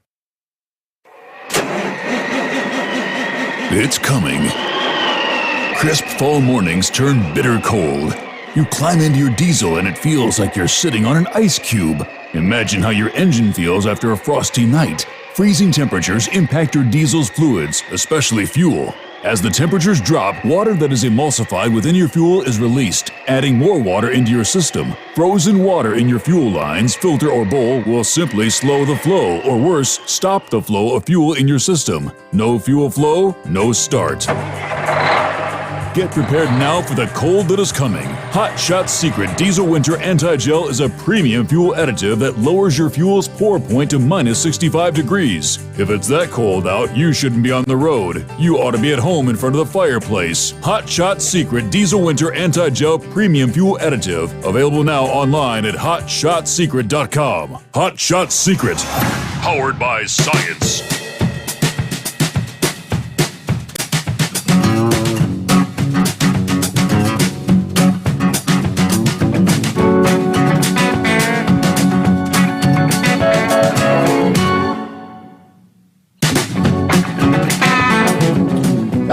Been an ongoing problem for years now, to be honest.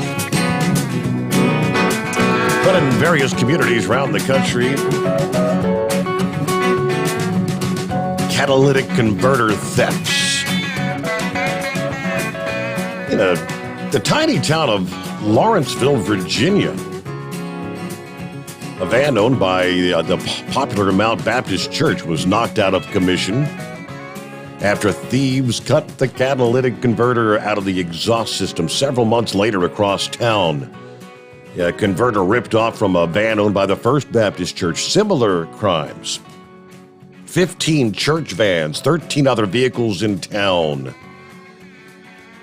Part of a nationwide surge in the theft of catalytic converters. Thefts of the exhaust emissions control devices has jumped over the past 2 years as the price of the precious metals they contain have skyrocketed. Thieves can expect to get anywhere from $50 to as much as $300 if they sell the converter to scrap yards, which then sell them to recycling facilities to reclaim the precious metals inside, including platinum, palladium, and rhodium. But for you, the victim of a stolen converter, could easily top $1,000 and, of course, make your vehicle undrivable for days or weeks as the part is ordered and installed. Yes, indeed. The National Insurance Crime Bureau said the number of catalytic converter thefts reported in claims to insurance companies jumped from just shy of 3,400 in 2019 to well over 14,000 in 2020. It's an opportunistic crime as the value of the precious metals contained in the catalytic converters continues to go up. Well, as those numbers go up, so do the number of thieves to get these devices. The increase in thefts has prompted states around the country to begin toughening and implementing penalties and new requirements for the scrap metal dealers who buy these converters. 10 states enacted new legislation last year, including Arkansas, South Carolina, and Texas, that require the scrap metal buyers of used converters to maintain the record of purchase, including proof of ownership, vehicle identification numbers, and the seller's home address and the driver's license number. Supposed to be making it much more difficult, for the individual that pulls in with a pickup truck, and I've got a dozen catalytic converters I want to sell to the scrap yard. But, yep, it's a nationwide issue. Meanwhile, our number, 844-844-3388. And back to your calls here on a Monday morning. Let's see, who we got on the line? Hey, Steve. My name's Miguel. I'm actually from Miami, Florida right now. Just wanted to talk to you about some things. Like this whole thing that's going on with this pandemic, man. Pandemic, something else. I just wanted to say, starting off, I'm of Cuban descent, so my family experienced socialism in this country, and they experienced socialism in their home country, and they're telling me that what's going on here is exactly what happened back home, back in their home country. You got this administration who the man doesn't know what he's doing. The man has he's a man without a plan. Mm-hmm. And you got all these lines of the COVID testing. It's like, what are you guys testing for? Just like what this other gentleman said. What are you guys testing for? What are you guys looking for? You guys are sick. I understand. But how bad is it? How bad is it for you guys? How bad is it for these people? If you think you're gonna get sick, you will get sick. But if you know you're gonna recover, you will recover. And this administration is putting this country in a turmoil. Not just with the pandemic, with everything, that's going on. The inflation is through the roof right now. Gas prices are through the roof. Truck drivers can't even survive. What does a truck make nowadays?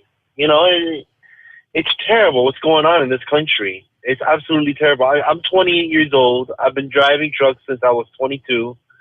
I was over the road for 4 years, and in these 6 years I've seen the trucking just. I'm at a loss for words. Honestly, I'm at a loss for words. It's gotten to a point where it's unsustainable to live in. It's not how. At least it's not what it used to be. When Trump was president, the diesel was so much cheaper. It was so much more sustainable for all of us. Absolutely. I mean, I hear a lot of you guys talk, and it's fascinating to me how. I agree with all the points. Honestly, I agree with all the points. Well, let me ask you this: since you're of Cuban descent, Miguel, let me ask you this. I saw a headline here, I think a week or two ago, that in the state of Florida, where you are, that many of the Hispanic community are kind of leaving the Democrat Party, are those that I guess they used to vote for. And is that because they're seeing that the Democrats are taking them down a path to what they escaped from when they got out of Cuba? So let me explain this. That whole thing on the media, on both sides of the media, of how Hispanics are escaping the Democratic Party, I've never met a Cuban, especially down here in Miami, that voted Democrat. Maybe I'm wrong, but Cubans don't vote Democrat. No Cuban, at least my family, not even my family, honestly. Every Cuban down here, not even every Cuban, every Hispanic person down here, whether they're Cuban, Venezuela, Colombia, they're all diverse. We're very diverse down here. You see American flags in front of their house. You see Trump flags in front of their house. You see Let's Go Brandon stickers on their car. You know what Let's Go Brandon means. Yes. So, honestly, no one here ever voted Democrat.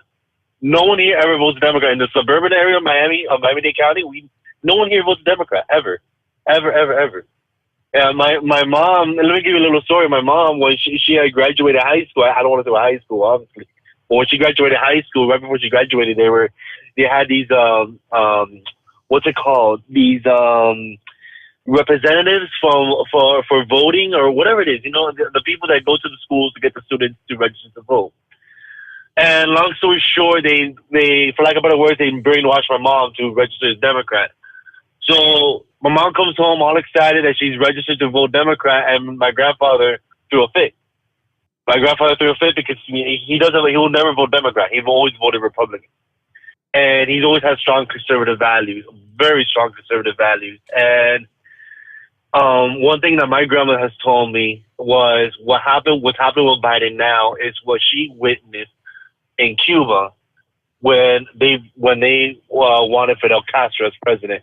And to be honest, you have brought up, or one of your guests had brought up Bernie Sanders.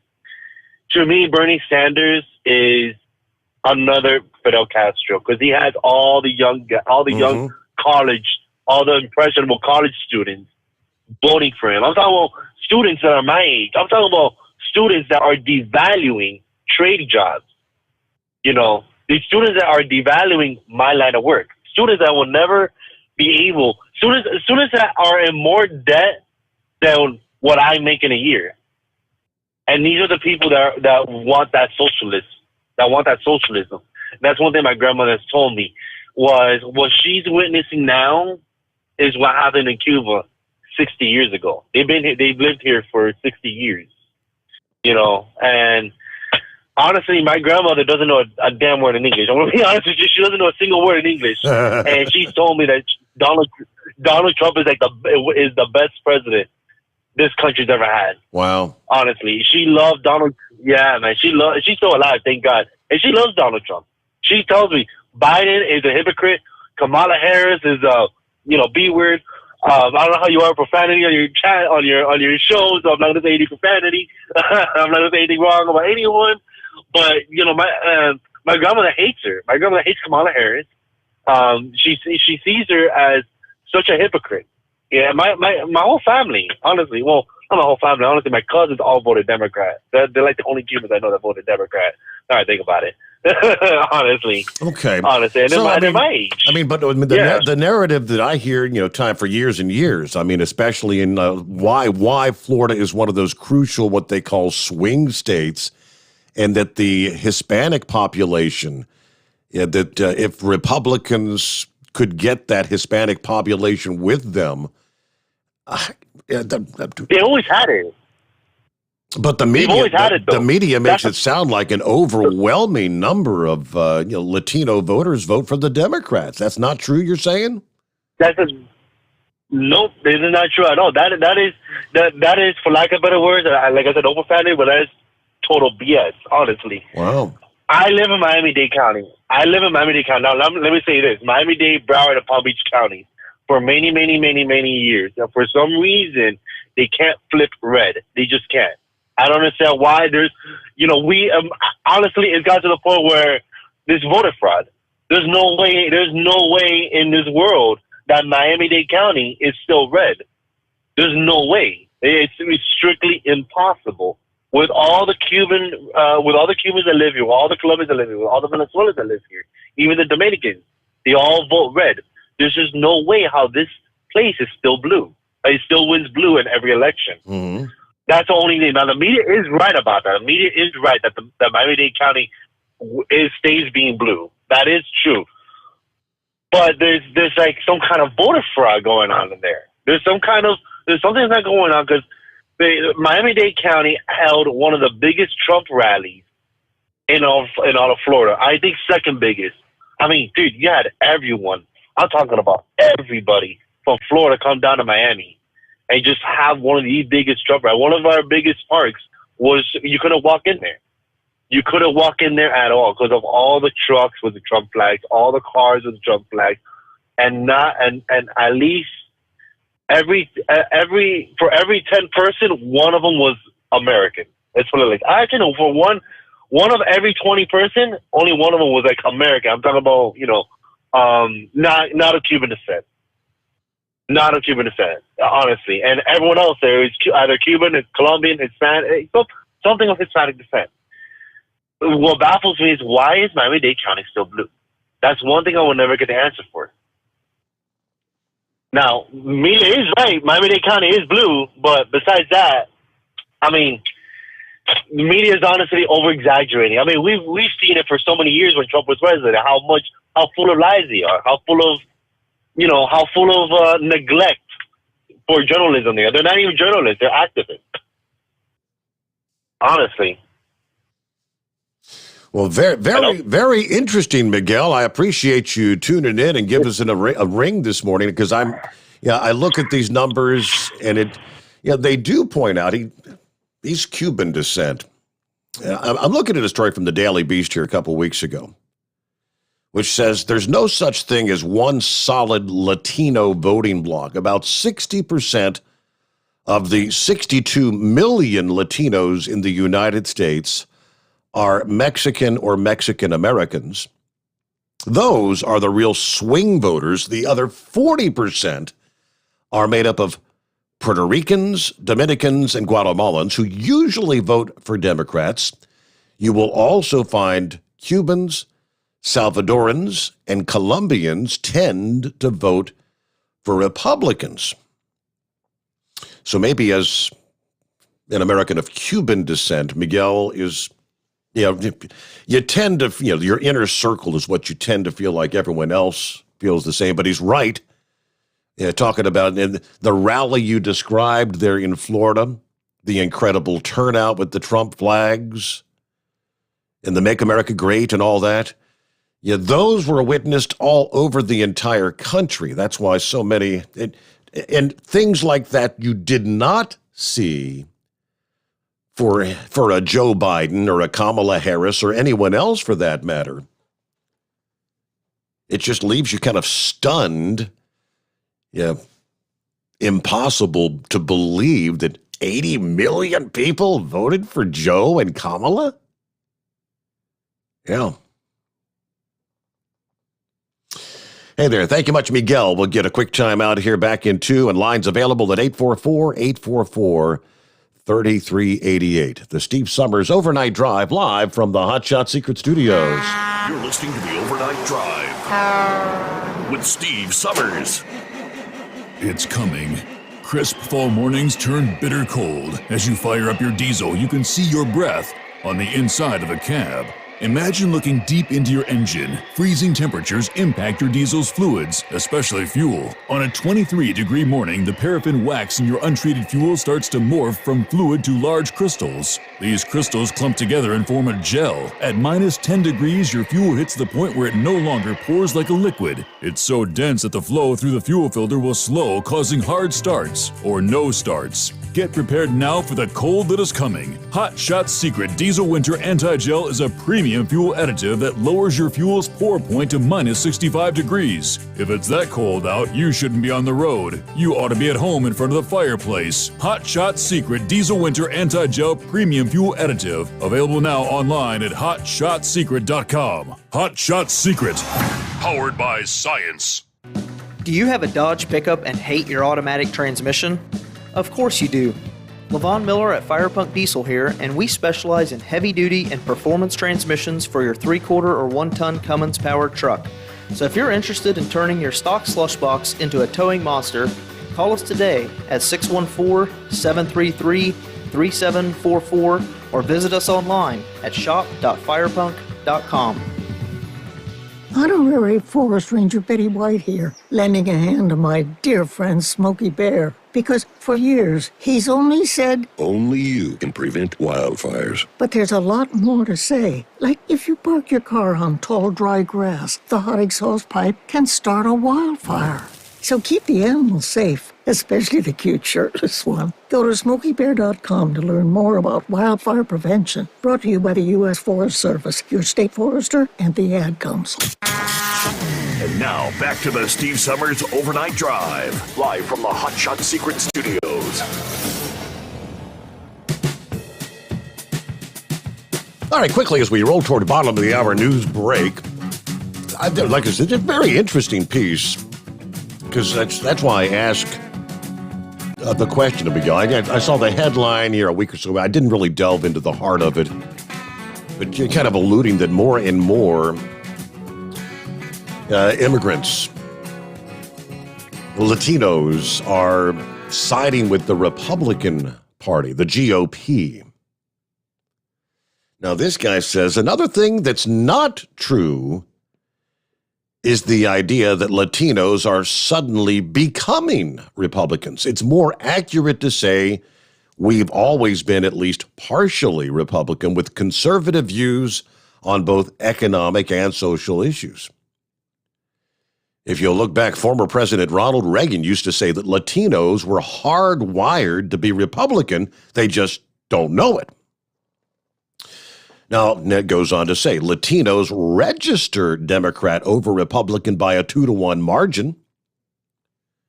We've been loyally voting for Democrat candidates for generations, but it's worth noting that we've almost always supported conservative Democrats, while also showing a willingness to cross party lines and support pro-immigrant Republicans, particularly at the local level. Now, this piece is obviously written by a Latino from the Daily Beast. It is true that in 15 presidential elections since 1960, the Democrat candidate won a majority of Latino vote. It's also true that the Democrats have fumbled and given up a big chunk of that vote. An analysis in 21 by the Pew Research Center found that Biden beat Trump with Latino voters by 21 points, 59% Biden, 38% Trump. But if you would look back just 4 years earlier, Hillary Clinton had limited Trump to just 28% of the Latino vote. She won with 66% of Latino vote herself. So Trump improved his performance with Latinos by an average of 10 points from 2016 to 2020, aided by the fact that Biden is out of touch with the Democrat constituency. Yeah, very interesting. All I know is time and time again, they say, when it comes to a presidential election, the Hispanic vote is growing. I mean, what was the number up top there? 62 million Hispanic voters in this country, or Hispanics in the United States. That is a big voting block, right? All right, we'll get back to your calls here. News break first on the Steve Sommers Overnight Drive, live from the Hot Shot Secret Studios. USA Radio News with Tim Berg. Chicago Mayor Lori Lightfoot is hopeful schools in Chicago will be open on Monday.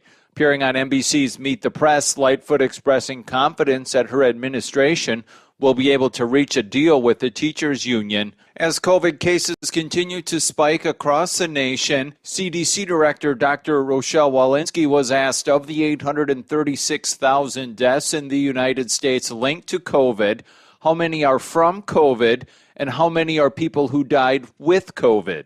Yes, of course, with Omicron, we're following that very carefully. Our death registry, of course, takes a few weeks to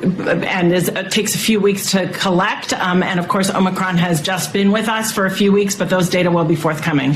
That audio courtesy of Fox News Sunday. You're listening to USA Radio News. If you have $2,000 or more in credit card debt, then listen up. We can reduce or eliminate your interest rates. Cut your monthly payment up to 50% and stop all late fees. Our company has been helping good people just like you get out of debt for over 30 years. Don't get stressed out. If you have $2,000 or more in credit card debt and medical bills, we can show you a way to reduce all of your bills to one lower monthly payment that you can afford. So again, if you have $2,000 or more in credit card debt and medical bills you can't afford, make this free call today and learn how you can finally get out of debt. Call now for your free consultation. 800-638-7112. 800-638-7112. 800-638-7112. That's 800-638-7112. Sponsored by Credit Card.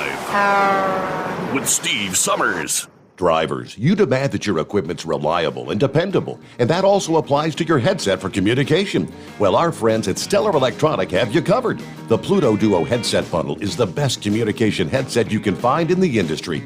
No matter the challenging environment you're driving in, the Pluto headset will make you sound crystal clear all the time thanks to their 99% noise cancellation. And the Duo's not only a stereo converter for the headset, but also a power bank so you can charge as you go. Learn more at StellarElectronic.com or visit them on Facebook. Do you have a Dodge pickup and hate your automatic transmission? Of course you do. Levon Miller at Firepunk Diesel here, and we specialize in heavy-duty and performance transmissions for your 3-quarter or 1-ton Cummins-powered truck.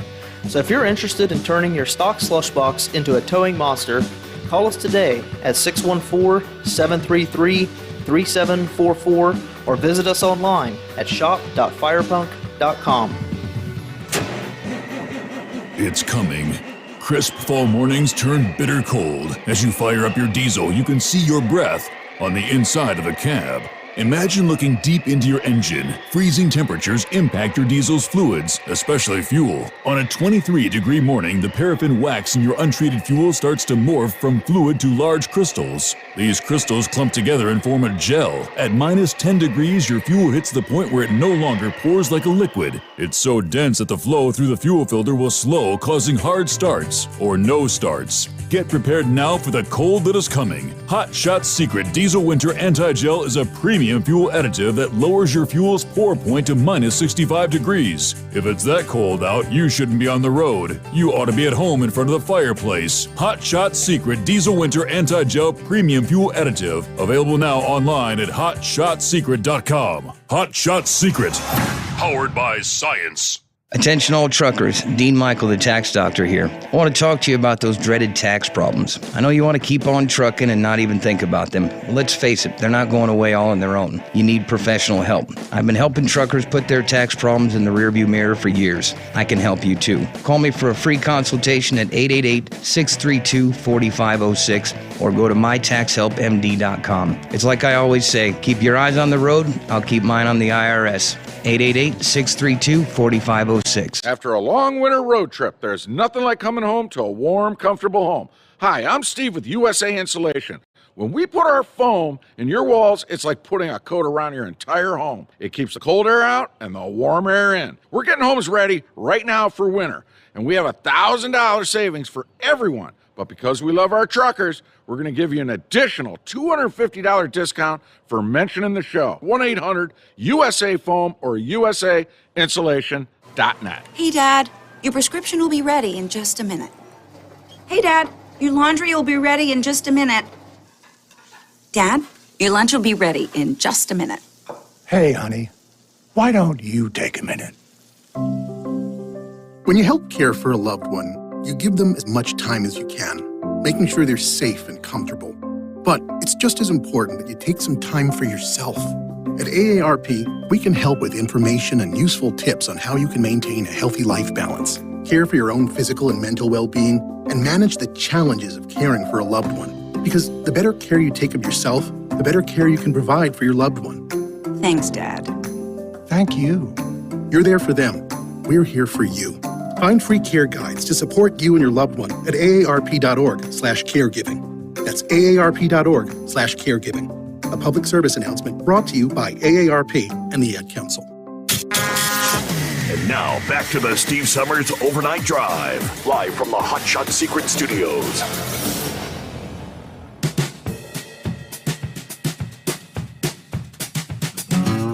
All right, got an email from our old pal Santa Claus. Checking in from the, Edwards Air Force Base, where it's 41 degrees this morning. Not too bad. I'll trade you. We got about half that. But he says, I agree with Miguel. As a Nicaraguan American, Cubans and Nicaraguans vote red. So he's right on that point. Who else checking in? Lauren Weiss, two-time world champion bull hauler, got on board a little over an hour ago. Morning, Steve. I'm a little bit late for class, but a shout-out to the Carolina Monkey Gouger from southwest of Missouri at the family compound. Good morning. Copy in the mail, Chevy guy. Also a late start, I guess. Didn't check in till a little after almost 3:30 in the morning. Hello to Too Tall. Morning overnight crew. Have a blessed, safe day ahead. Gary's on board. Let's go, Brandon. Thank you, Gary. Who else? Hello to Lori Glory. Good morning. Good to have you on board. Neighbor Dave checking in. Great caller. We need to hear from more callers like this. Was it Miguel? Yes, that was his name. Down in Florida, no less. Down in Miami, Florida. Great to have you on board. Hey, share the word about the program with your community. Love to hear from more of you. Hello to Matthew, Mr. Harris. Morning, Steve, from Hamilton. Let's see. Gilligan says, I'm thinking most Hispanics around here vote Democrat, but I could be wrong. Now, that's, you're West Virginia, right? All right, good to have you all on board. Meanwhile, back to the phones we go here. Who's next up on the list? Not seeing a name for the caller, but who we got on the line? It's heat wave. Oh. You know, I hit a bump and I hit that pound button. It's like, hell. And then it finally beeped like, well, okay, it is a Monday. We're good. Oh, damn, Miguel. Yeah, that great call, man. It's good to hear the insight from your point of view, especially from that ethnic side, because hell, we all out here think 90% of the Hispanic vote goes to the Democrats if you listen to the news. Correct. And of course, like Always Moving says, you never know half of what's going on until you actually see it for yourself when it comes out and, someone, like in a court or whatnot, it's like, ooh, there were so many things I didn't know that they didn't report on. So yeah, that's great to hear from y'all down there.